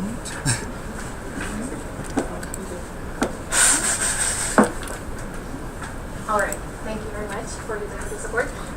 So we are Consent, and we are here on behalf of Project Respect is Sexy on Campus. In Czech, it's Respect až na půdu akademickou. And just to tell you a little bit, like 1 minute, about what Consent is. It's an organization that was established in 2016, and it's the first organization that exclusively deals with prevention of sexual harassment and sexual violence. And it's not really any sort of like psychological treatment for victims. It's more about spreading awareness, kind of educating the general public what the topic even is. And one of the big things that we try to do is to talk about it in a sex-positive way. So not to shame anyone, not to like kind of say what everyone should do, but kind of talk about it and open discussion, open the topic. We have the main kind of 4 target groups or projects. We have primary and high school students. We do workshops for them, talking about what sexual harassment is, kind of opening the topic for them. Most of the times they have never kind of even heard about it or never talk about it at home, so it's very nice to kind of see how engaged they are. We train bar and nightclub staff. Again, it's a little different. We adjust the workshop for workers at bars and how they deal with parties and stuff like that when something happens. We treat them as active bystanders. Right now we are starting workshops for teachers and how they could in future incorporate this topic into their lectures and their classes in their schools. And the main thing is sort of like campaigns for general public. So on Facebook and Instagram, we try to run kind of graphic information about the topic, opening discussion, and trying to engage with the people who are commenting. And the 5th project, this is the newest one, which this is why we're here today, is Respect is Sexy, and Misha will tell you a little bit more about it. So as Paya was saying, like when you look at the sexual education in the Czech Republic that goes on in high schools or like elementary schools, it usually sucks. So then the students go to university when like the sex life gets a little bit more exciting and like ongoing, I would say. But like they haven't really been able to talk about these topics with their parents or their peers. There's like a lot of taboos going on. So what we want to do is kind of change that. We're basing the whole thing on the best practice that's abroad. So we're talking the best universities in the USA, in the UK, in France, New Zealand, you name it. And the topic of sexual harassment and violence is something that's been like denied and like overlooked by the Czech universities. There's like many deans of schools who say like, oh, it doesn't happen, and like if it happened, then like I would do something about it. But you hear about the stories, but then like there's no follow-up and nothing to do about it. So what we want to do is like to create kind of a community of people who are like peer, near peer, who are able to like help people if they happen to get into a situation that's like uncomfortable and they don't know what to do about it, which we feel that like you are the perfect target group since you are dealing with a lot of students that come in the Czech Republic, which is a really strange environment, or like they're here for the first time and they might go to a club or like talk to someone else and something like not really comfortable might happen and then they might not go out again or like kind of change their behavior according to that. We are supported by the European Solidarity Corps and the US Embassy that thought like, oh, that's a kind of cool idea, so let's give them some money. And so why are the foreign universities so good at like dealing with this? It's because they have like data, and so like they know exactly what's happening on the campuses, and then they can address it accordingly. And so in the Czech Republic, there has never been any like collection of data on this topic until our project focus artists being like, oh, we're so good. Anyway, so we did collect some data. We already have like 1,400 responses from like college students, which is pretty cool. And we thought that we would give you like a small pop quiz where you can try to guess what's the situation at the Czech universities right now. Okay, so I would like to ask you to pull out your phones or your laptops or whatever you prefer and go to slide.do and the event code is consent.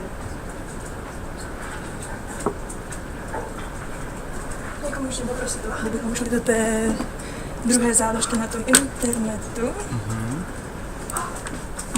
Jo. A to nevím, jestli je někde jakoby live view nebo něco takového. Do present mode? Jo, maybe. Yeah, there should be, not the questions but the polls kind of done. Takto?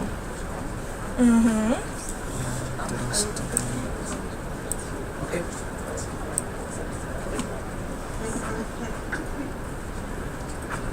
I mean, you can put your name in there, or you can have like a, I know, like the winner or something if you want to be anonymous. That's completely okay. Yeah, anything. And it's a quiz, so there might be a winner. So we have a little prize if there is one winner. So that's a little motivation for you. But is there someone else who needs more time to log in? Okay. Okay.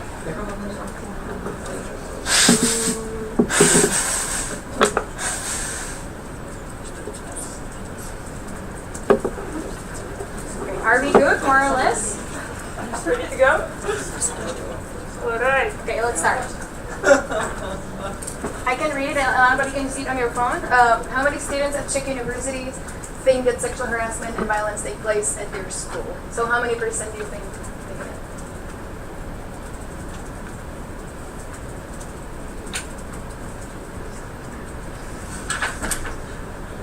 Someone still needs time to click on it?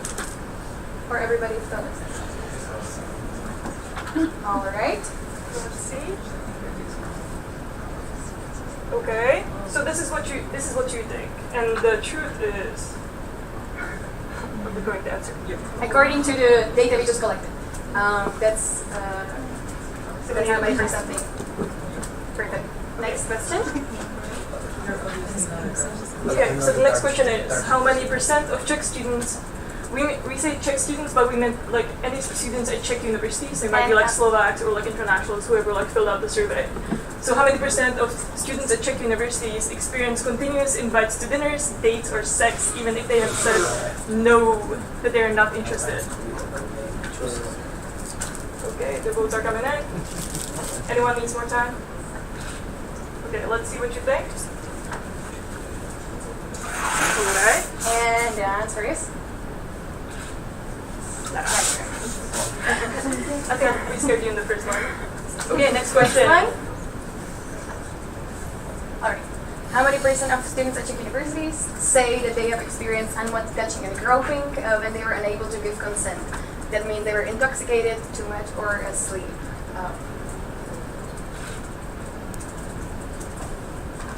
Okay, everybody good?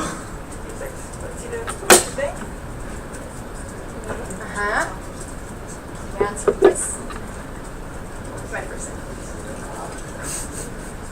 We sent a survey just to inform you. It's all the students at Czech universities and alumni up to 4 or 5 years. So it's basically all the recent graduates. All right, next one. Okay, so how many students that reported that they have been raped? That means that someone had sex with them under physical threat when they were unable to give consent or without their voluntary ongoing consent, did not reach out to anyone regarding this incident. So this is only the group of students that said that like they had this happen to them. And they didn't reach out to anyone. Okay, let's see what you think. And let's see what the number is. Yes. 83% of students didn't reach out. Okay. And last one, connected to this one, is what are the 3 main reasons why those students didn't reach out to anyone regarding this incident? So you were quite right, 83% of all the students that had something happen to them didn't really do anything about it as of contacting someone. Why do you think that?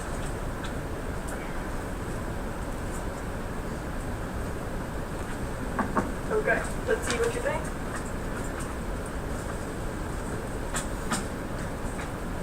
So feel embarrassed sharing for thing that we more sure because it's the main one here. Let's see the correct answers. Yes. These are the top percentage. Like all of them are kind of actually considered there. They all happened, some of them, but these are the main kind of top responses we had. Perfect. Thank you very much for participating. So this will just give you an idea of how kind of common issue this can be. Is it done? Oh yeah, we have the winner. I mean, I'm not sure if there's more I people, then we're forgot. in trouble. Okay, so let's see. Okay, Yaku. Who's Yaku? Okay, over there. So we got a little present for you, and we're gonna give it to you at the end. Okay, we'll give it to you in the second half. But congratulations. Thank you for participating.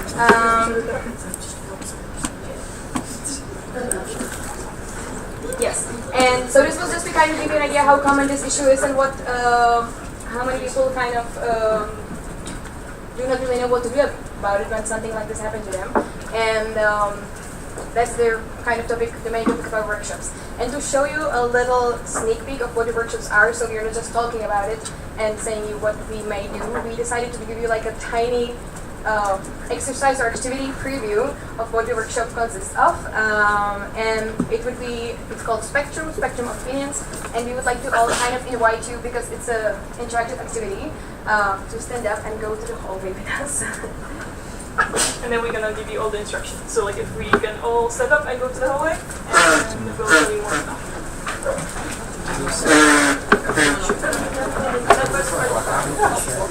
Gdzie? Tam? Jak nie rozumiem? Jak pisze?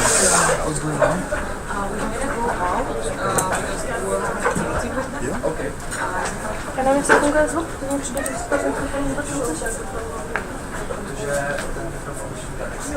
Je? Nie, oni rozprávali z diaľky, ale zvuk ide. Aj do streamu, teda.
Thank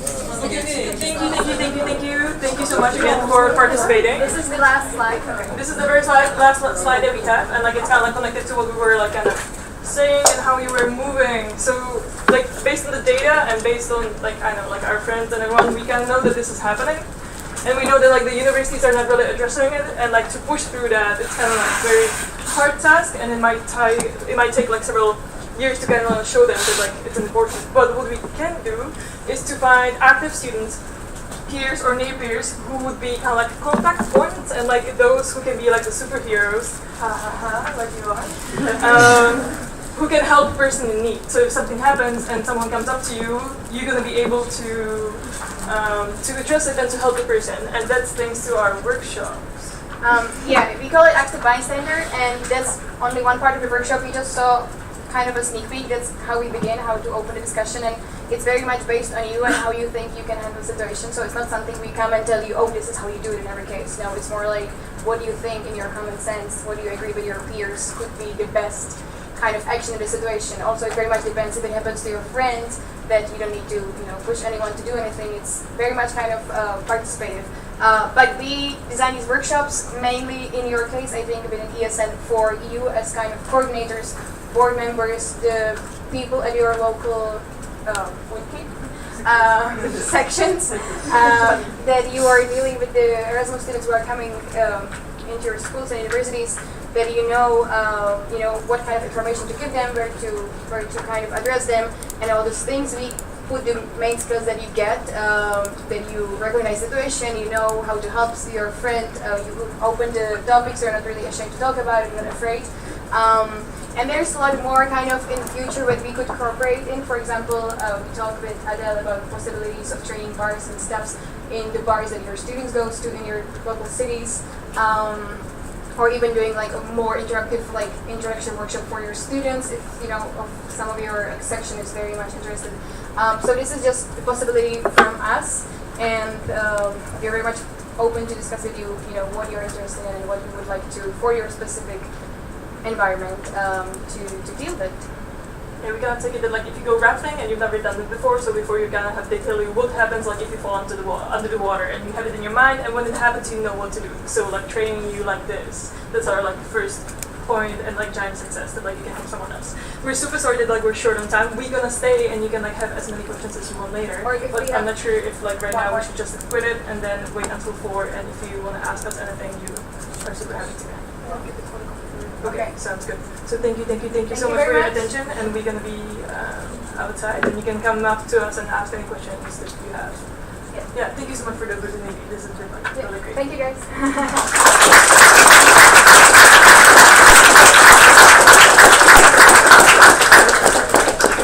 Okay, so thank you, Michelle and Kaya. It was actually really nice to hear about this project from them. So I hope you liked it as well.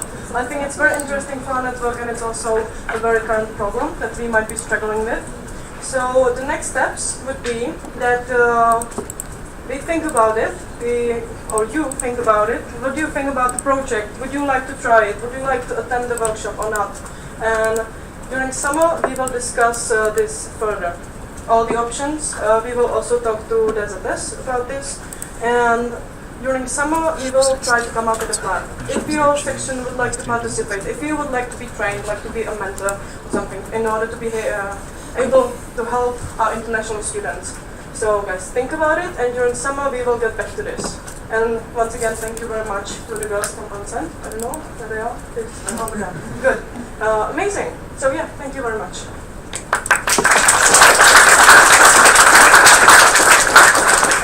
Thank you for the presentation.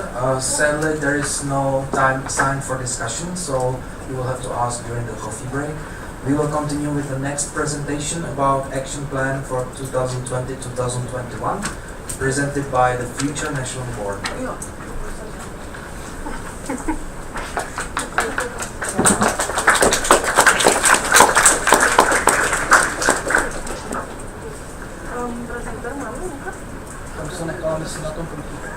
Tady je. Aha, super, děkuju. Okay, hello again. Hello. Hello, good. So right now we would like to shortly introduce you our ideas for the action plan for the upcoming year. Just to mention it, this is just a draft and just an introduction. We've been working on it since May, let's say, also with the current board. And now we would like to discuss the ideas with you. Nice. And why? Actually, we have already talked enough about action plans and strategy, so there's no need to focus on it more. And just a timeline so that you know how we worked on it so far. So we basically started with a strategy meeting. I don't know if everyone can assume. So we started in May with a strategy meeting where the whole board, well, both boards got together and we discussed the strategy and we got on the same page basically, so that everybody understands what it is, what are the priorities, and what do we want to work on. Then we also started with some ideas at our first meeting that we had at the end of May, and now we are introducing the draft. So just the main ideas, and we will be voting on the action plan in September. Good. Just to let you know what is it built on and what we have taken into consideration when creating the draft. So basically, it comes from the strategy of ESN CZ, and it also is based on SWOT of ESN Czech Republic that we have created. Well, we created it a couple of weeks ago. Then, also since we did it with the current board, there were a lot of transition ideas involved, and there was also some risk analysis done. Basically, what do we do if we get back to quarantine in autumn and so on. So the main focus points, during the next year, we would like to focus on the network and on you guys. We would like to spend as much time as possible with you, and we also want to work on our inner functioning, let's say. So it will be a lot about financial stability and also on the impact of COVID-19. Then we also want to be, let's say, setting ground for bigger strategic projects, because in the strategic plan there are a lot of things, but not all of them can be done in 1 year. So that's why we are setting ground for the bigger plans to be achieved in 3 years. And like we said, bringing the national level closer to the local level and vice versa. Good. So we have basically created it based on the strategic priorities. So the first one is human resources. And the things we would like to focus on in the upcoming year are active communities and teams, which is according to strategic goal number 2. Then HR campaign, we would like to finish it and start it. Ideally by the end of this year. Then we want to focus on not only external opportunities for our members, mainly the training ones. We want to keep on creating inclusive environment for non-Czech speaking members. And we have also come up with this idea of Make ESN Greater campaign, which will be discussed with you also later. So this is for the human resources. And now when it comes to network operation, we would like to focus a lot on new concepts. So basically, it will be about section care, which is already done. Then the NB supporters, it's also already done. Then alumni and NB agendas, because you know that it's been, well, a lot of things are about to change. We have already started with all these things, but especially when it comes to the supporters, we would like to create a standing order just for the supporters, because until now they haven't been, all the supporters are not like a party of ESN CZ, it's not really official. Then we want to focus on section cooperation, because there are some sections that cooperate quite well, but we would like the whole network to cooperate even better. And then the section consultation, which is also something that's really related to the international level. Wiki update, that has already been mentioned today. Also, you, as sections, you can also use Wiki, and we would like to show you all the pages that are hidden in Wiki. And I thought I wouldn't say a joke today. Good. Okay, so that's not all for the network operation. We continue. We also want to create a proper knowledge base according to the strategic goal number 5. Which will be, well, I'm not going to go into details, you can ask us later. Then we want to raise awareness about causes of ESN, but not like individual causes. We want to, let's say, revive the concept of the project, which is not the project anymore, it's our values. And sometimes we tend to forget. So it will be a lot about causes, and then about transparent communication. Many things are hidden behind this one. And then, of course, financial stability. So it will be about looking for new partners and about finding new ways of getting money. Good. When it comes to activities and services, we would like to have more sustainable events with OXIs. Then, continuous mapping of the network, which we found very important and crucial, and that's also involved in section care. Then stable partnerships, so we would like to work on the relationships we have with our partners and also get some new ones. And then the new concept of our events, which will be mainly about training events, and beyond, let's say, we haven't talked about this in Zubci, and then the national team buildings, because there will be more of them in the upcoming year. Are you looking forward? More team buildings? Right. Good. Alright, the last priority, advocacy on stakeholders. During the upcoming year, we would like to get the quality label, which is in order to be a part of the European Solidarity Corps, and so that we can actually accept and send out our volunteers and interns. So we will be working on this when it comes to professionalization, and then, of course, a lot of consultations with visitors. Then, more institutional partners. You will understand a bit better when it comes to the new supporter structure, that this will be crucial because especially after COVID-19, it's not very easy with the commercial ones, so that's why institutional partners will have a higher priority. And it will be about the ministries, about the about Eurodesk and so on. And of course the new Erasmus Plus program, because it's about to start and the discussions are still expected to continue, it's still not done, and the transition will be quite important. Also we will see throughout the upcoming semester how will it go with virtual mobilities. And then the Erasmus Plus app, which is about to be launched in autumn, if I'm not mistaken. Yeah, good. So basically these are the ideas for now. It will be, well, this is just a draft, like I said. If you have any questions or ideas, comments, please do approach us. We will be very happy to hear it. And we would also like to hear what you think about it. So thank you very much. And that's it.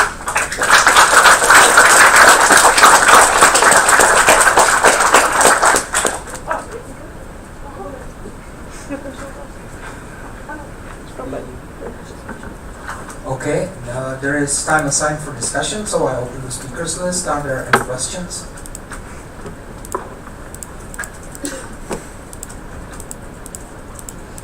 Okay, if there are no questions, I propose to close the speakers list. Are there any objections? If not, I close the speakers list. Thank you guys for the presentation, but I believe you should stay there because now we will come to the presentation about the national supporters, and it will be presented by the future national board again. Thank you, Kuba. Long time no see.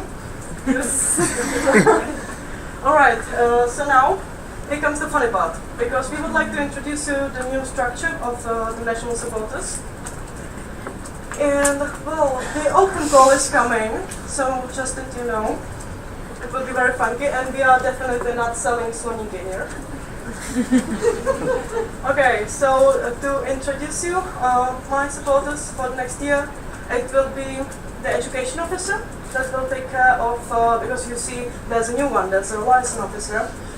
Basically, the education officer's agenda has been split into two, because like I said during the action plan, the institutional partnerships are getting very important, and it is a quite high priority. That's why the education officer's agenda has been split, and the education officer will stick to the international part of education, and the liaison officer would take care of the national institutional partnerships. Then there's President's Community Manager, Social Inclusion Coordinator. They basically stay the same. Then Alumni Coordinator.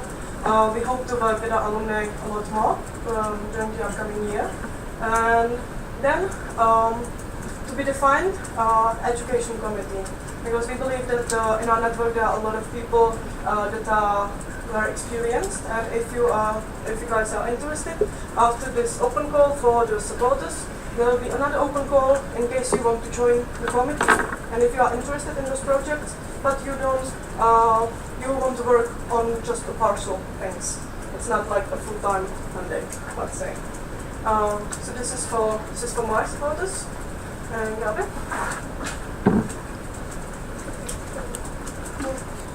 Okay, it will be quite short because as you can see, there are just 3 of them. I think it's from 90% the same as the year before. So there's just one new thing. It's HR and Events Community Manager. We also divided the agendas a little bit different as the year before. So the HR and Events Community Manager will take care about the communities, obviously, you know. The Events Coordinator will organize not just the national team buildings at the usual, but also the international Erasmus Games, some part of the meetups, and also the newbies event. It's quite new. And the HR coordinator will work more on the projects. As we said in the action plan, we want to focus more on the HR campaign. So I think it will be the biggest focus point of this person, of HR coordinator. Thank you. So as you can see, not a lot of stuff going on here. Compared to the other MB members, under my agenda will be only the legal advisor, just because I can. It will stay mostly the same. You saw the Jakub's role in the statutes and standing orders changes. I'm sure we will find some other things we can change in those in the next mandate, because it's fun, and as we learned today, you love working groups, guys, so why not? I have only one small idea about more proactive role of a legal advisor. You should see Kuba's face right now. About creating some guidelines that should help sections, because legal advisor is mostly also here for you guys to help you with any legal stuff, concerns, and changes you want to do.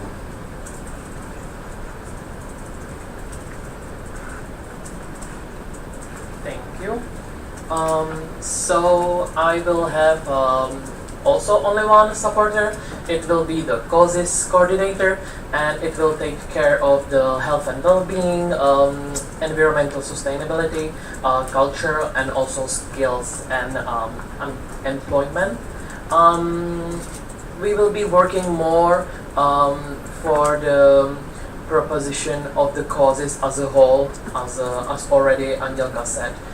It will be not just project, but it should be in everything we do, and I hope that this supporter will take care of that. Thanks. Thank you. So next year I would like to continue with the communication committee of ESN CZ again. There is a little change that we will have only 4 positions.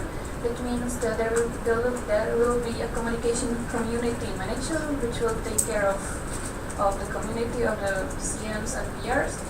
Then there will be a chair of CZCom, and under them there will be a visual coordinator and social media and press coordinator.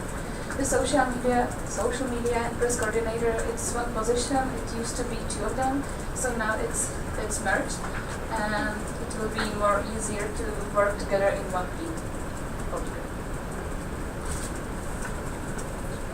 Hello.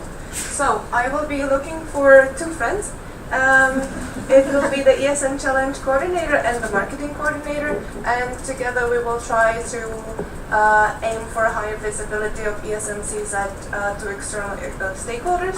So the ESN Challenge Coordinator you already know, there's not that many changes there. With the Marketing Coordinator, we already had this position last year. However, it was mainly focused on Google Ads, which will now change. And as it is a new position, I think the agenda we will kind of also work on together, depending on who is elected. But we would focus on, for example, creation of promo materials, actively looking up opportunities where we can be more visible online and offline as well. So it will be fun. Okay, and lastly, I have 3 supporters this year.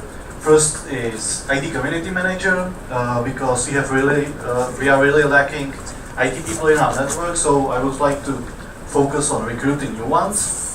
Next, there is Server Administrator. His main responsibility is to, well, take care of our servers. And lastly, there's SEO and PPC's Coordinator. And as I already mentioned, we have $10,000 a month to use on advertisement or via Google. So I would like somebody to take care of that, and that would be this position.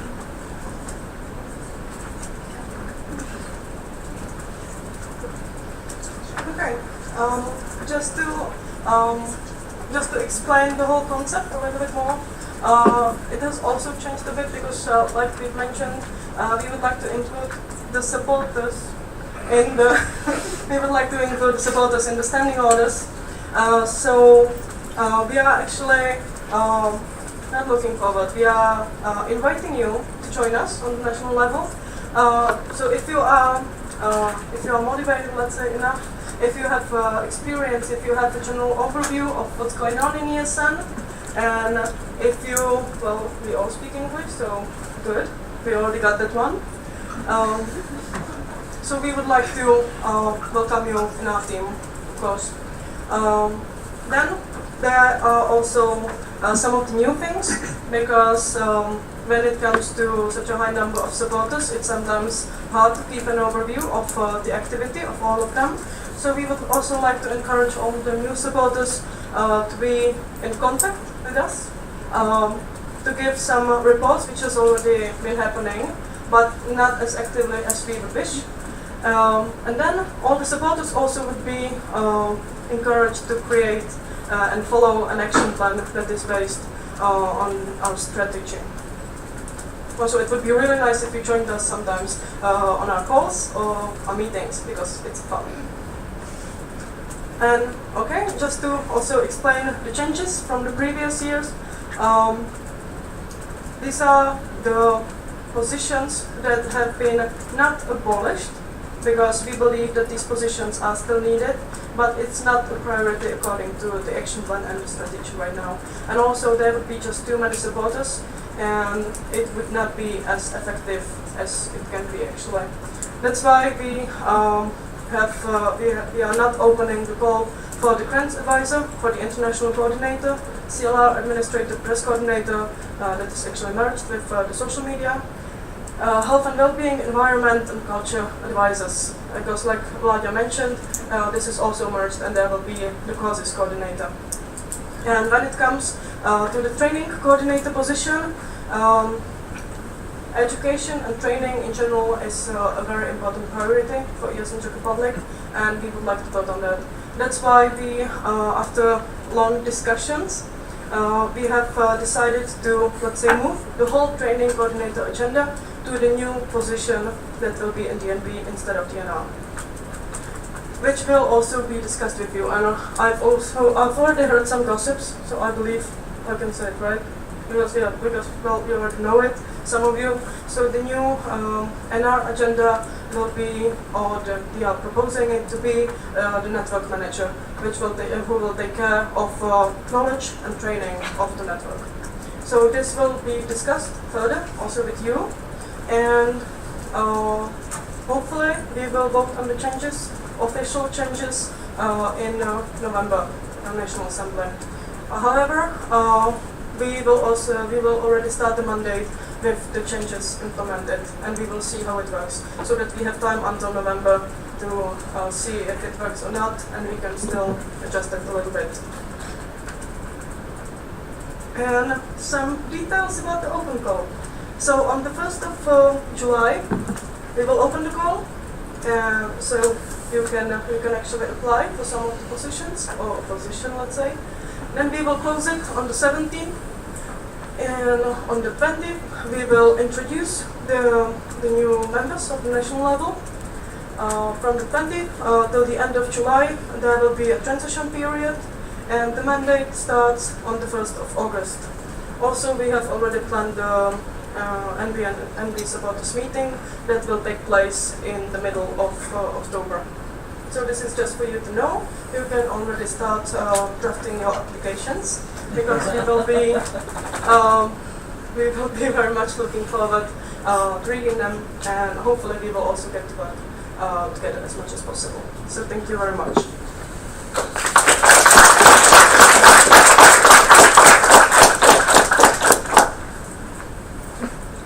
Thank you. There is time assigned for discussion, so I open the speakers list. Are there any questions? Stepanka?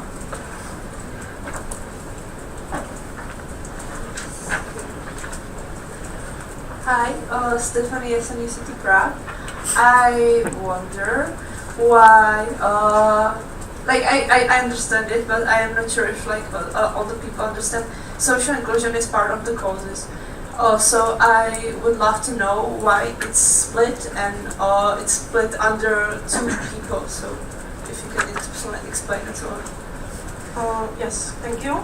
I forgot to mention it. You're right.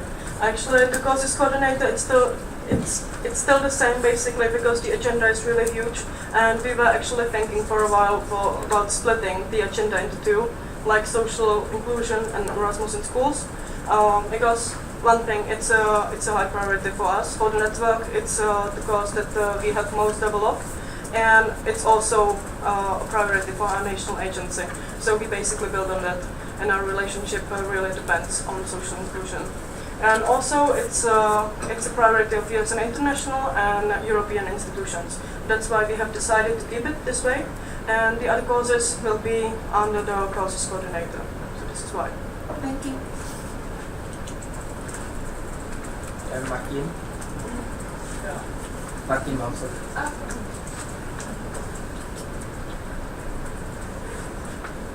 Hello, Martin, ESN VHB.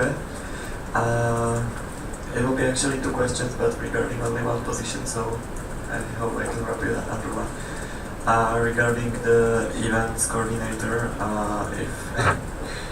if he will have to manage the national Erasmus games, if you have some, I don't know, vision of it, that it will be a national event by the national OC somewhere, or organized by some sections, and what will be the role of the event manager in the organizing the national Erasmus games. And the second, maybe can we start with the one question, because I will forgot. I think I didn't think about it so closely, let's say.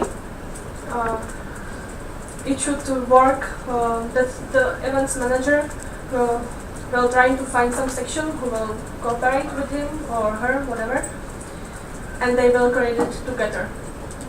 I think we won't open the call for the national OC for Erasmus Games, but he or she should, let's say, find some section who will organize it with him together. It was enough, or I just forgot what he said? yeah, and the second sub-question is regarding the international events. It would be also under his competence to find maybe the main organizing section, or if ESN CZ would organize, let's say, General Assembly, if it would be the events coordinator's agenda, or more NB's agenda.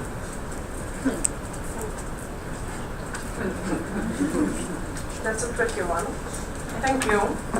To be honest, we haven't thought of this, not at least for the upcoming year, because like we said, the priority is the network, and we haven't even been mentioning the events that much, because we still don't know how the situation will look like. So we don't want to focus that much on events, that's why it doesn't have the priority here. Maybe just one comment. We would like to focus on national events, so the international events are not priorities in the concept. Maybe in the future, yes, but not for this year.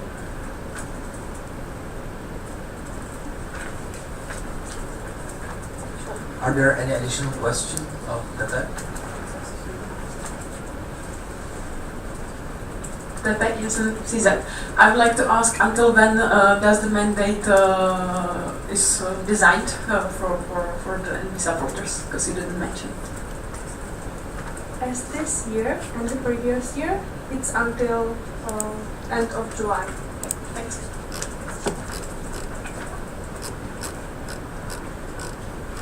Are there any additional questions? If not, then I propose to close the speakers list. Are there any objections? If not, then I close the speakers list. Thank you guys for your presentation. Yeah.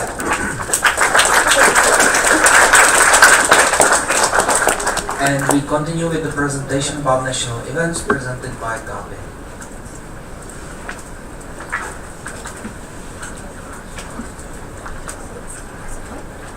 Okay, this presentation will be quite short, but if you have I don't know, your phone or diary or whatever, you can just open it, because I will tell you some dates, so you can just write it down and tell it to your section and all your members and so on. So, first event which will held on September, we will see, it's National Assembly. We still don't have the OC for the National Assembly September. The open call is open until 10th of July, so you can just think about organizing maybe. It's not so hard to organize events for 60 people, so you can just think about it. Then there will be NB and NB supporters meeting, as Angelika mentioned before, will be in October. And also we are planning again the newbies event. It will be at the end of the October. Do you know what is newbies event? Yeah. Me. That's great. So if you will have some newbies in your section in September or whatever, you can just send it with us to newbies event, and maybe you will see it after 1 year at some National Assembly as part of the OCP, for example, or LR, or whatever. Okay, what next? There should be NA November, let's say the big National Assembly. There is still no OC, surprisingly.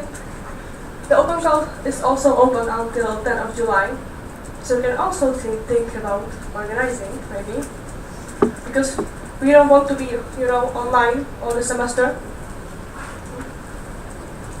It's up to you. Then in December there should be meetup.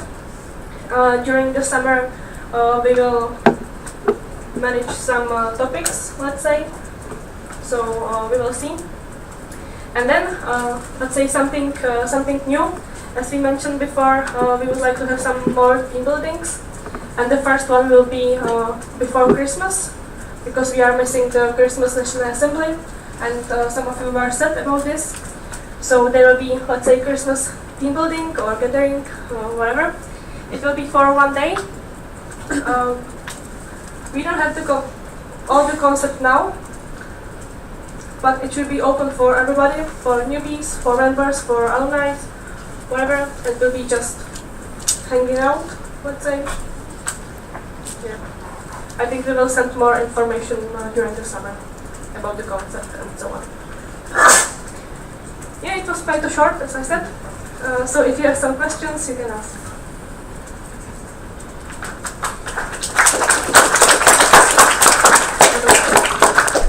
I open the speakers list. Are there any questions? So Maria. Maria ESN Králové.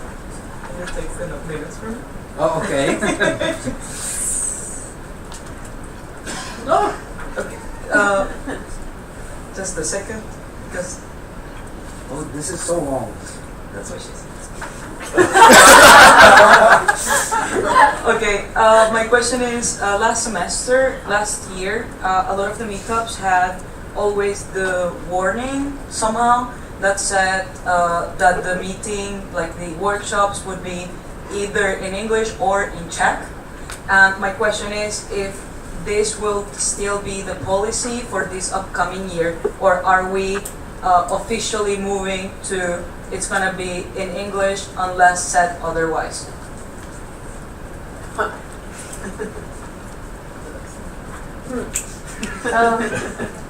Because we didn't have the topics for the meetup yet, so we didn't think or talk about the language, because it's also depends on the topics and the external holders of the workshops maybe.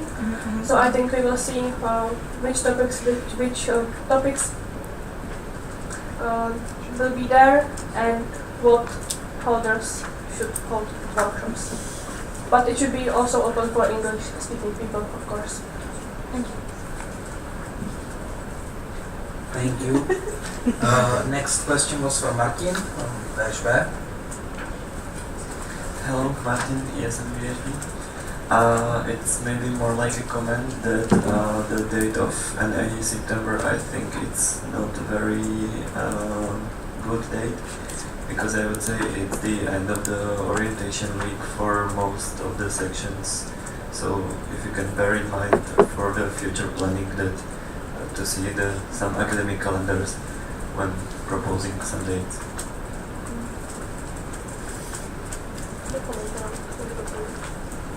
Okay, was that a comment or a question? Comment, okay. The next is Pepa. Hello, Pepa, national representative. I noticed there are some events missing since last year. Can you tell us what's missing? Yes, we are missing one National Assembly, and we are also missing Czechoslovak National Platform, and one meetup. We present the concept at NA Pardubice, so if you were there or if you read the email, you already know about this. So there will be just 2 national assemblies in winter semester, no Czechoslovak National Platform, but you will have, of course, opportunity to meet with Slovak people at meetup, and they will also send us some invitations for their events, but not for there will be no assembly together, but we can come for the learning events, team building events, and so on. Next was Martin. Martin Jazamostrovská. Sorry.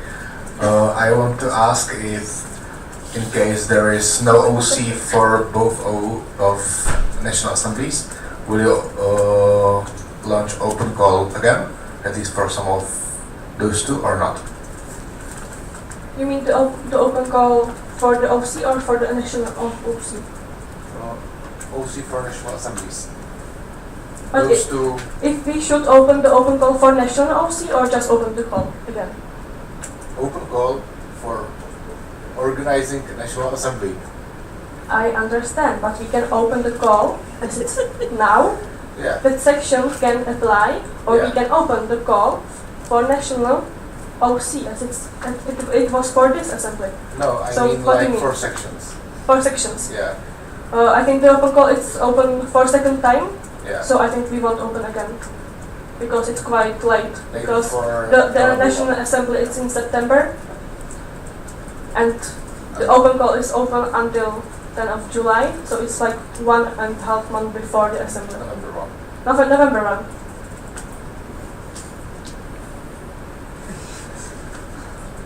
Honestly, I'm not sure that some section will be able to organize big National Assembly 1 month before the National Assembly itself. But we will see. We have, I don't know, 11 days, so we have to make it. And then we will see. Next was Beginka.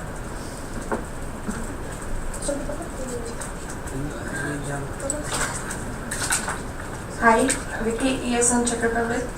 My question is about the Czechoslovak MP, and it's like, what did the Slovak friends say that we are cancelling the platform? I don't want to be rude, but they were not happy about it. But they decided the same way. Yes, they decided the same way that they will cancel it, and we also decided to cancel it, so it's okay. And they know about it. We talk about it with Timo, and we agreed that we will invite each other to training events and so on. Stepanka has Yes. Hi. Yes. Stephanie, SNSD Prague. I have a question. At that moment, we were thinking about the concept of national assemblies and so on.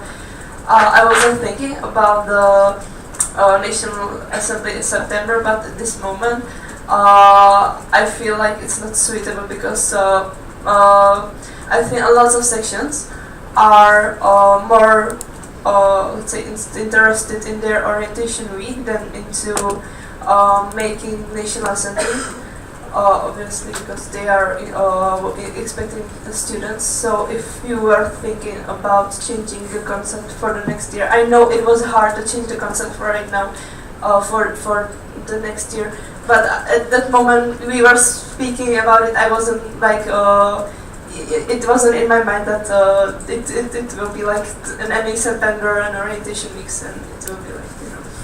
So do you think you will want to change the concept of assemblies and so on for the next year, like the academic year 21-22?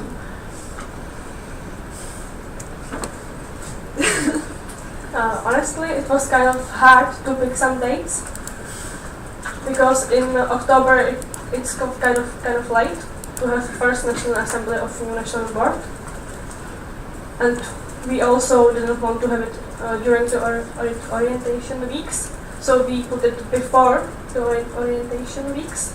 I hate this word. Orientation week, welcome week, whatever. So we tried to put it before, and usually the Czechoslovak National Platform was at the end of the August or beginning of the September, and I think it was okay for everybody, so we tried to do it this way. But I think we will see after this year how it will work, and it's still open for changes, so we will see.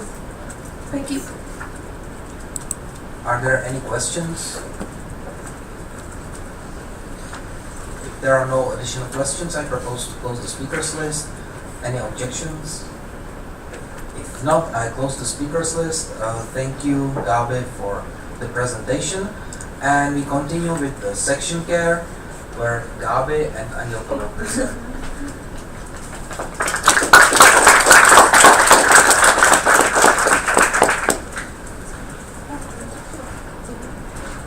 Hello. I promise it's almost the last time today. Okay, so about section care, not so sexy. I mean, it's sexy, but well. Okay, so just to explain what section care, because we all know it, but there have also been some changes in the concept. So basically, the section care is here for the sections to be supported by the national level.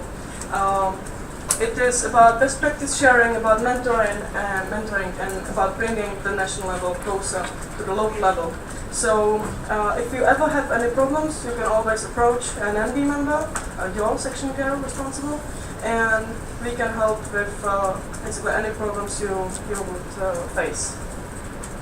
So how will it work and why? This year we have decided to change it a bit, and there will no longer be 2 NB responsibles for a section.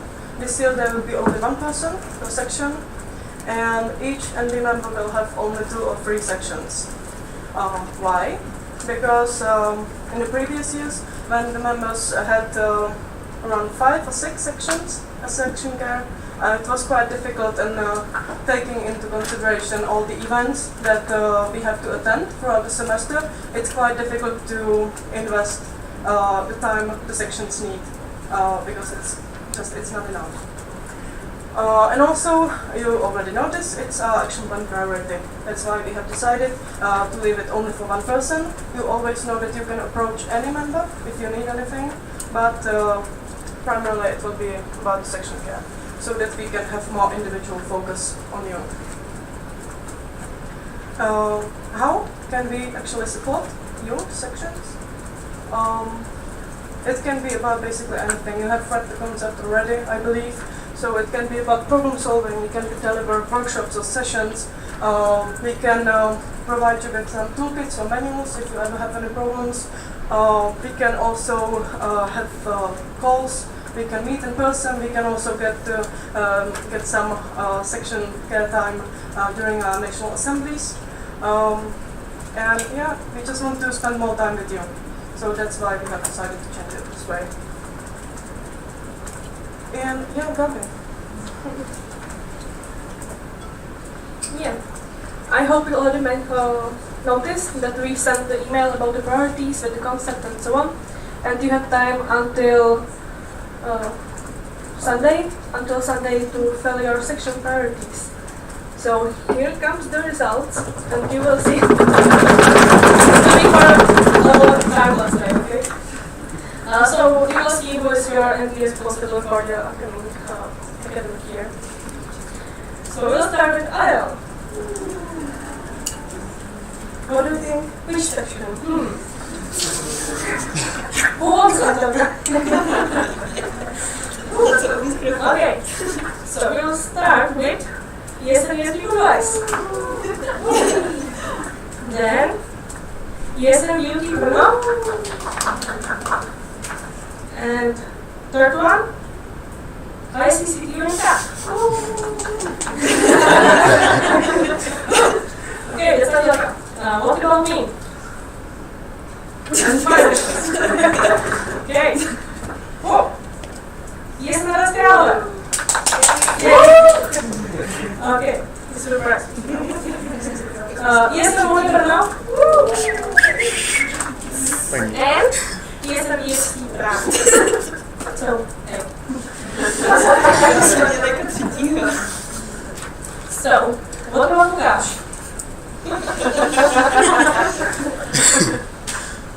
Where's Lukáš? Look at one camera. Okay. Jestem s tím? But it's the clean.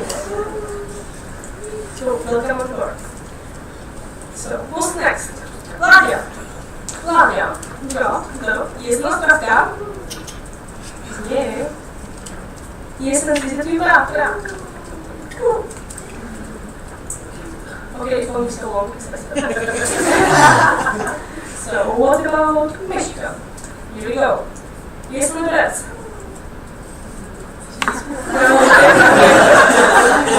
Sorry about it. Yes, no,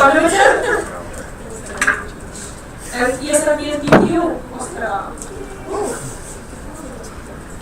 Lucy.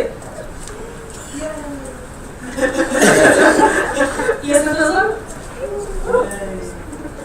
Yes, no, the shoot and blue eyes. Maybe they are standard. And yes, no, music guitar.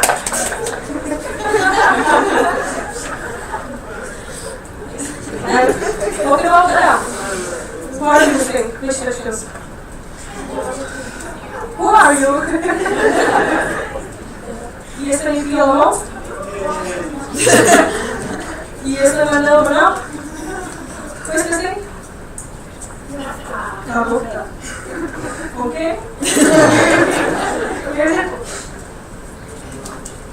Yeah, and we just can't wait. If you will be, let's say, curious about how we divided the sections, we as an MB had some priorities also, just 3 groups, not 2 or 3. So we divided the sessions into 3 groups, and you put just numbers 1 to 7 to all the members. And all the sections got somebody at the priority 1, 2 or 3 max. And the MB members got some sections from the priority 1 or 2 from our side. So we try to find some good length. And I think that's it. Yeah.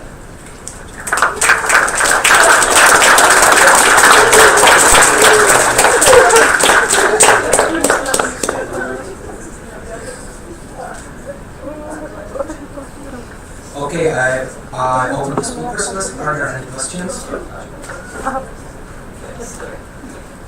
Okay, Stepanka.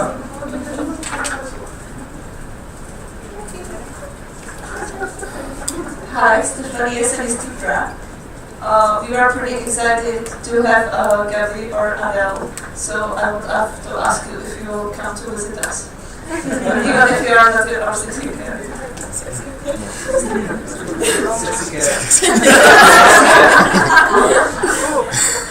We can discuss this tonight in our No, actually, just to answer, not even just Gabi has done this division, let's say, and I believe that it was pretty difficult because the priorities, it was very diverse. And this official section here is there so that you have always someone to talk to and approach to, but it doesn't mean that we cannot talk to other sections. I mean, we love you all guys, so it's not just about 2 or 3 sections. You can actually be together anytime. Yes, I will definitely like to see you very soon, not only tonight.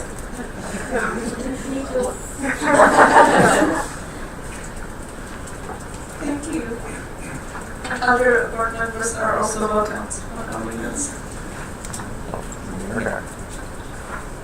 Are there any other additional questions? Okay.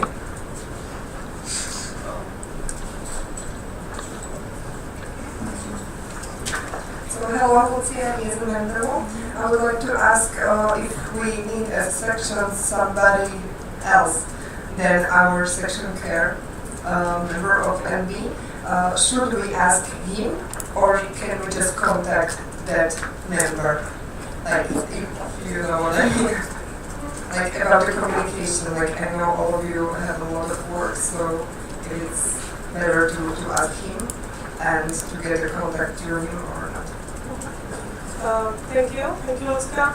Yes, definitely you can approach anyone. It doesn't have to be your section care. If you have a very concrete problem, you can always approach that person.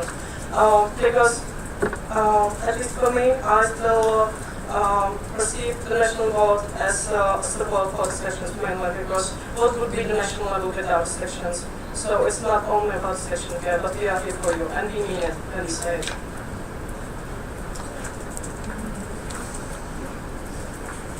Are there any other questions? If not, then I propose to close the speakers list. Are there any objections? If not, I close the speakers list. Thank you for the presentation. I hope you will spend a lot of your time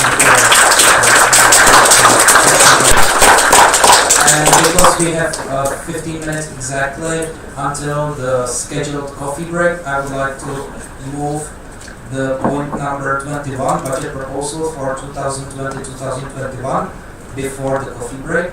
So I would like to ask Lukáš to come to the stage to present the proposal for the budget. Musím to prohodit.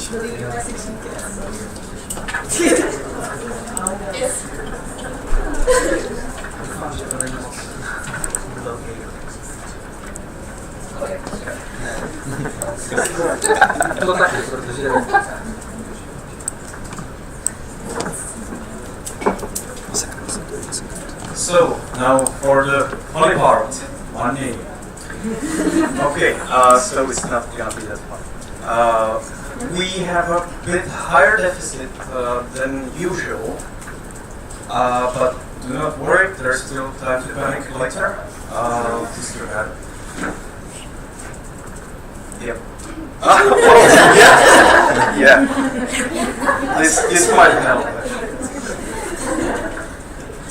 So where's the source of this higher deficit? It's mainly in this part, because we won't get any money from Revolut since the partnership was put on hold currently. Also, you see, we are expecting a lot less money from Vodafone because COVID-19 situation means fewer activations. Fewer activations means less money, and less money means less money for us. We try to fight the deficit with doing some cuts on expenses part, but not here.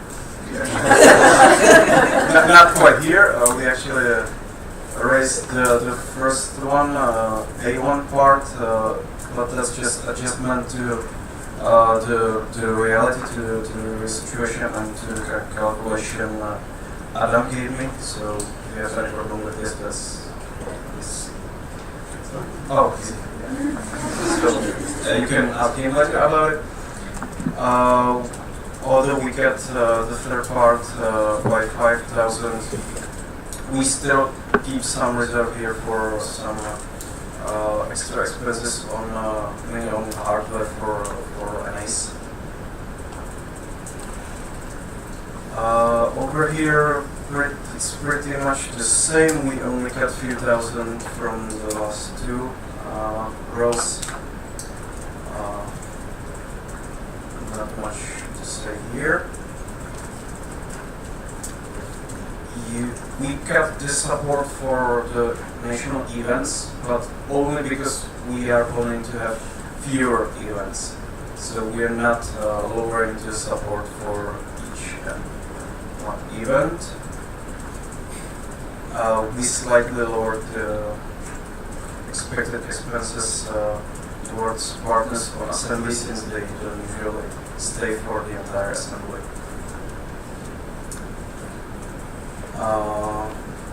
There are some major cuts here.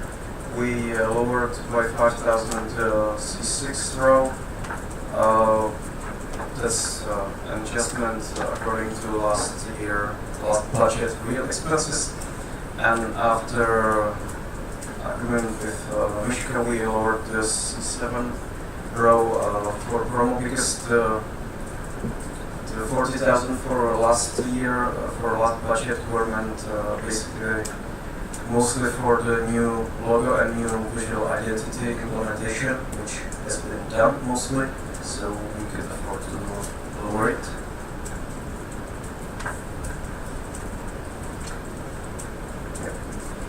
And the last one, we slightly adjusted the expected expenses for accounting and other consultation services according to real expenses from last budget. Then there's this mysterious row, which is here basically cosmetic because no one can tell what will be the tax we will pay in the end. And that's all for the expenses. So in total, it makes a deficit of 120,000 Czech crowns. There are two reasons why we do not have to panic. Actually, three reasons why we can anticipate the panicking part. First one is we still have, as of now, we still have a pretty big reserve, so it is not a problem yet. Of course, it wouldn't be sustainable if we continue to have such a high deficit for next years. Second thing is, it's an estimation. Usually the expenses are lower than in the presented budget. And the third part, I hope you will hear from us sooner or later. I would prefer sooner. We would prefer sooner. We are actively discussing and finding other ways to stabilize the budget, so we may come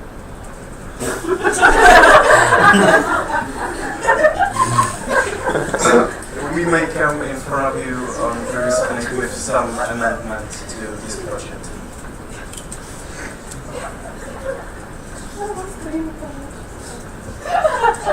Yeah.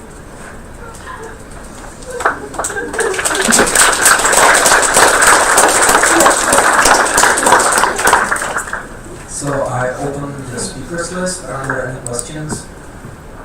Okay, Maruška. Hey Maruška, ESN CZ. So you were speaking about the reserve to cover the loss that's planned. How big is this reserve? You had it actually in the email. There was also, you could also see the table, rough table of the money we actually have. And last time we checked during the transition with Vicky, I believe there was the link. I think I left the link there. Yeah, it's around $500,000 Czech crowns right now. We have on our accounts.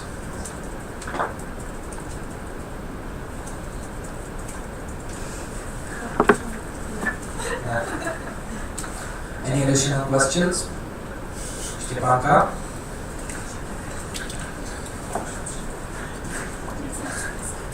Hi, ESN CZ. I have a question. If I remember well, Gabby was speaking about that there are only more national team buildings, but the budget was lowered. So what does it mean for us? Okay, so Gabby wants to answer. Yes, I can answer it because as you could see at the presentation, the team building is just for one day. So without accommodation and without dinner and breakfast. it's just a meeting and gathering for one day. So no sleeping and so on. So that's why. Okay, thank you.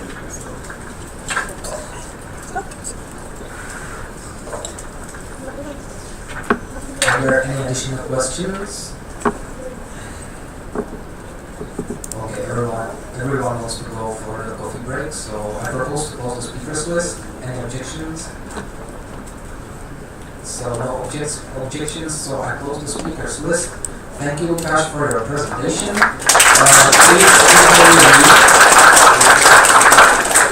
I was asked by Mishka if you could please sign the flag of ESN CZ given to the OC during the coffee break. It will be where it will be placed. Okay, so about the flag, I will prepare it where the coffee break is on the table, so grab your pens and write some nice notes to our beautiful OC, and after I will move it, or I will leave it there so you can come back and sign it if you forget or you won't have the time for that.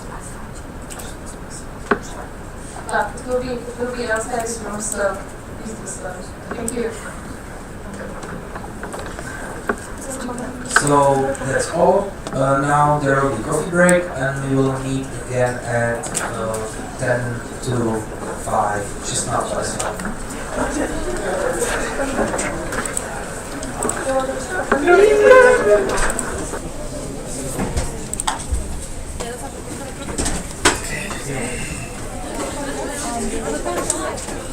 The company I work with is like so funny going into like because of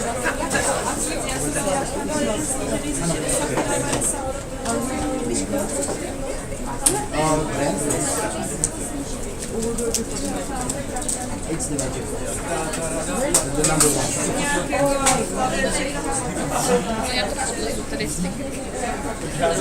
Rest, at least for a while. Yeah, I told you that like during before the main chair and technical chair is quite a lot of stuff, but you Events a nějak nevyšlo, bylo se s líbilo.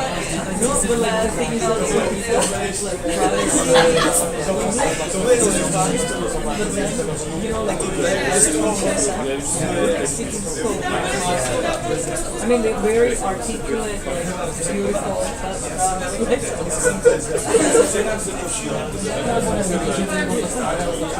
Okay, let's go for some snacks.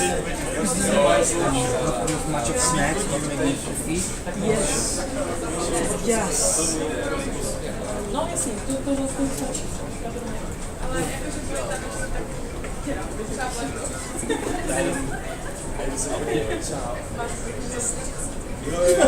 My jsme zakládali jak se to zakládání, to zakládali, že jsme první game zakládali. To jste tam vozili písek, že to má. Yeah, now I think I can make it happen easier. Like, yeah. I'm like, honestly, after I got on like, someone will have a digest now about it.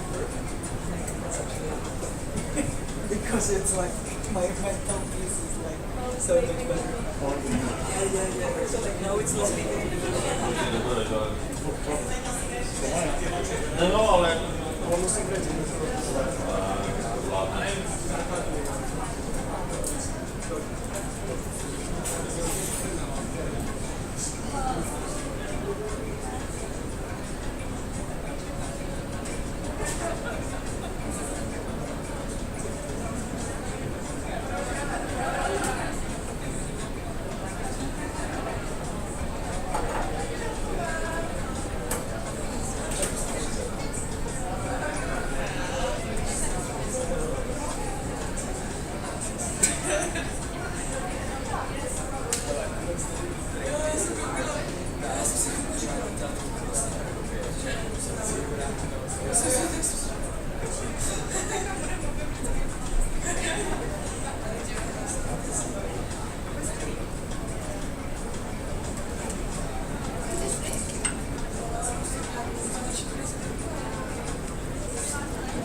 Jdete ven?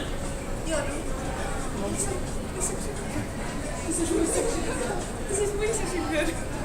my si musíme postarat hlavně, my se hlavně musíme postarat sami o sebe. Já jdu, ještě? Jo, dobře, tak budu venku, jo? Jo. Můžu s tím kopnout? Jo.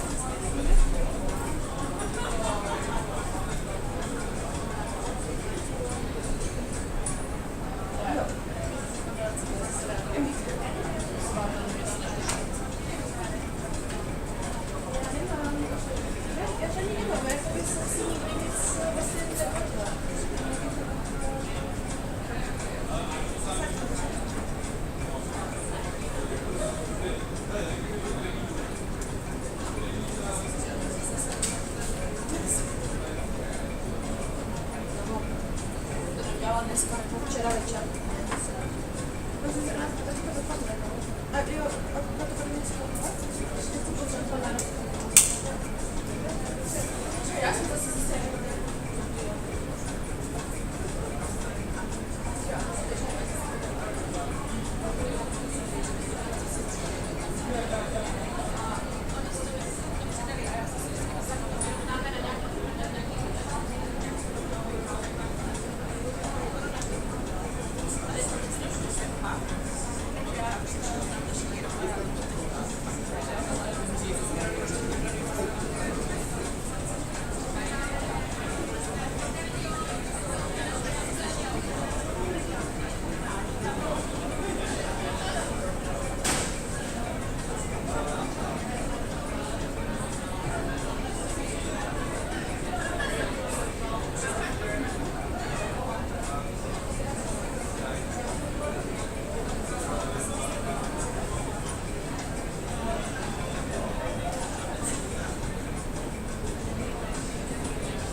Třeba na to. Tak to byla jedna řeč, která mě hodně zaujala. Asi ne. Já bych to jak ne. To není to ohledně toho, takže jako spát.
No, myslím, že jo.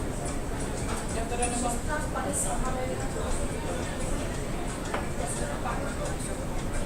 Nějaký karty.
Víš,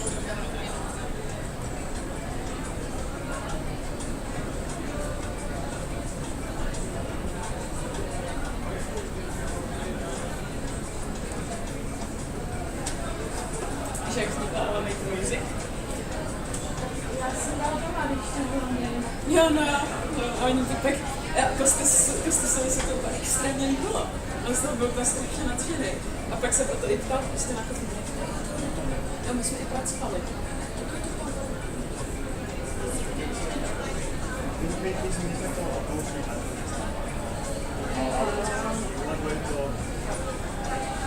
Ano, a jako mě to víš.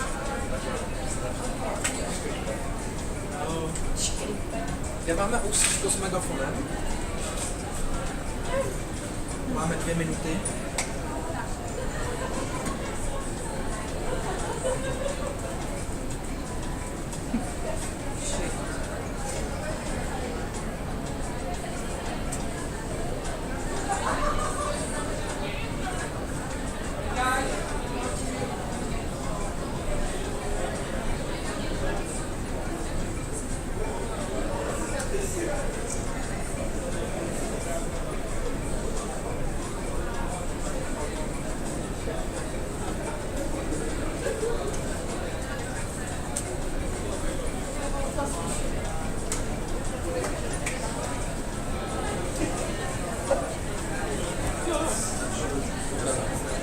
Sami napisali.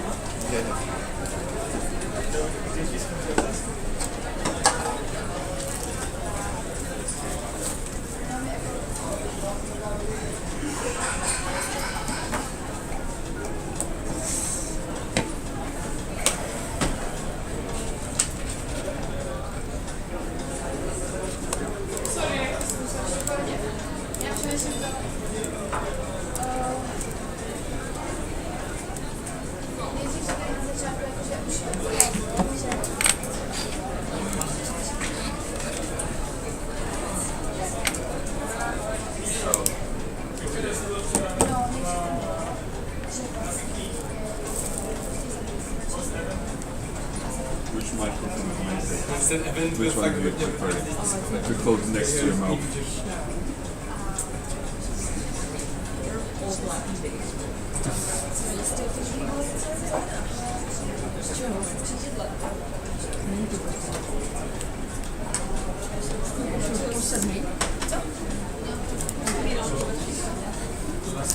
Okay, I am trying quite awfully to feel it now.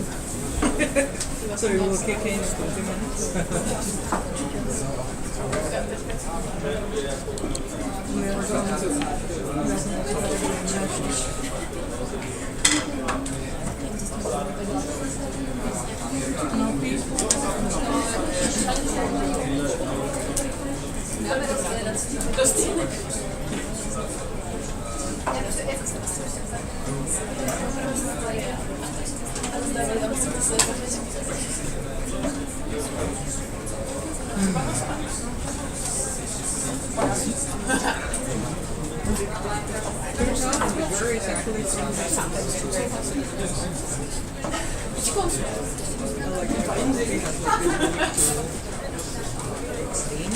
She's an open liaison. And it's kind of like, oh, yes, I have that. And I'm like, this is something aggressive.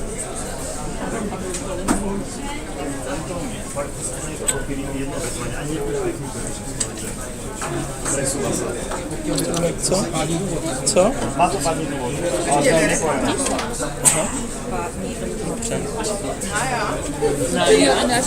Na cože na co?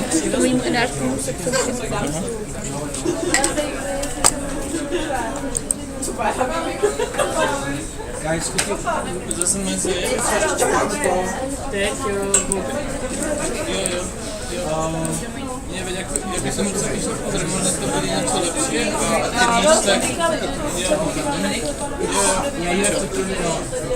Magic tam byl ten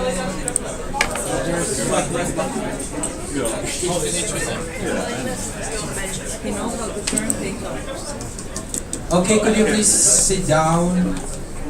We are late again. As always.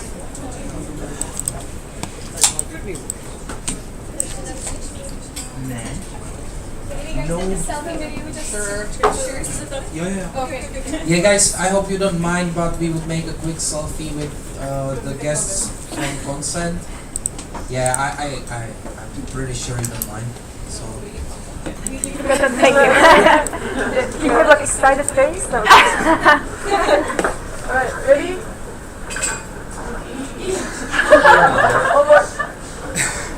Thank you guys. Have a great day. Bye. Okay, could you please close the door if you are close to them? Yeah, so unfortunately we have to postpone the magic point number 1. It will happen in the evening during the social program.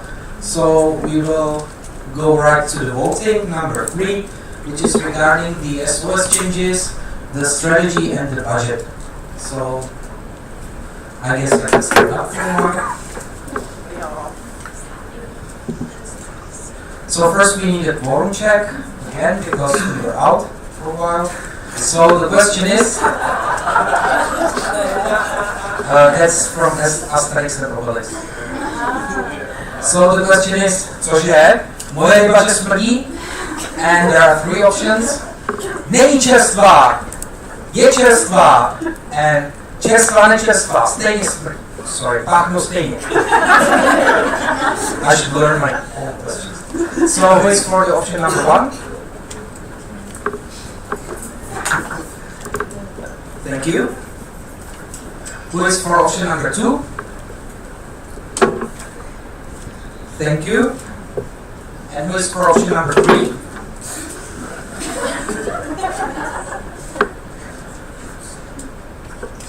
Yeah, thank you very much. We have 3 votes for option number 1, 4 votes for option number 2, and 12 votes for option number 3. So in total we have 19 votes, so the quorum has been reached. So we will continue with the question. The statutes and standing order changes approval number 1. I will switch into Czech because the presentation and the presented changes were in Czech as well. Schvalujete nově navrhované znění stanov Erasmus Student Network Česká republika ZS, jak bylo prezentováno v preparation package. There are 3 options, ano, ne, zdržuje se. This for option 1, ano. Já nechci. Thank you very much. Who is for option ne? Okay, and who is for option zdržuje se? So there are 19 votes for ano, 0 votes for ne, and 0 votes for zdržuje se. So the statutes changes have been approved. So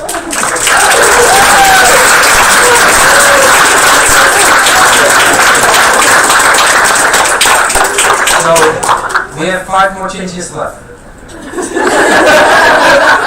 The next question is, schvalujete nově navrhované znění vnitřního předpisu číslo 1, volební řád, jak bylo prezentováno v preparation package.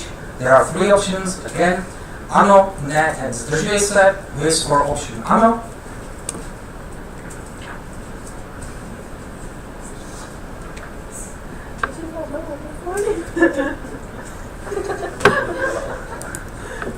Okay, thank you very much. Who is for option ne? And who is for option zdržuje se?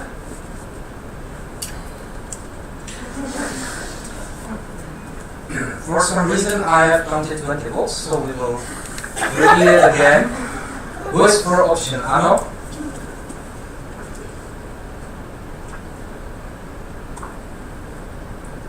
Okay, thank you very much. Who is for option ne? Yeah. And who is for option zdržuje se? Thank you. So there were 18 votes for ano, 0 votes for ne, and 1 vote for zdržuje se. So the changes in vnitřní předpis 1 volební řád have been approved.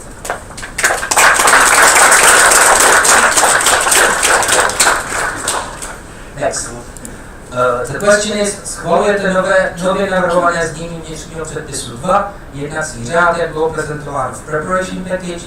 Again, three options, ano, ne, and zdržuje se. Who is for ano?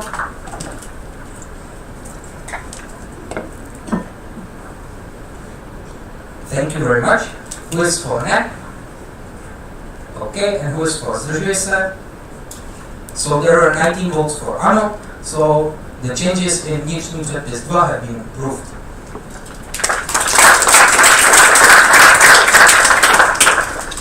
The next question is, schvalujete nově navrhované znění vnitřního předpisu číslo 3, National Board, jak bylo prezentováno v Preparation Package, three options, ano, ne, zdržuje se, who is for ano?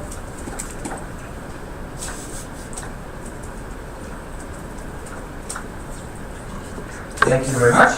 Who is for ne? And who is for zdržuje se?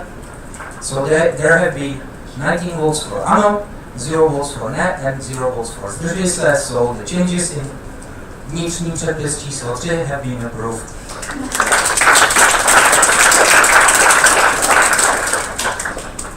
So the next question is, schvalujete nově navrhované znění vnitřního předpisu číslo 4, kontrolní komise, jak bylo prezentováno v Preparation Package. There are options ano, ne, zdržuje se, who is for ano?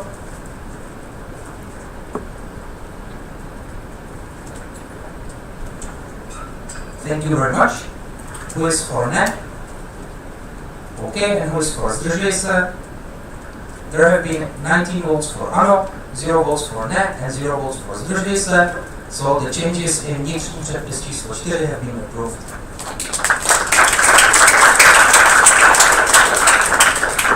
The last one. The question is, schvalujete nově navrhované znění vnitřního předpisu číslo 5, etický kodex, jak bylo prezentováno v Preparation Package, three options, yes, ano, ne, and zdržuje se, who is for ano?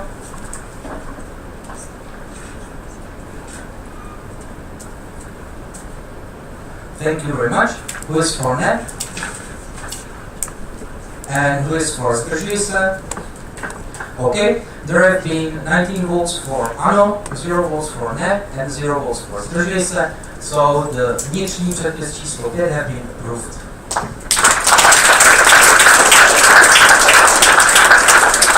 So now we can change the topic, the strategy approval.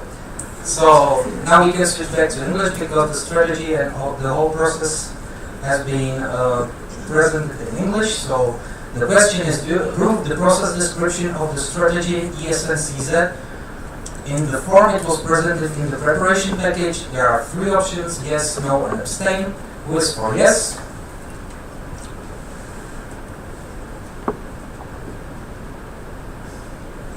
Okay, thank you very much. Who is for no? Okay, and who is for abstain? So there are 19 votes for yes, 0 votes for no, and 0 votes for abstain. So the process description has been approved.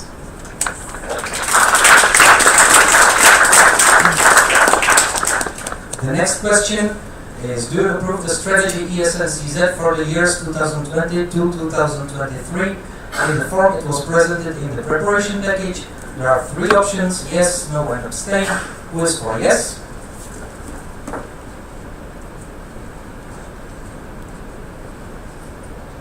Thank you very much. Who is for no? Okay, and who is for abstain? So there have been 19 votes for yes, 0 votes for no, and 0 votes for abstain. So the strategy of ESN CZ for the years 2020 to 2023 has been approved.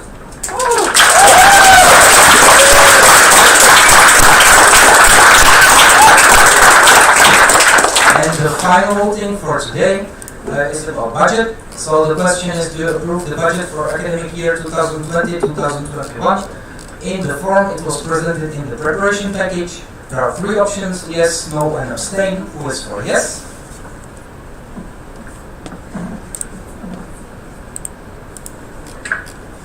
Okay, thank you very much. Who is for no? Okay, and who is for abstain?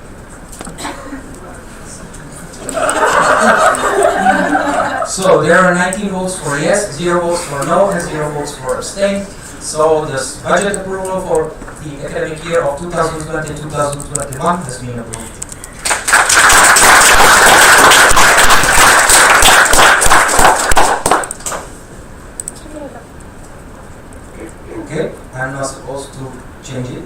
I cannot visit it. So. I didn't know about this.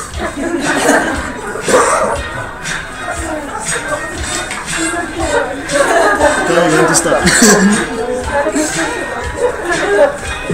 Thank you.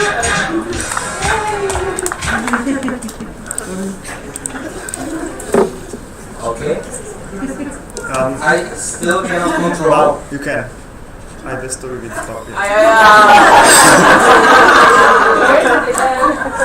So the next presentation is about the National Board 2019-2020 evaluation, and it will be presented by I think by the whole National Board.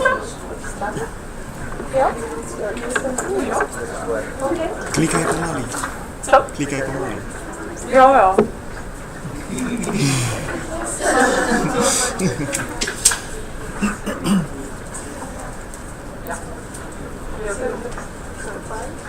Alright, so first of all, thank you for approving the statutes and standing orders. I think that the working group are the most the happiest people now, especially Gabi. Thank you also for approving the strategy. I hope that we're gonna have fun. And also thank you for approving the budget. And I think that mostly Lukáš is the happiest person about that because he can start working, right? Really, thank you very much. Now we are slowly getting to an end of this National Assembly and of this mandate, actually. So we would like to properly say goodbye as the National Board of 2019-2020. So we prepared this presentation with the last avocado. It would be weird if we sent the presentation on time, right? During this presentation, we would like to also take you a little bit back on the journey, and we would like to highlight what we consider as our successes during the mandate, and we would also like to point out at some things that, in our opinion, could have been better. And then, as three of us are really here for the last time, we would like to also mention a few words from our own perspectives, and then we have a closing part. So I hope that you will enjoy it.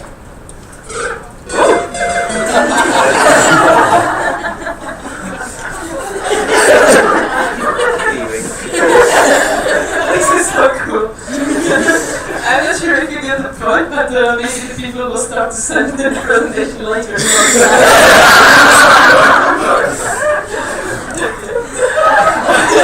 Alright, so what did we achieve during the mandate? I will just put everything there because we mentioned already a lot of this.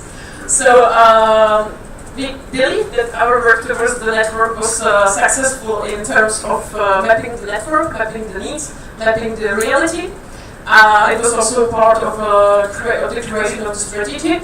And for example, there is the section questionnaire analyzed, which reflect the reality of the section in 2019. Well, yay, we created the strategy. It was the process of 1.5 years, maybe a bit longer. It was a very, very great experience, a lot of fun, a lot of deadlines, a lot of long calls, etc., meetings. But truly one of the best experiences for me personally that I had in ESN. Then cooperation with the national agency. I will not mention all the pros because we already talked a lot about national agency. And then the cooperation with the National Council of Youth and Children. Here I would like to highlight mainly the project, the grant on youth values, as we already mentioned. This is also one of the good things because this grant focuses on the values of the volunteers in non-profit organizations. In many of them, we are just one of them, and the result of that will be that we will have analysis of the responses of our members. So we will see what our members consider as their values in general. So we can then take it and maybe adjust some of our steps. And I think that this will be a really interesting material for ESN Czech Republic. What's next? Well, yay! We accepted a new section. This was also one of the biggest highlights. because it has been quite a long time that ESN CZ had 18 sections. So it was also a refreshing process for all of us, and also really great experience. This was already mentioned also in one of the presentations. We did a good job on maintaining our communication channels, websites, and this IT cool stuff. I think that Adam did a few more people here did also a really cool job, and it's not always visible, but there's a lot of energy put in there. We started to fully communicate on Slack, especially with the national board, and then slowly we also started to communicate with LRs on the Slack, and hopefully we will move a few more people or communities to communicate on this channel, which I consider also as a good step. Then I would like to highlight the newbies event, both of them actually, because this event appeared to be really successful for ESN. Because of its participation, many people joined, and then we can see them really active in their sections. So this is really cool. ESN Challenge, we also did a couple of steps to develop and improve this project. Then we have Corona times. I think that during this pandemic situation, we were really able to adjust and to be flexible and to just start to fully functionate and operate online. We had several meetings with you. We organized our very first online National Assembly, even the electoral one, and we also managed to organize some online webinars. There was also a presentation on the Wiki improvements.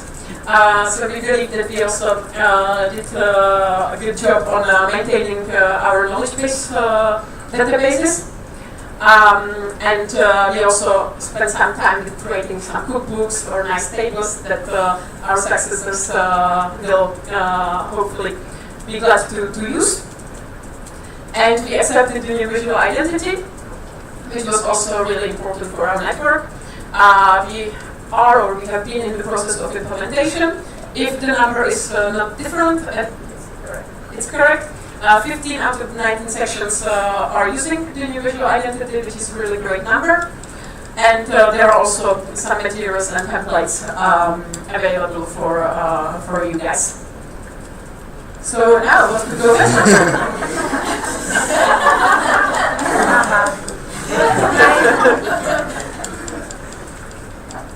Okay, so what could go better? There are many things. The first point is to motivate more ESNs to participate in international events. Mostly we are referring to training events, because for example our meetups are, the concept is we usually expect a bit higher attendance than there actually is, and I think it's a shame because those events usually or always have a good quality, and it's just a shame. So it's your forecast. One of the evergreens is the section here that's in every MB presentation at the end so far. We could have done so much better. And let's hope that the new national board and with the new concept it will get better. Also community work. By this we mean work with our own communities. Some of the communities were managed better than some others. It was quite demotivating from both sides. Maybe we don't really see the point always in having a community as such, but it's definitely something that could be improved in the future. Okay, our MB supporters. We agreed eventually that we had too many of them. From some of them we have literally almost never heard. Some of them were amazing, that's true. Sometimes it was not really clear who is supporting whom. So again, something that hopefully will get better with the concept of the year. Good luck, guys. Cooperation with Psycho Trust, formerly known as Trust. and implementation of the project on post-Erasmus adaptation.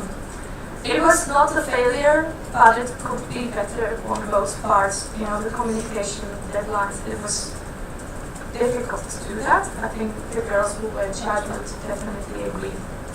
Yeah. There are more things. Yeah, quality of the content of the National Assemblies. Yeah, sometimes, let's face it, not everything is relevant to everyone. So, another evergreen. Cooperation with our buddy countries. The first point is that the partnership or friendship with Poland and Lithuania is on a break right now. But we have to face it that even Austria and Slovakia, our cooperation was not ideal. We perhaps could have done better. So yeah, we keep reopening our open calls. We struggle to find OCs, so this is another thing. That would be, it would be easier if it wasn't the case. Teamwork, cooperation and work delegation, this mostly applies to our national board. I think we can all agree that it's been a difficult year. So hopefully the national board will have a better luck with this. Yeah, organization of an international event. We almost organized one, but then there was a COVID crisis, and it's not really a fuck up, if I can say positive. But it would be so nice if Czech Republic organized something international. Yeah, and we already mentioned that the way we managed the COVID crisis was pretty cool, but we still think it could have been even better. Yeah. Yeah, the crying parts come now.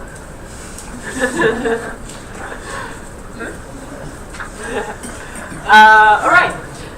So this is my very last presentation in front of the network as the president of this beautiful organization, and I would like to share with you what I think that I have actually learned during this journey, and why and how was it cool.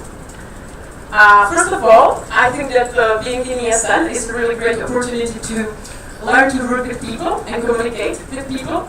I think that this is one of the things that you will appreciate the most in your future life, at work, at your other parts of your life. Yeah, this is one of the biggest advantages that personally I see in ESN. And I have to highlight that I have cooperated with many people. My two beautiful national boards. It was two different experiences, and two good experiences. So thank you for all the job that we have done together. Also the previous board, there's the Joyce over there, I can see her. Moncha was here also earlier. Yeah, and Peppa and Vicky from the previous national board. Since the very beginning. Yeah. Cool. Then there are also so many thoughts behind. So if you want to know more about how the cooperation was, you can grab a beer and talk about it for hours. Then I had the chance to cooperate with two education officers, Maggie in my first mandate, and Cynthia over here in the second mandate. The cooperation with the girls was really great because if you work with people who understand the purpose of the cooperation and of the work and the meaning, it's really easy to reach higher goals. So it was really great to with these two girls cooperate with the institutional partners, with the national agency, going to international events, discuss how ESN Czech Republic is doing, sharing our best practices, taking some thoughts from other countries and then implementing them back in ESN Czech Republic. And thanks to the girls, we also improved the cooperation with the national agency. It was mentioned so many times, so I will not mention what beautiful steps we did. But we were basically working the most with these four people, maybe in the past also with Kamila, who is not working anymore in the national agency, but Jakub, Roman, Helča and Terka. Some of you probably met them at some of our events. And it was beautiful to sit with them, talk about things that just make sense to us, to them, and then also moving the projects forward and improving the cooperation step by step. Then there are a few more people that me personally I work the most with during my 2 mandates. So we have 2 social inclusion coordinators, Matilda, the first mandate, and Kazik, the second mandate.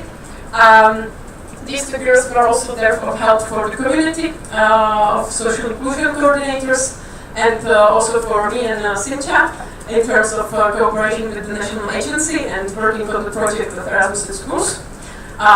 So without them it would have not been possible to also do that much.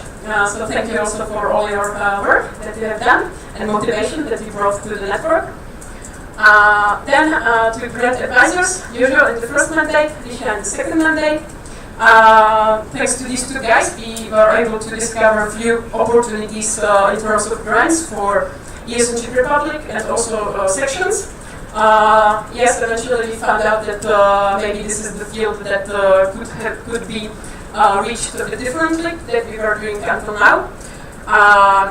So also thank you for the cooperation with you. Then 2 legal advisors, Philip in the first mandate and Jakub in the second mandate.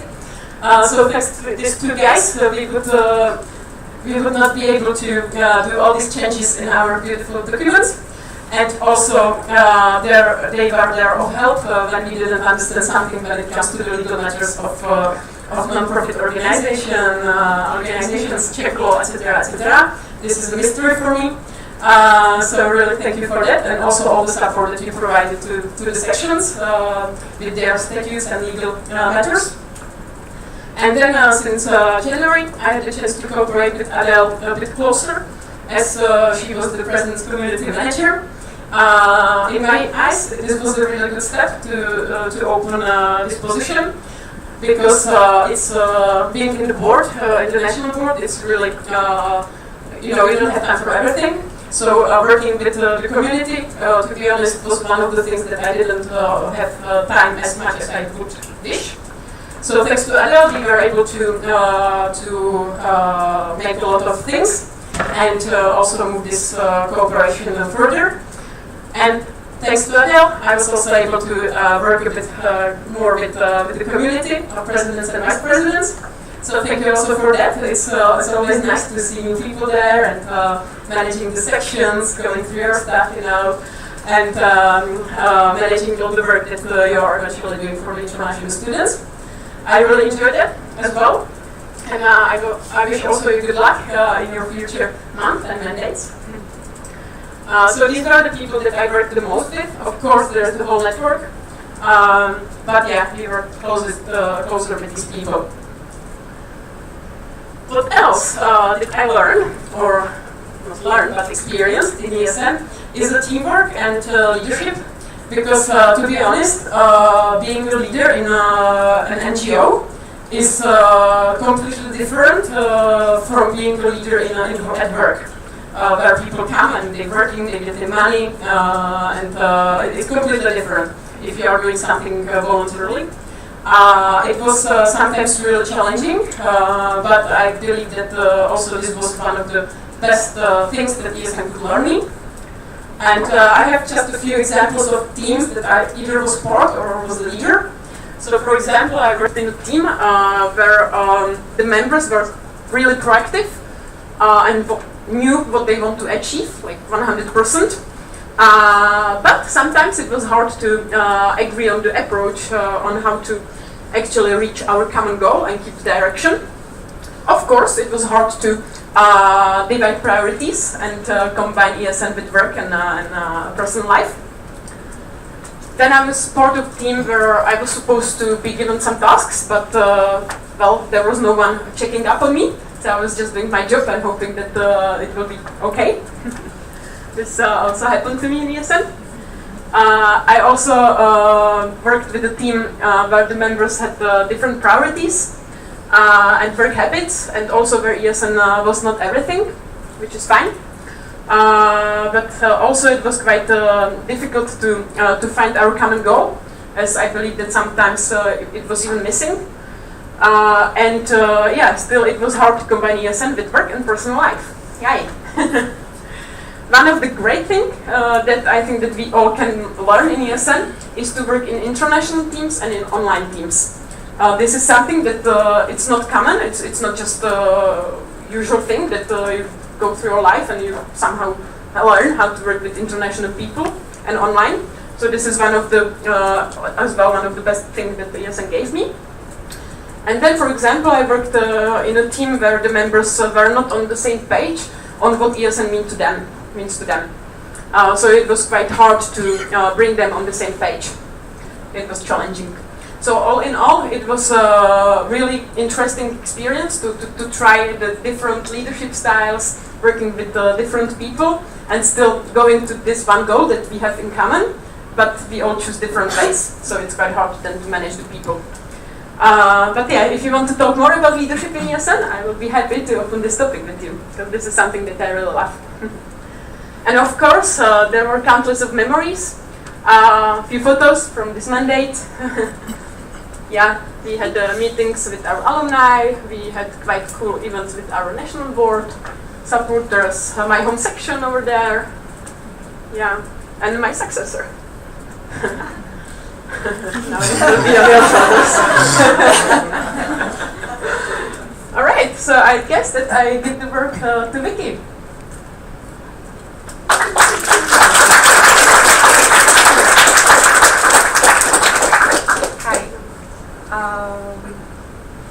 So I don't have many pictures here. This is just one slide because my phone is full of pictures of receipts. But since I'm about to become a fossil, I can use this time to give you some very wise advice and just be very subjective and give you my own opinion. Well, firstly, I would just like to say that I'm really glad that this event is organized by people from multiple sections. And actually, if you think about it, all events during this last year, all our assemblies or even newbies events were organized by section cooperation sections that were cooperating. Be it Zubří, Kostelec, even Pardubice, virtual NMA, and this one. So it's a trend that I kind of like, although it would be much easier if it was easier to find OCs. But I really appreciate it. I love section cooperation. Also, I don't think we appreciate ourselves enough in terms of how good we are at events management. Because being in the OC, I have been in the OC of several events during my ESN times, and it's the best thing ever. I think these tiny little conferences that we hold are going very smoothly. It's very professional, and we should be proud of this. So maybe what's on the picture? Those lines? It reminds me, or I can start from a different direction. During my ESN times, I have visited all of the towns where we have sections. I visited most of your offices, not all of them. I have visited most of your universities. Again, not all of them, but I think it's pretty cool. But I realized that even after those 2 years in the national level, or even more, I don't have much idea of, for example, what it's like to be an exchange student in Pardubice. I don't know what Zlín can really be proud of. I don't really know that. And I don't think it's a problem for a treasurer. It is a problem for a national board member. But I think you also don't know. I don't think we talk about this enough. And why do I have this? Because I come from a section that back then, ESN Brno, used to not like the national level. And we would come to the platforms and we would play this game, make a line for each time that you can hear the word international students during the plenaries. And then I joined the national level, and I thought that this is something that I would have the power to change. And it didn't happen. I think, although I do like our platforms, these are my favorite weekends, I don't think we talk about our exchange students enough. I don't think the connection between the national level and our international students is direct enough, and I think it's a shame. And why do I have the connection and the USD advice there? Because I think these guys, when they came, this is what they expected, and I don't think we are giving that to them. So I would like this to be changed, but honestly, I don't think anybody knows how, because I think pretty much you would agree with me, and we still haven't done anything about it. So maybe let's try to think about this more often. And why do I have those girls there? Because for me, I would really love to thank them for this year, because for me those three were just unstoppable, and and without them I would hate this year. And when I joined ESN, I fell in love with this instantly, so it's a bit easier for me now that this last 6 months, let's say, were a bit of a burnout from my side, so it's easier to leave this organization. But still, thank you very much, it's been an honor.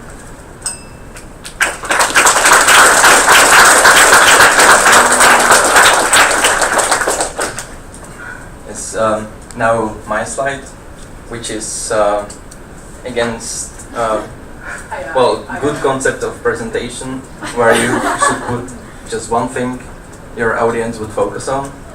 But I put it there because I was searching through my memories and through my phone, and even when I didn't think I have that much of a photos in my mobile, I had a ton, and for me it means a ton of experience with you guys, with my lovely national boards, with other international people, CNR, Educate, and much more. I don't think I will be that deep with my topics as was Vicky, but I would like to tell you at least one thing. Even though you don't think you're receiving valuable experience here, sitting at plenaries, solving statutes or strategy, and reading all those long documents, I guess you will use it. Because, for example, in my company, I implemented strategy for a company with 100 employees and millions of crowns in budget, and they allowed me that because, I was different, and that was thanks to the ESN. And when they were evaluating my cooperation, they were like, "Hey, do you have someone like you, but knowing finance?" I was like, "Wiki." So I think, to the note of employability, ESN will raise it a lot, and you should think about it and value yourself more when you are looking for a job and trying to use things we use here on daily basis. I don't know, email communication, nice tables, nice slides.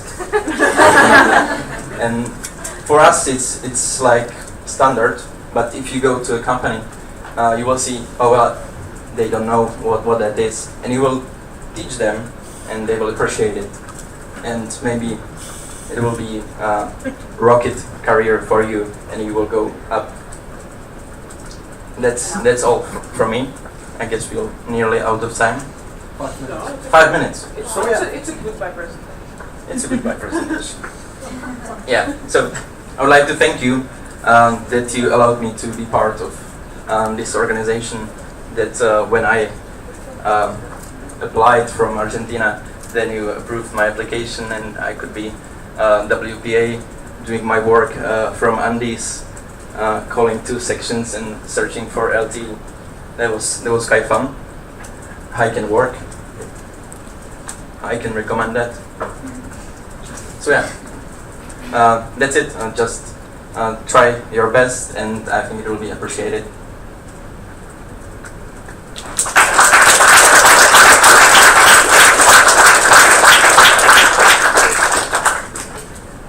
I don't know if Peppa mentioned it, but Vicky got the job. So they are co-workers. Alright guys, so as we showed how the mandates were, or how the mandate was, was it actually worth it?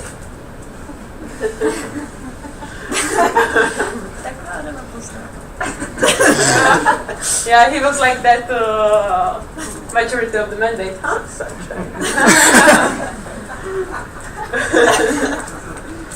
Yes, absolutely. Absolutely, it was a really, really great journey, great experience, and working together. And but one can ask why. Why is a really great experience to be in the national board? Well, as already mentioned in our parts, you can improve yourself personally so much when it comes to communication, teamwork, leadership, advocacy, task delegation, communication not only in English, public speaking, presentation skills, and much more. These skills are really valuable after every time, all the time, everywhere. And thanks to ESN, you can just get them really easily. And as we like to say, ESN is our sandbox. So you can just try out what you just love and what you always wanted to try, and you will see. And no one will judge you. And also you can enjoy it so much. Thanks to ESN, you can travel, you can meet people from all of the countries that you can think of. You can network with many people. You can find some friends in other parts of or corners of the world. And then once you're going on holidays, well, you have somewhere to sleep, right? Not only this. And it's a lot about personal development. So these are a few of the benefits that you can get.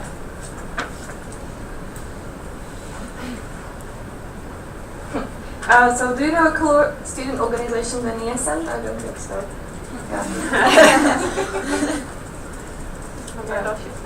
On all its level, local, international, national, it's super cool. Okay, so as the slide says, we do hope that we were a good example.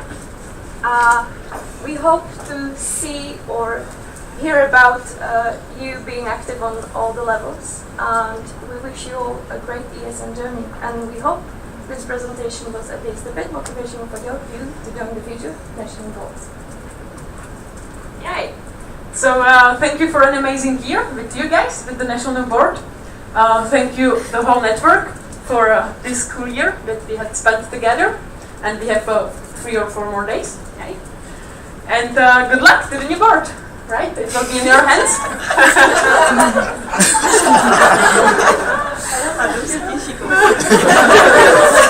Someone is really looking forward.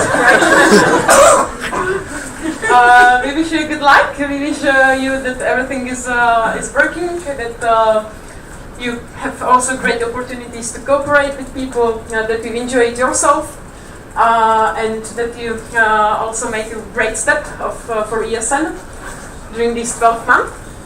And yes, see you around. We will not disappear from day to day, don't worry, and we will be happy to spend some more informal moments with you. So thank you very much.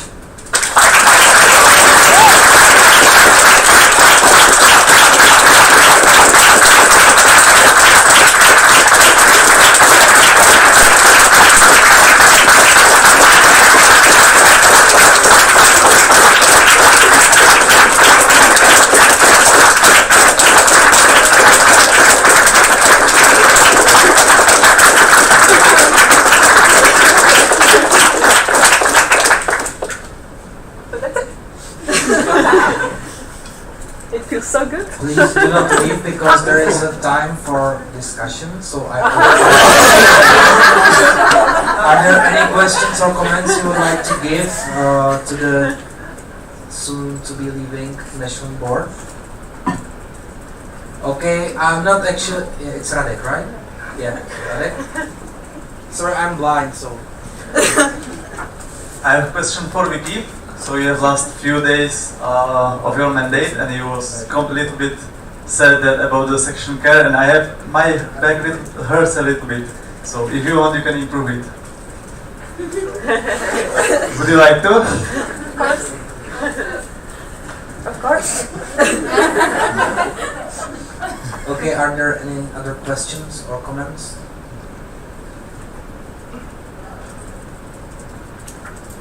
Okay, then I propose to close the speakers list. Any objections?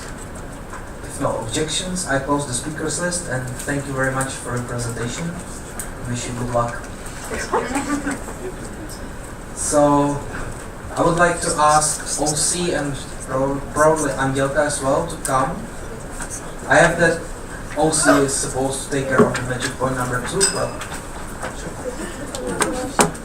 there is also magic point number 2 is OC. Because it's secret. Because it's a secret. Okay, that's true.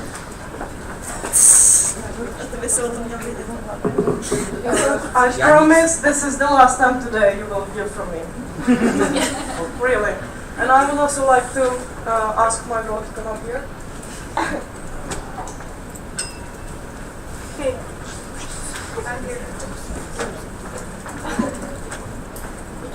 Because it's not only about the boards, it's about the whole network, and there is a magic point from the whole ESN Czech Republic. And the magic point is, who is this presentation not about? And you are right, it's not about Lucy. Maybe next time. So, I just want to say at the beginning that this presentation was created in cooperation of all the sections and also the board, all the supporters, basically the whole network. And I want to thank them as well, because you guys were amazing and we got together a very nice thing.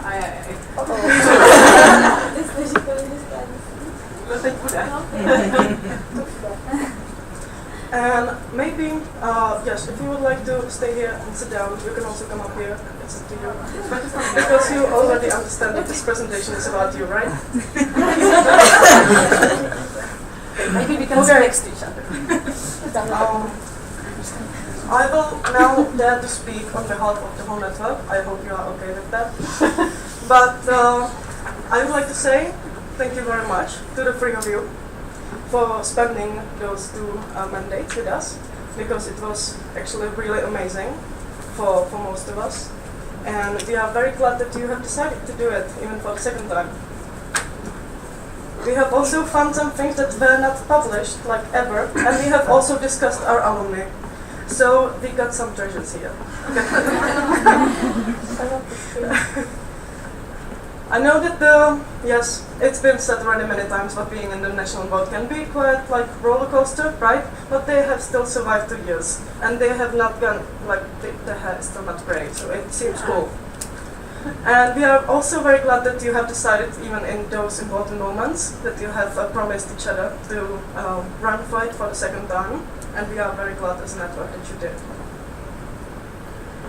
Actually, since the very beginning, because you were with the network, not only during the events, but you also, well, to be honest, we simply saw that you love what you were doing, what you are doing, actually, and it was great to see you.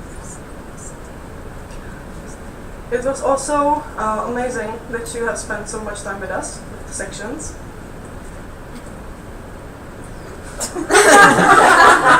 And you have always been very funny,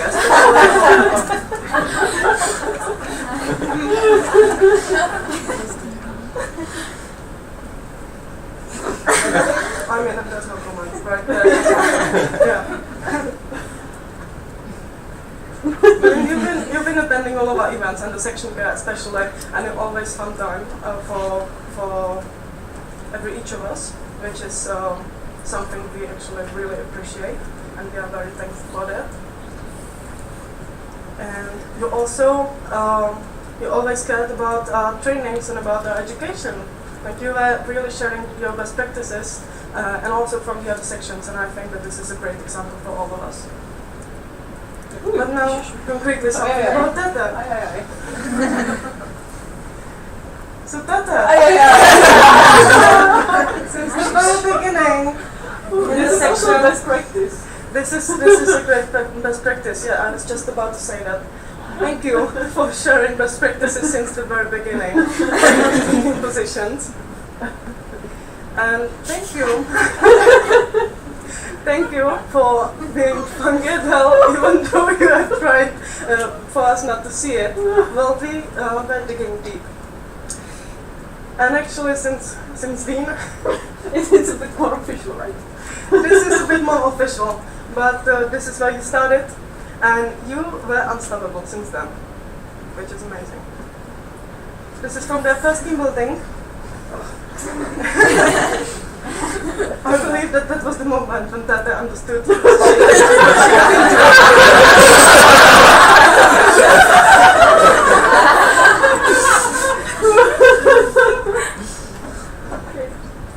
Well, we also want to say thank you for representing us that well, because you did. And thank you very much for improving the relationship with our national agency that much. Because well, I mean, my vocabulary is really well. But actually Hrachov was like a milestone in this because it was the first big national assembly platform in that time of your mandate. And it was super cool, actually, and you were amazing there, especially at the parties.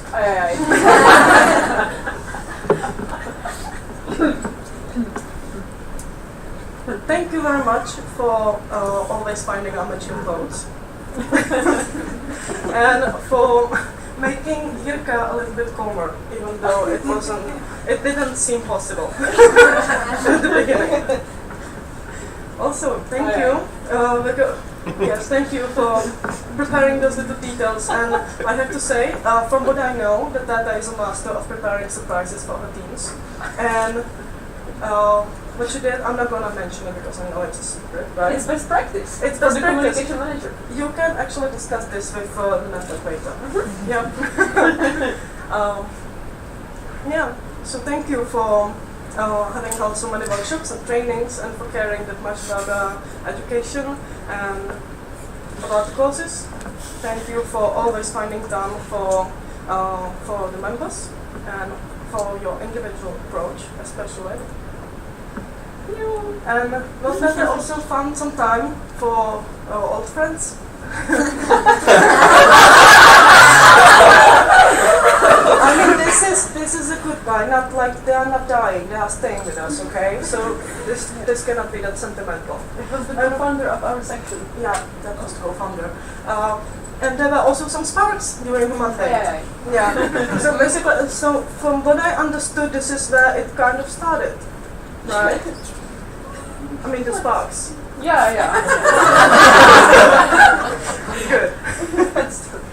And also, just a few words from Simcha and I, as your supporters. I mean, this is it. Because best brain drain from the Erasmus upgrade. It was a very unique experience from Simcha. And on behalf of myself, I would like to say that I'm really thankful for such a dear friend that you are, and for all your help, for sharing your experience, your advice, and for being always there for me, and also for such an amazing transition. Because we've been together for 2.5 years, I believe, and well, I have learned a lot, and you have always led by example, at least for me. So thank you very much, and now, if you would like to say something about Tata? I would like to, maybe. Before and at the beginning of my mandate, I was kind of terrified, let's say, about the cooperation with Tata, and I think that maybe somebody from the network was afraid too, how we will cooperate together. But after some months, I really get to know Tata closer, I think. And can I say we are friends now?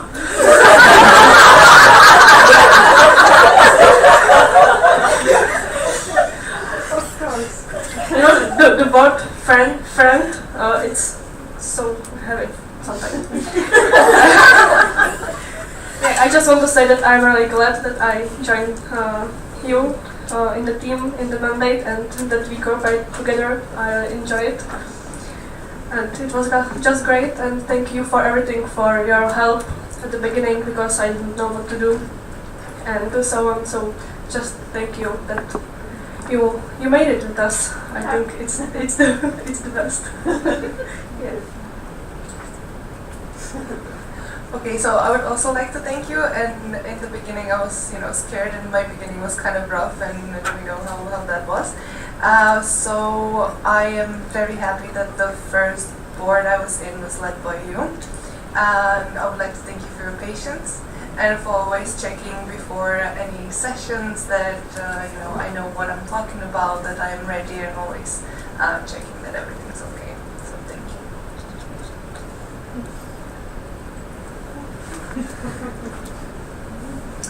you. Yeah, so Tete was one of the first people, or maybe the first one from the national I ever met on my first platform, where I felt like I kind of got there by an accident, and then I immediately joined her wonderful meetup, and I can confirm her amazing personal approach. I could speak to her at any time about something, either if it was about ESN in general, or as a section president, or about my future in ESN, as I did sometimes. So I would like to thank her for that, at least for me.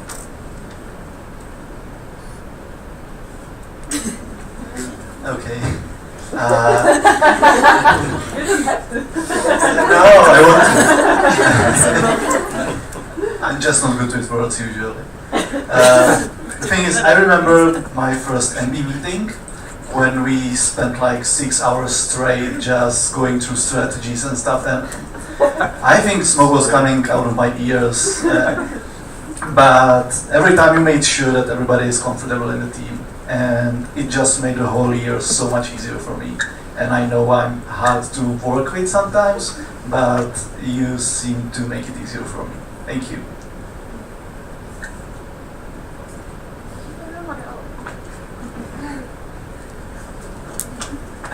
I wanted to say thank you for all of you, so I will start with that then. Thank you for your support, mainly during the summer, because as Lucy said, it was rough, but we made it, and I'm so glad that you were a good support for all of us. Even sometimes it was ups and downs, but I really appreciate your work you have done for all of us, and thank you for that. Okay. So we can move to Pepita. I'm really looking forward to this one. Okay, Pepita, we want to say thank you for being our IT emergency, even in Argentina, in the very beginning. And I remember calling you on the first day of your mandate, and we were just, well, it was really bad that morning. And you were there, and you actually got us in there. And as a WBA, I mean, wow. And even as an NL, I mean, you did an amazing job, and you were there for the sections. And anytime somebody had a question, you actually answered it, and you find a solution. So thank you very much for that.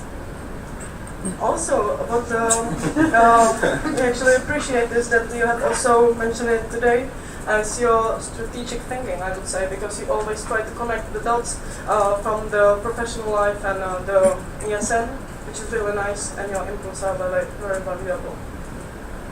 And thank you for teaching us how to party responsibly. And for using the filters. So thank you very much for all the selfies. Thank you very much for all the hugs. It was very nice. There were a lot of hugs. And I am not going to publish all the pictures that you guys sent me. No. Thank you for being there with the network, for always being fun, and especially for being inclusive, because you seem to be always so easy to talk to, which was great. And you were actually like, yeah, it was fun. You are like a model. Yeah. You are model. I think we should create an unofficial position for that. And also thank you for BAGM and for the delegation, because Pepita actually got us 52 spots for this AGM. It was online, unfortunately, but thank you for the AGM as well, because it was a very special situation, and I believe that we handled it well. So once again, thank you for being a model girl of ESN CZ. And thank you for joining the section team buildings, and for actually holding the sessions, and for trying to attract our newbies to the national level. And also thank you for taking a step forward towards becoming a trainer yourself. Can I please ask you? Yes, it's a video.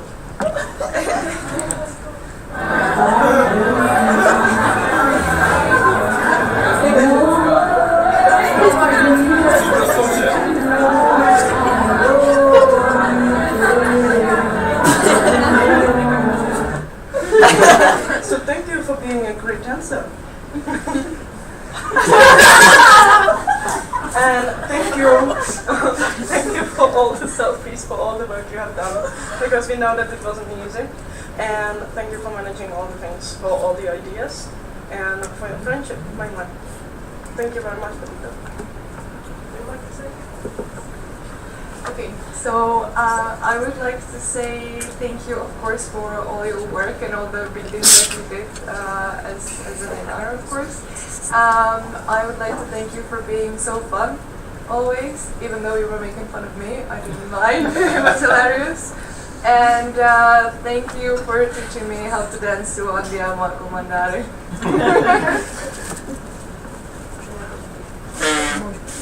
So this is not just for myself, but I would like to also thank you, and I'm so glad that network has you, not just me. I'm your girlfriend, so.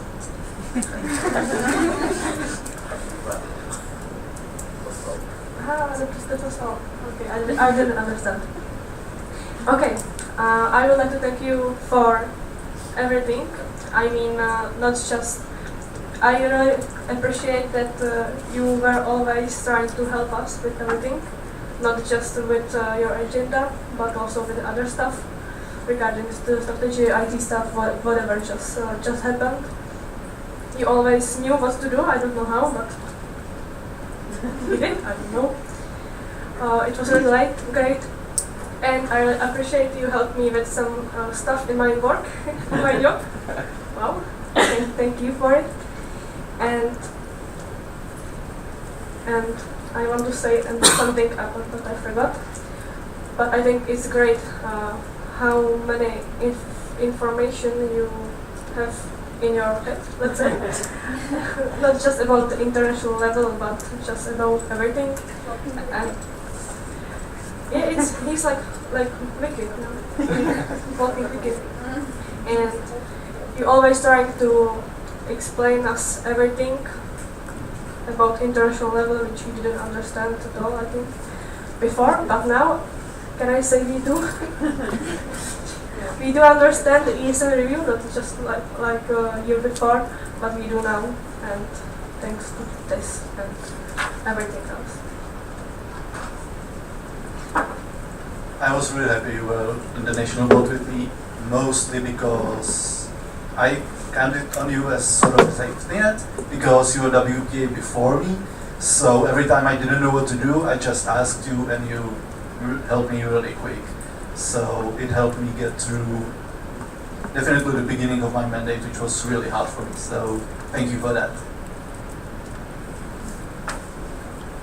Yeah, I would also like to say that not everyone knows it, but you have like the greatest knowledge of ESN, and you not always let us show, or you not always let us see that. And it's really fun to be with you at the parties, so thank you really much for that and for everything that you did. I hope that we are not seeing you the last time. Good. Okay, one more. This is different. Okay, Vikinka time. No? Yes. Thank you, Vikinka, for making those faces all the time since the very beginning. Thank you for staying in ESN for that long, even though, fun fact, did you know that she joined ESN back in 2016 only because she couldn't find our office years before that? Is it not true? It is.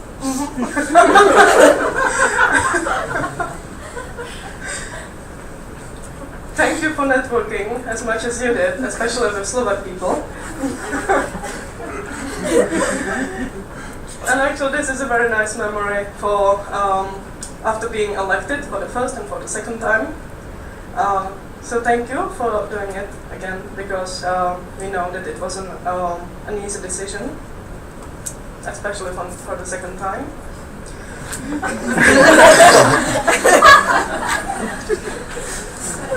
Thank you for being such a great meme material. And for actually caring about the network as much as you do. Thank you for all the trips that we could share with you, and for all the events. Yes. Thank you for showing us Brussels. And actually thank you for being one of the best OC team members that I have ever worked with, because if it wasn't for you, I don't know what we would do, be it with CEP or Zubji or the meetups. Because another fun fact, you are so smart and you know so many things, and still one of the things you enjoy the most is being in the OC and playing with the balloons, which is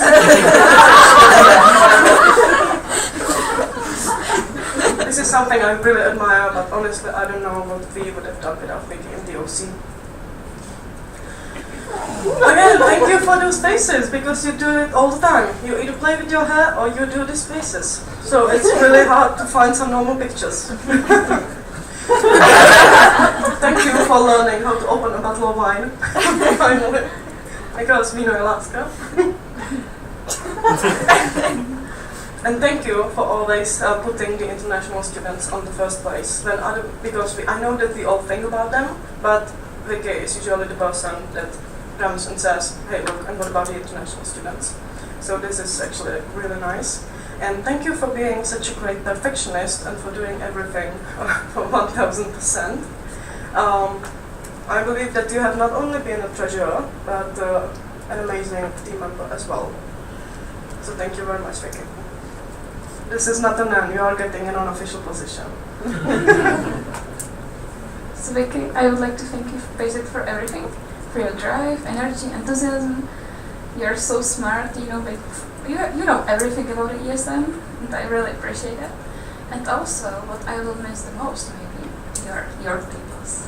They're amazing as well. Okay, Vicky. So, before I joined the national board, I will say I was a bit scared of you, because you always have experience. But I'm very happy that I got to meet you a little bit more, and then that, we had some team buildings and then meetings, and I was, had the chance to get to know you. And as it was said, you're so intelligent, and I'm always amazed with all the knowledge that you have. And I would like to thank you for kind of playing the devil's advocate when we have a meeting and always looking at all the other perspectives and options, because I think it's very valuable and it was really great for us. And thank you for your tables and basically teaching me with Excel, because I was able to copy your tables and it really helped me with life. So, so thank you very much. Okay, now I'm kind of sad because Lucy said almost the same as I wanted. Doesn't matter, I will say it again, okay? Okay. What I like about you that you are just seeing all things from different perspectives, and I think it's really great for the team. I really like it, and I just enjoy all the meetings with you, with your faces and comments. It was just great. I really enjoyed it, and I will just miss it, I'm sad now, so okay. Okay, I don't think I will repeat what's already been said, but I'd just like to add that I sometimes struggled with the NB agenda, and usually when I was unsure, I trusted your opinion the most.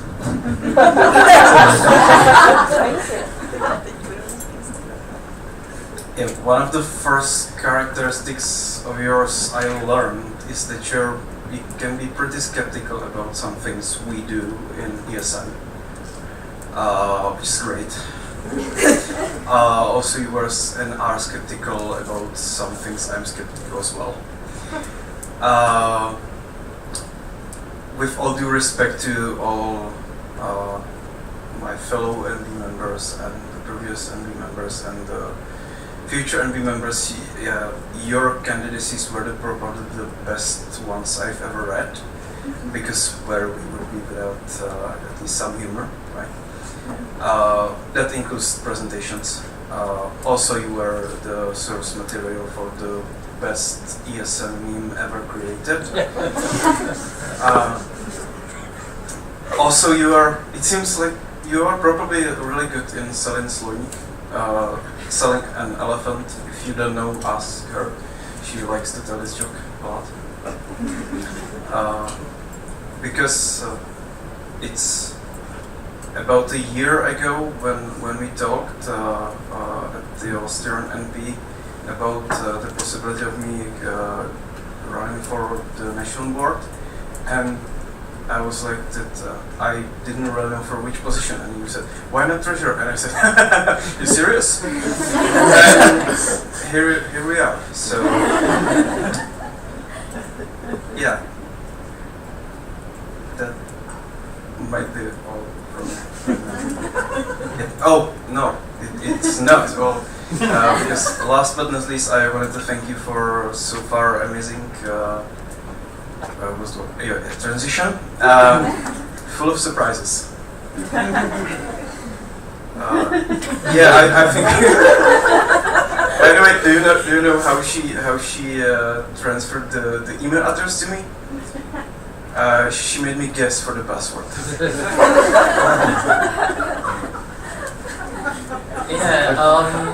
I just want a quick story. First time I met you was your election assembly, and I cannot forget your presentation. How did I get here? And literally it was train ticket, which I don't think that I get over it. It's really just, you are the funniest. So thank you very much with all your help with the statutes and your great opinion in everything. So thank you very much. Okay, good. And now I believe it's time for the sections to say a few words as well. So who do we start with? ESN Uski? Yes, actually there's this wonderful picture from ESN Uski, and they will also approach you later with a little something. Then there's ESN VSB. Martin?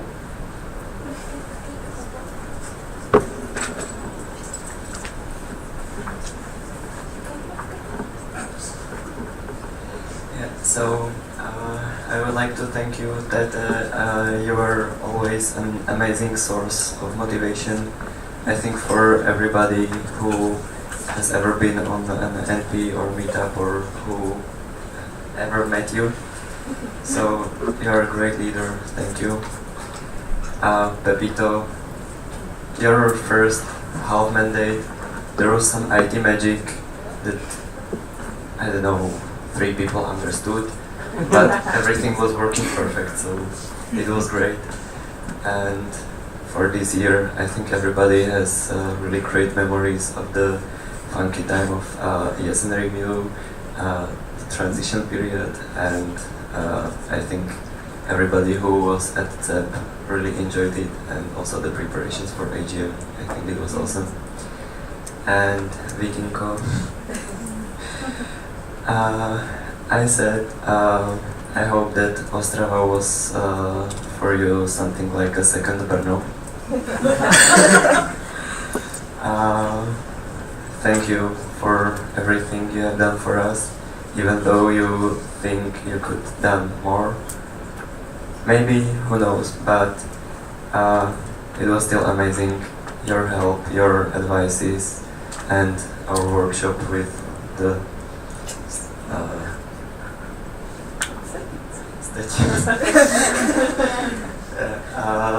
so thank you very much.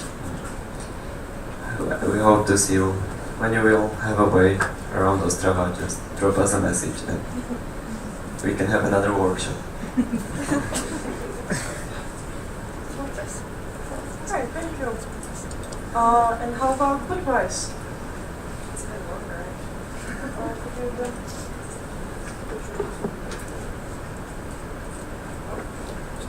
It's gonna be harder. I'm gonna ask my section to come here because I woke them up for it. So please come here.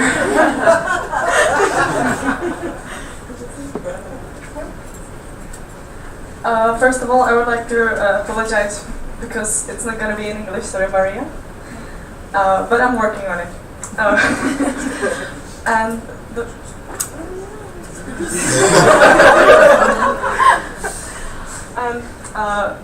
it's a bit, not weird, but strange because I wasn't at the very beginning when we entered the ESN. I was just like tackling the top of ESN. I didn't know what I came into, but I'm glad I'm here. And with Honzi and Luki, we somehow managed to put together our story. Could you please push it down? Not three-handed.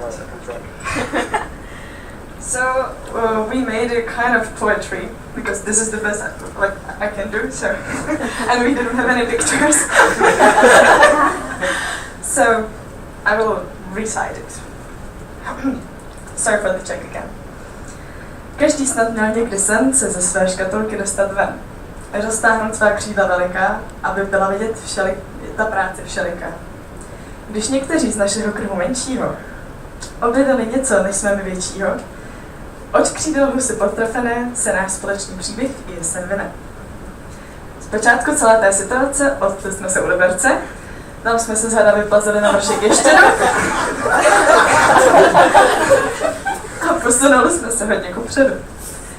A tak pod těmi vašimi křídly vašimi, pardon, jsme rostli a cítili se blažení. Že máme takové strážné anděly, který ani v ráji k dispozici prostě neměli. Pomalu, ale jistěučce jsme přicházeli na kloub celé té věcičce. A stejně jako COVID-19 celým světem, my jsme pronikali jesenkem. Slovo dalo slovu. No a tak došlo k tomu, že jsme tehdy v Blavě, oslovené Vřavě, někteří, mohli začít hrdě hlásat, že jsme se stali součástí networku, který nezná ponorku. Od té doby jsme moc vděční, že to s vámi můžeme růst. Ale bez vás, ať se to zvětší, bychom měli ESN+. Takže díky za ten pocit přijetí, díky za to přijetí a za ten pocit soudržnosti. Za tu cestu, za podporu, za všechny radosti, za trpkostí. Díky vám jsem mnohem víc, než když jsme doufali. Takže vám teď přeju krásný důchod. Děkujeme.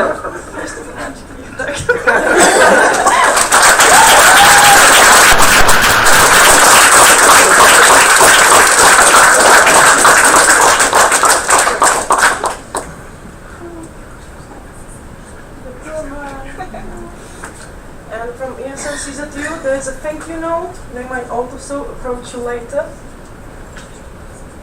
But from ESN Hradec Králové, Maria would also like to share a few words. Okay, 1, 2, 3, 1, 2, 3. Actually, I would like Ellie and Clea to join me in here because I'm not here alone. And Clea should be somewhere in the back. Yeah. She's on the way.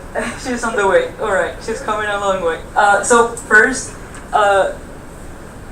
I might get a little bit emotional, but I'm gonna try not to. So I apologize ahead. Yeah, everybody's so chill now. Yeah. Dear Tete, Vicky, and Peppa, we often talked about the natural progression of sections and how ESN is all about renewal, progress, and moving on. And these words, which have helped us get some perspective into our section's reality, now feel greatly exemplified in your departure from the NB. Today, with no pictures, videos to add to your surprise gift, we decided to express our gratitude through a couple of extra pictures we've taken during our team building and this rather long thank you note. These are the pictures. In an international local board where the native language of our members includes Spanish, Portuguese, Czech, and Russian, English is the middle ground, and we're well aware that this would not have been possible if it hadn't been for your push towards having English as the communication language. We also understand this has been a slow and painstaking process, and something that will still take some time until it's fully implemented. It's a work in process, and yet we can't help but feel that if it hadn't been for you going the extra mile, we wouldn't be here. And if it hadn't been because of your incredibly calm, collected, and approachable attitudes, we wouldn't have felt as comfortable being part of this network.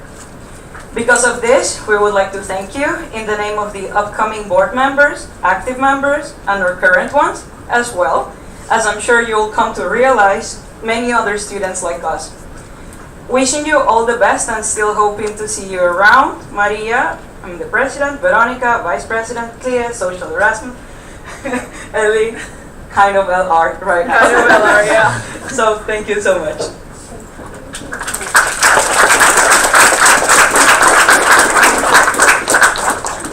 Thank you, girls. And now from ESN Viola notes, there's also like a thank you note, and you can actually read it. Thank you for all your hard work and best of luck in the future from all amounts. And from ISCCTU in Prague, can you please press the button because it's a video? Oh yeah. It's dangerous always with the section. You never know. Milá Petře, Světlo a Vicky, moc děkujeme za vše, co jste v posledních letech udělali pro nás a pro všechny v ESNku na lokální, národní i mezinárodní úrovni. Doufáme a moc se těšíme, že vás potkáme na jakékoliv z našich akcí. Jste vždy vítáni. Děkujeme! So now there is Jo.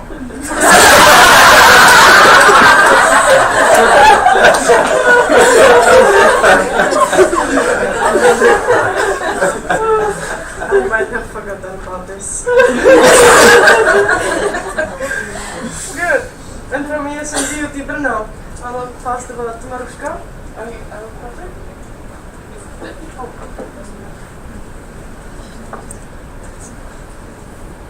Okay, so I have like a little speech, but it's in Czech, sorry. Pamatuju si na moje první setkání s Tete, jako by to bylo včera.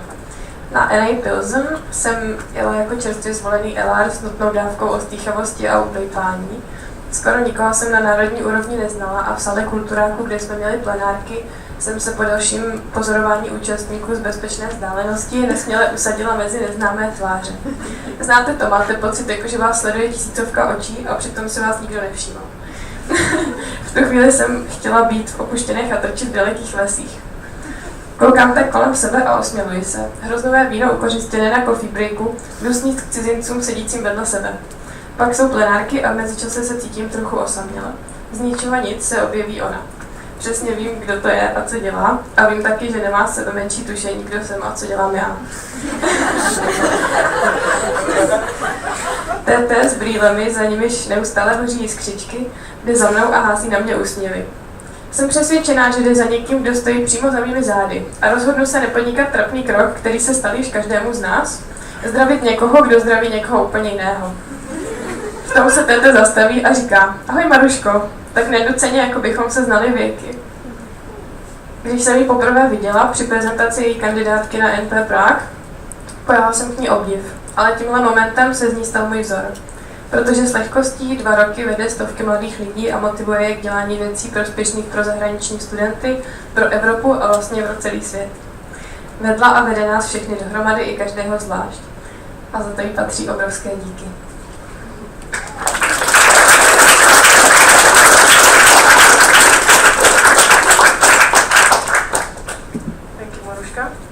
So this is from ESN Beauty Brno, and from ESN Pardubice, they might also approach you later on now. We might like just keep it short, as simple as we usually do. Can I go without the mic? Yeah. Yeah, okay. So on behalf of ESN Pardubice, we would like to really heavily thank you for all the patience you had with like our still not really registered section, and with all our specificities we have. So thank you for that, for every help you gave us. Thanks. Good. So we shall continue, and now I would like to ask ESN Brno. Where is he? Come up here. I will also give you. Oh my God, can you come?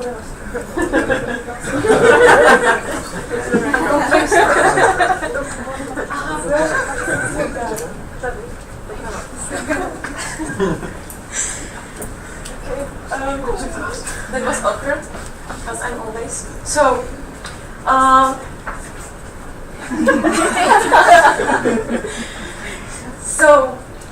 From the whole ESN Univerno, there is a poem, and we hope that you will like it. Do you want to say something more? Okay. It's called Appending. And now I think it's great. Sorry, it's in Czech, but and also sorry for the Indian language. It's very long. Appending. By ESN Univerno. Již nastaly časy jindy na ode jindy, ale nebojte se, uvidíme se i někdy jindy.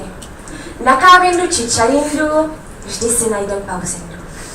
Budete nám moc chybět, již nebudou vaše maily vidět. Ani žádný prezentindy, ani žádný workshopindy a už vůbec bubindy. Co dělal náš Pepito? Staral se, aby v internetech nebylo rozbito a potom, aby ze CNRu nebylo žádné tajemství ukryto. Pro nás byly i section care and it was amazing that you cared. Moc ti za to děkujeme a snad se ti i bez bordování budeš mít skvěle. Co pak TT dělala?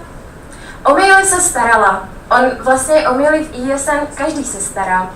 A 2 roky nám maminku dělala. A teď to zní, že TT je moc stará. Podporovala nás v osobním rozvoji a motivovala nás. Krucí písek, ta holka se ničeho nebojí a ananas. Ono se to jako hrozně rýmovalo, takže. Jsem tam zašla na DZS, jsem tam zase na ministerstvo a jsem tam do Brníčka podívat se na Brno United srdíčka. Moc ti tady děkujeme za to, že si nás vedla tak moc skvěle. A co Vikinka Mikinka? Ta dělala pokladničku, všechny ty fakturindy a tabulindy, ach ty tabulindy. Bez nich bychom všichni plakalindy. Něco, že je vtipná, krásná, mladá, perspektivní a má ráda kytičky. A tak to tu necháme. Něco, že je holka milá a nikomu ji nedáme. Vikinko, tak na co čekáš? Přijeď, čeká na tebe Malibu. My přece moc dobře víme, jakou v něm máš zálibu. Jak tak na to koukám, možná je ta báseň depresivní a to vůbec nechceme. Ale je to rýmující, tak to všichni přijmeme. Ale teď vážně, jste moc skvělí a šikovní a bude nám smutně jindy. Víme ale, že se nevidíme naposledy, takže moc krát děkujeme a teď už vážně papindy.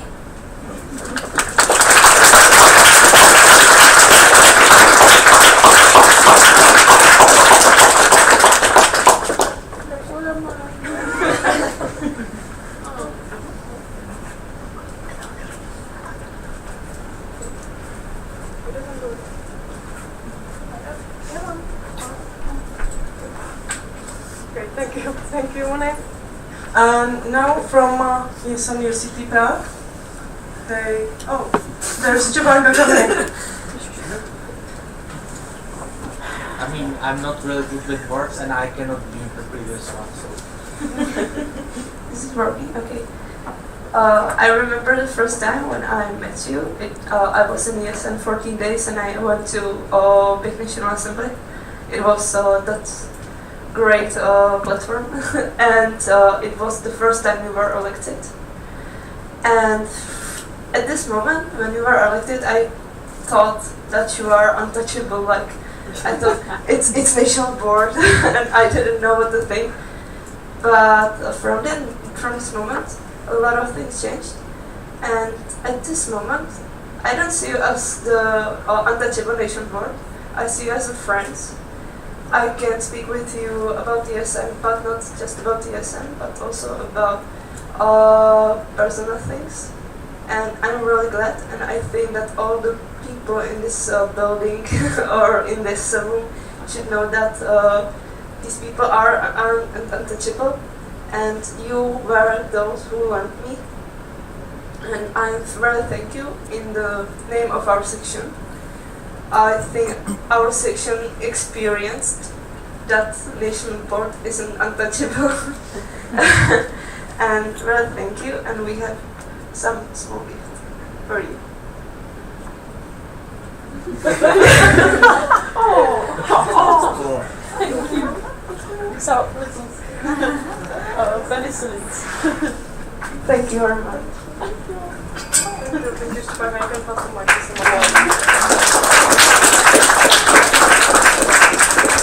don't know, is this working? Yeah, good. And lastly, last but not least, thank you once again to all the sections for participating. I mean, you guys are amazing. And also, one more huge thank you on behalf of us for the transition, for all your knowledge, for basically everything you've done, and it's all covered. But before we finish, we would like to give you a little something, because now you will have more free time to actually enjoy these things. So,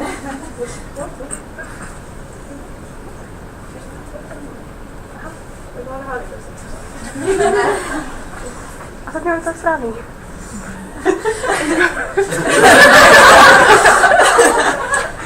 Už to mám.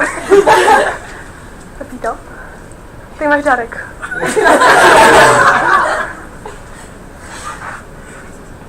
Mikrinko, ty máš ještě jeden dárek. Děkuju. Moment.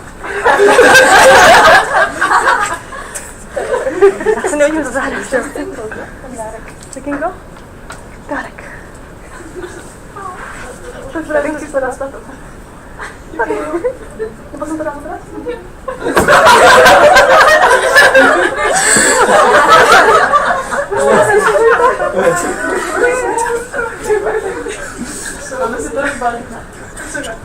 That's up to you, actually.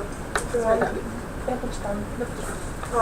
Okay, so this is all from us, and I know this was really long, but yeah, thank you once again, and best of luck in your future steps.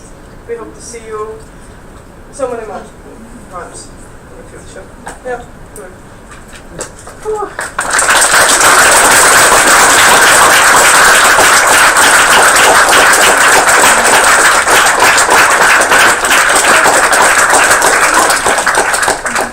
I would like to thank everyone for coming here and saying thanks and goodbye to the leaving board members.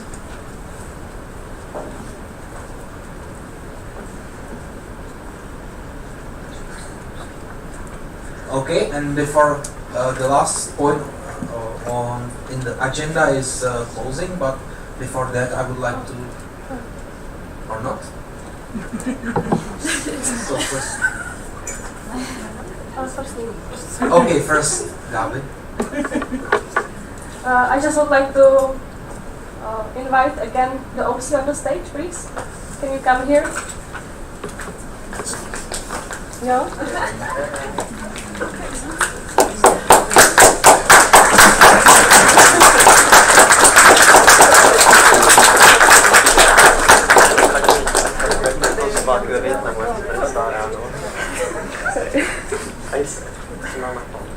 Okay, before some goodbye words, last words goodbye from Tete and from Mareczek as an announcement team of the Okay, I would really like to thank you all that you joined us for this, because without you I think we will be online, or I don't know what I will do. So thank you, I enjoyed the time with you, it was funky, let's say. You are just great, and just, I think it's just big thank you to all of you. And I also have some gifts for you, but I think there is no time for this, so I will give you this later. Okay?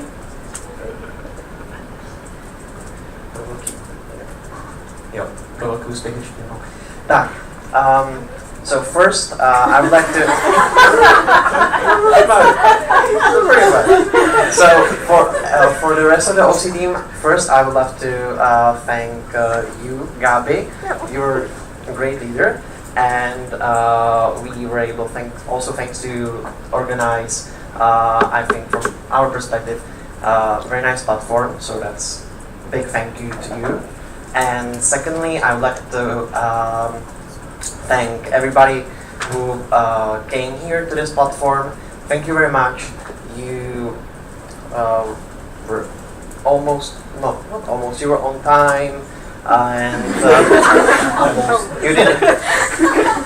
you didn't set fire to anything, and so yeah. So thank you very much.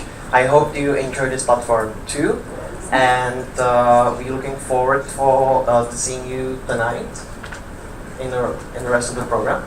And I think Stepan, don't look at me like this. And I think Stepan has more information, so I will hand her the microphone. Hello again. So, the social program will start earlier. It will be at Magica. Magica is in front of Sazala, and you will go just to the left. And you will see a club and hear a club. It's connected to the Ottawa Club, Ottawa Drums. I think you will recognize it really well. And also, you can come earlier. That means you can come at 9. In agenda, we have written 10 as the start of social program, but you can come at 9. Okay. Yeah. Yeah, I think it's time for that now. Okay, so stay here. As Gabi mentioned that she has something for you, but before you leave, we have something for you, which is the signed flag. So thank you OC very much, including Gabi, for all the work that you have done. And this is a gift from us, and it's up to you how we will deal with it, because you are a national OC. So can I please ask you for one more applause for the OC?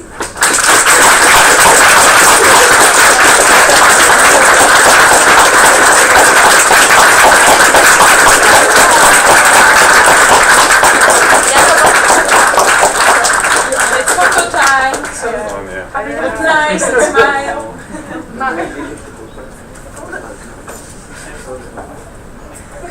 So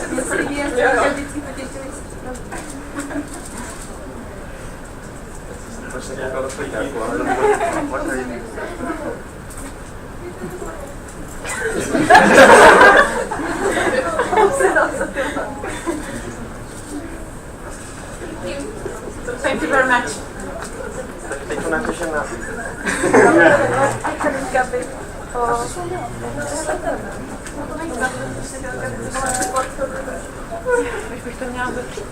Jo, poprosím. A mám tam ten seznam. Myslím, že jo, máš. No, tak mi to tam dejte. Tam je ten Dimmer. A to všechno mám popsat, jo? Můžu, dobře, tak jo. Jo. Gabi prepared me a presentation. I did? Yes. Really? Yes. They told me. You mean this one? Yeah. There are 3 slides. Really? It doesn't matter. Yes, so here we are at the very end of this National Assembly. So a few last short words. I learned that there is this slide with partners. So I would like to thank again to University of Chemistry and Technology for all the support and providing us with the venue. I would like to thank to Kazimierka Dětské tábory s tradicí for printing out our materials. If I'm not wrong, we all have these face masks for eyes. So I'm supposed that we are supposed to take them tonight to the party. So I'm looking forward to yours. Also, I would like to thank to Havlik for the sweets at the coffee breaks. They were really amazing. And also a big thank goes to the National Agency, which supported this National Assembly financially, and also they contributed to a few presentations. And I will not need this anymore. So last words. First of all, thank you for everything.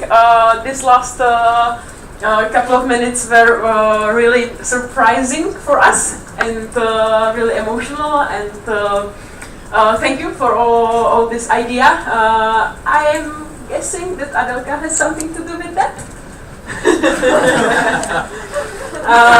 It was very nice gift for us when we are leaving from the national board. There are many memories and beautiful moments that we have spent together. So these photos and notes from you made us think about them. So thank you very much for that. It was just one of I can say that it was one of the best moments that I had in ESN. And Adelka, could you join me please here? I know that I'm good at surprises, so here we come. Yeah. This is part of the transition, guys. So I'm officially closing the National Assembly June 2020. It's closed. Yeah, you can clap.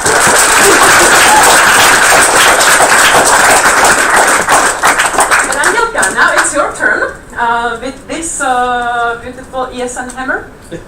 And I hope that you will keep this tradition. Don't forget at home. It can happen.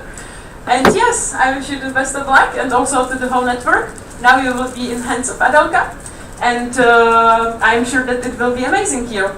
So enjoy it, guys, and see you around.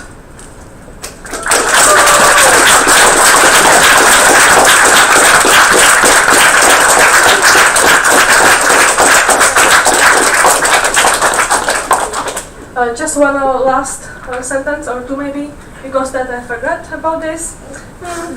I would like to also thank to the cheering team. Oh yes. My beautiful cheering team.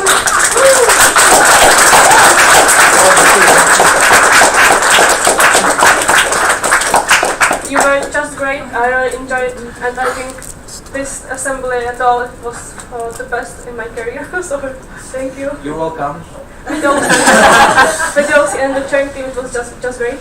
And just small announcement. What time is it? It's kind of late, so you have like 10 minutes to go for the dinner. Yeah, so and see you tonight.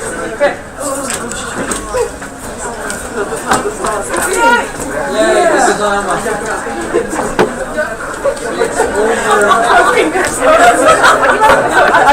I saw your Když jsem se to dívat taky. Že nechám dělat stejný tím I agree. I totally agree.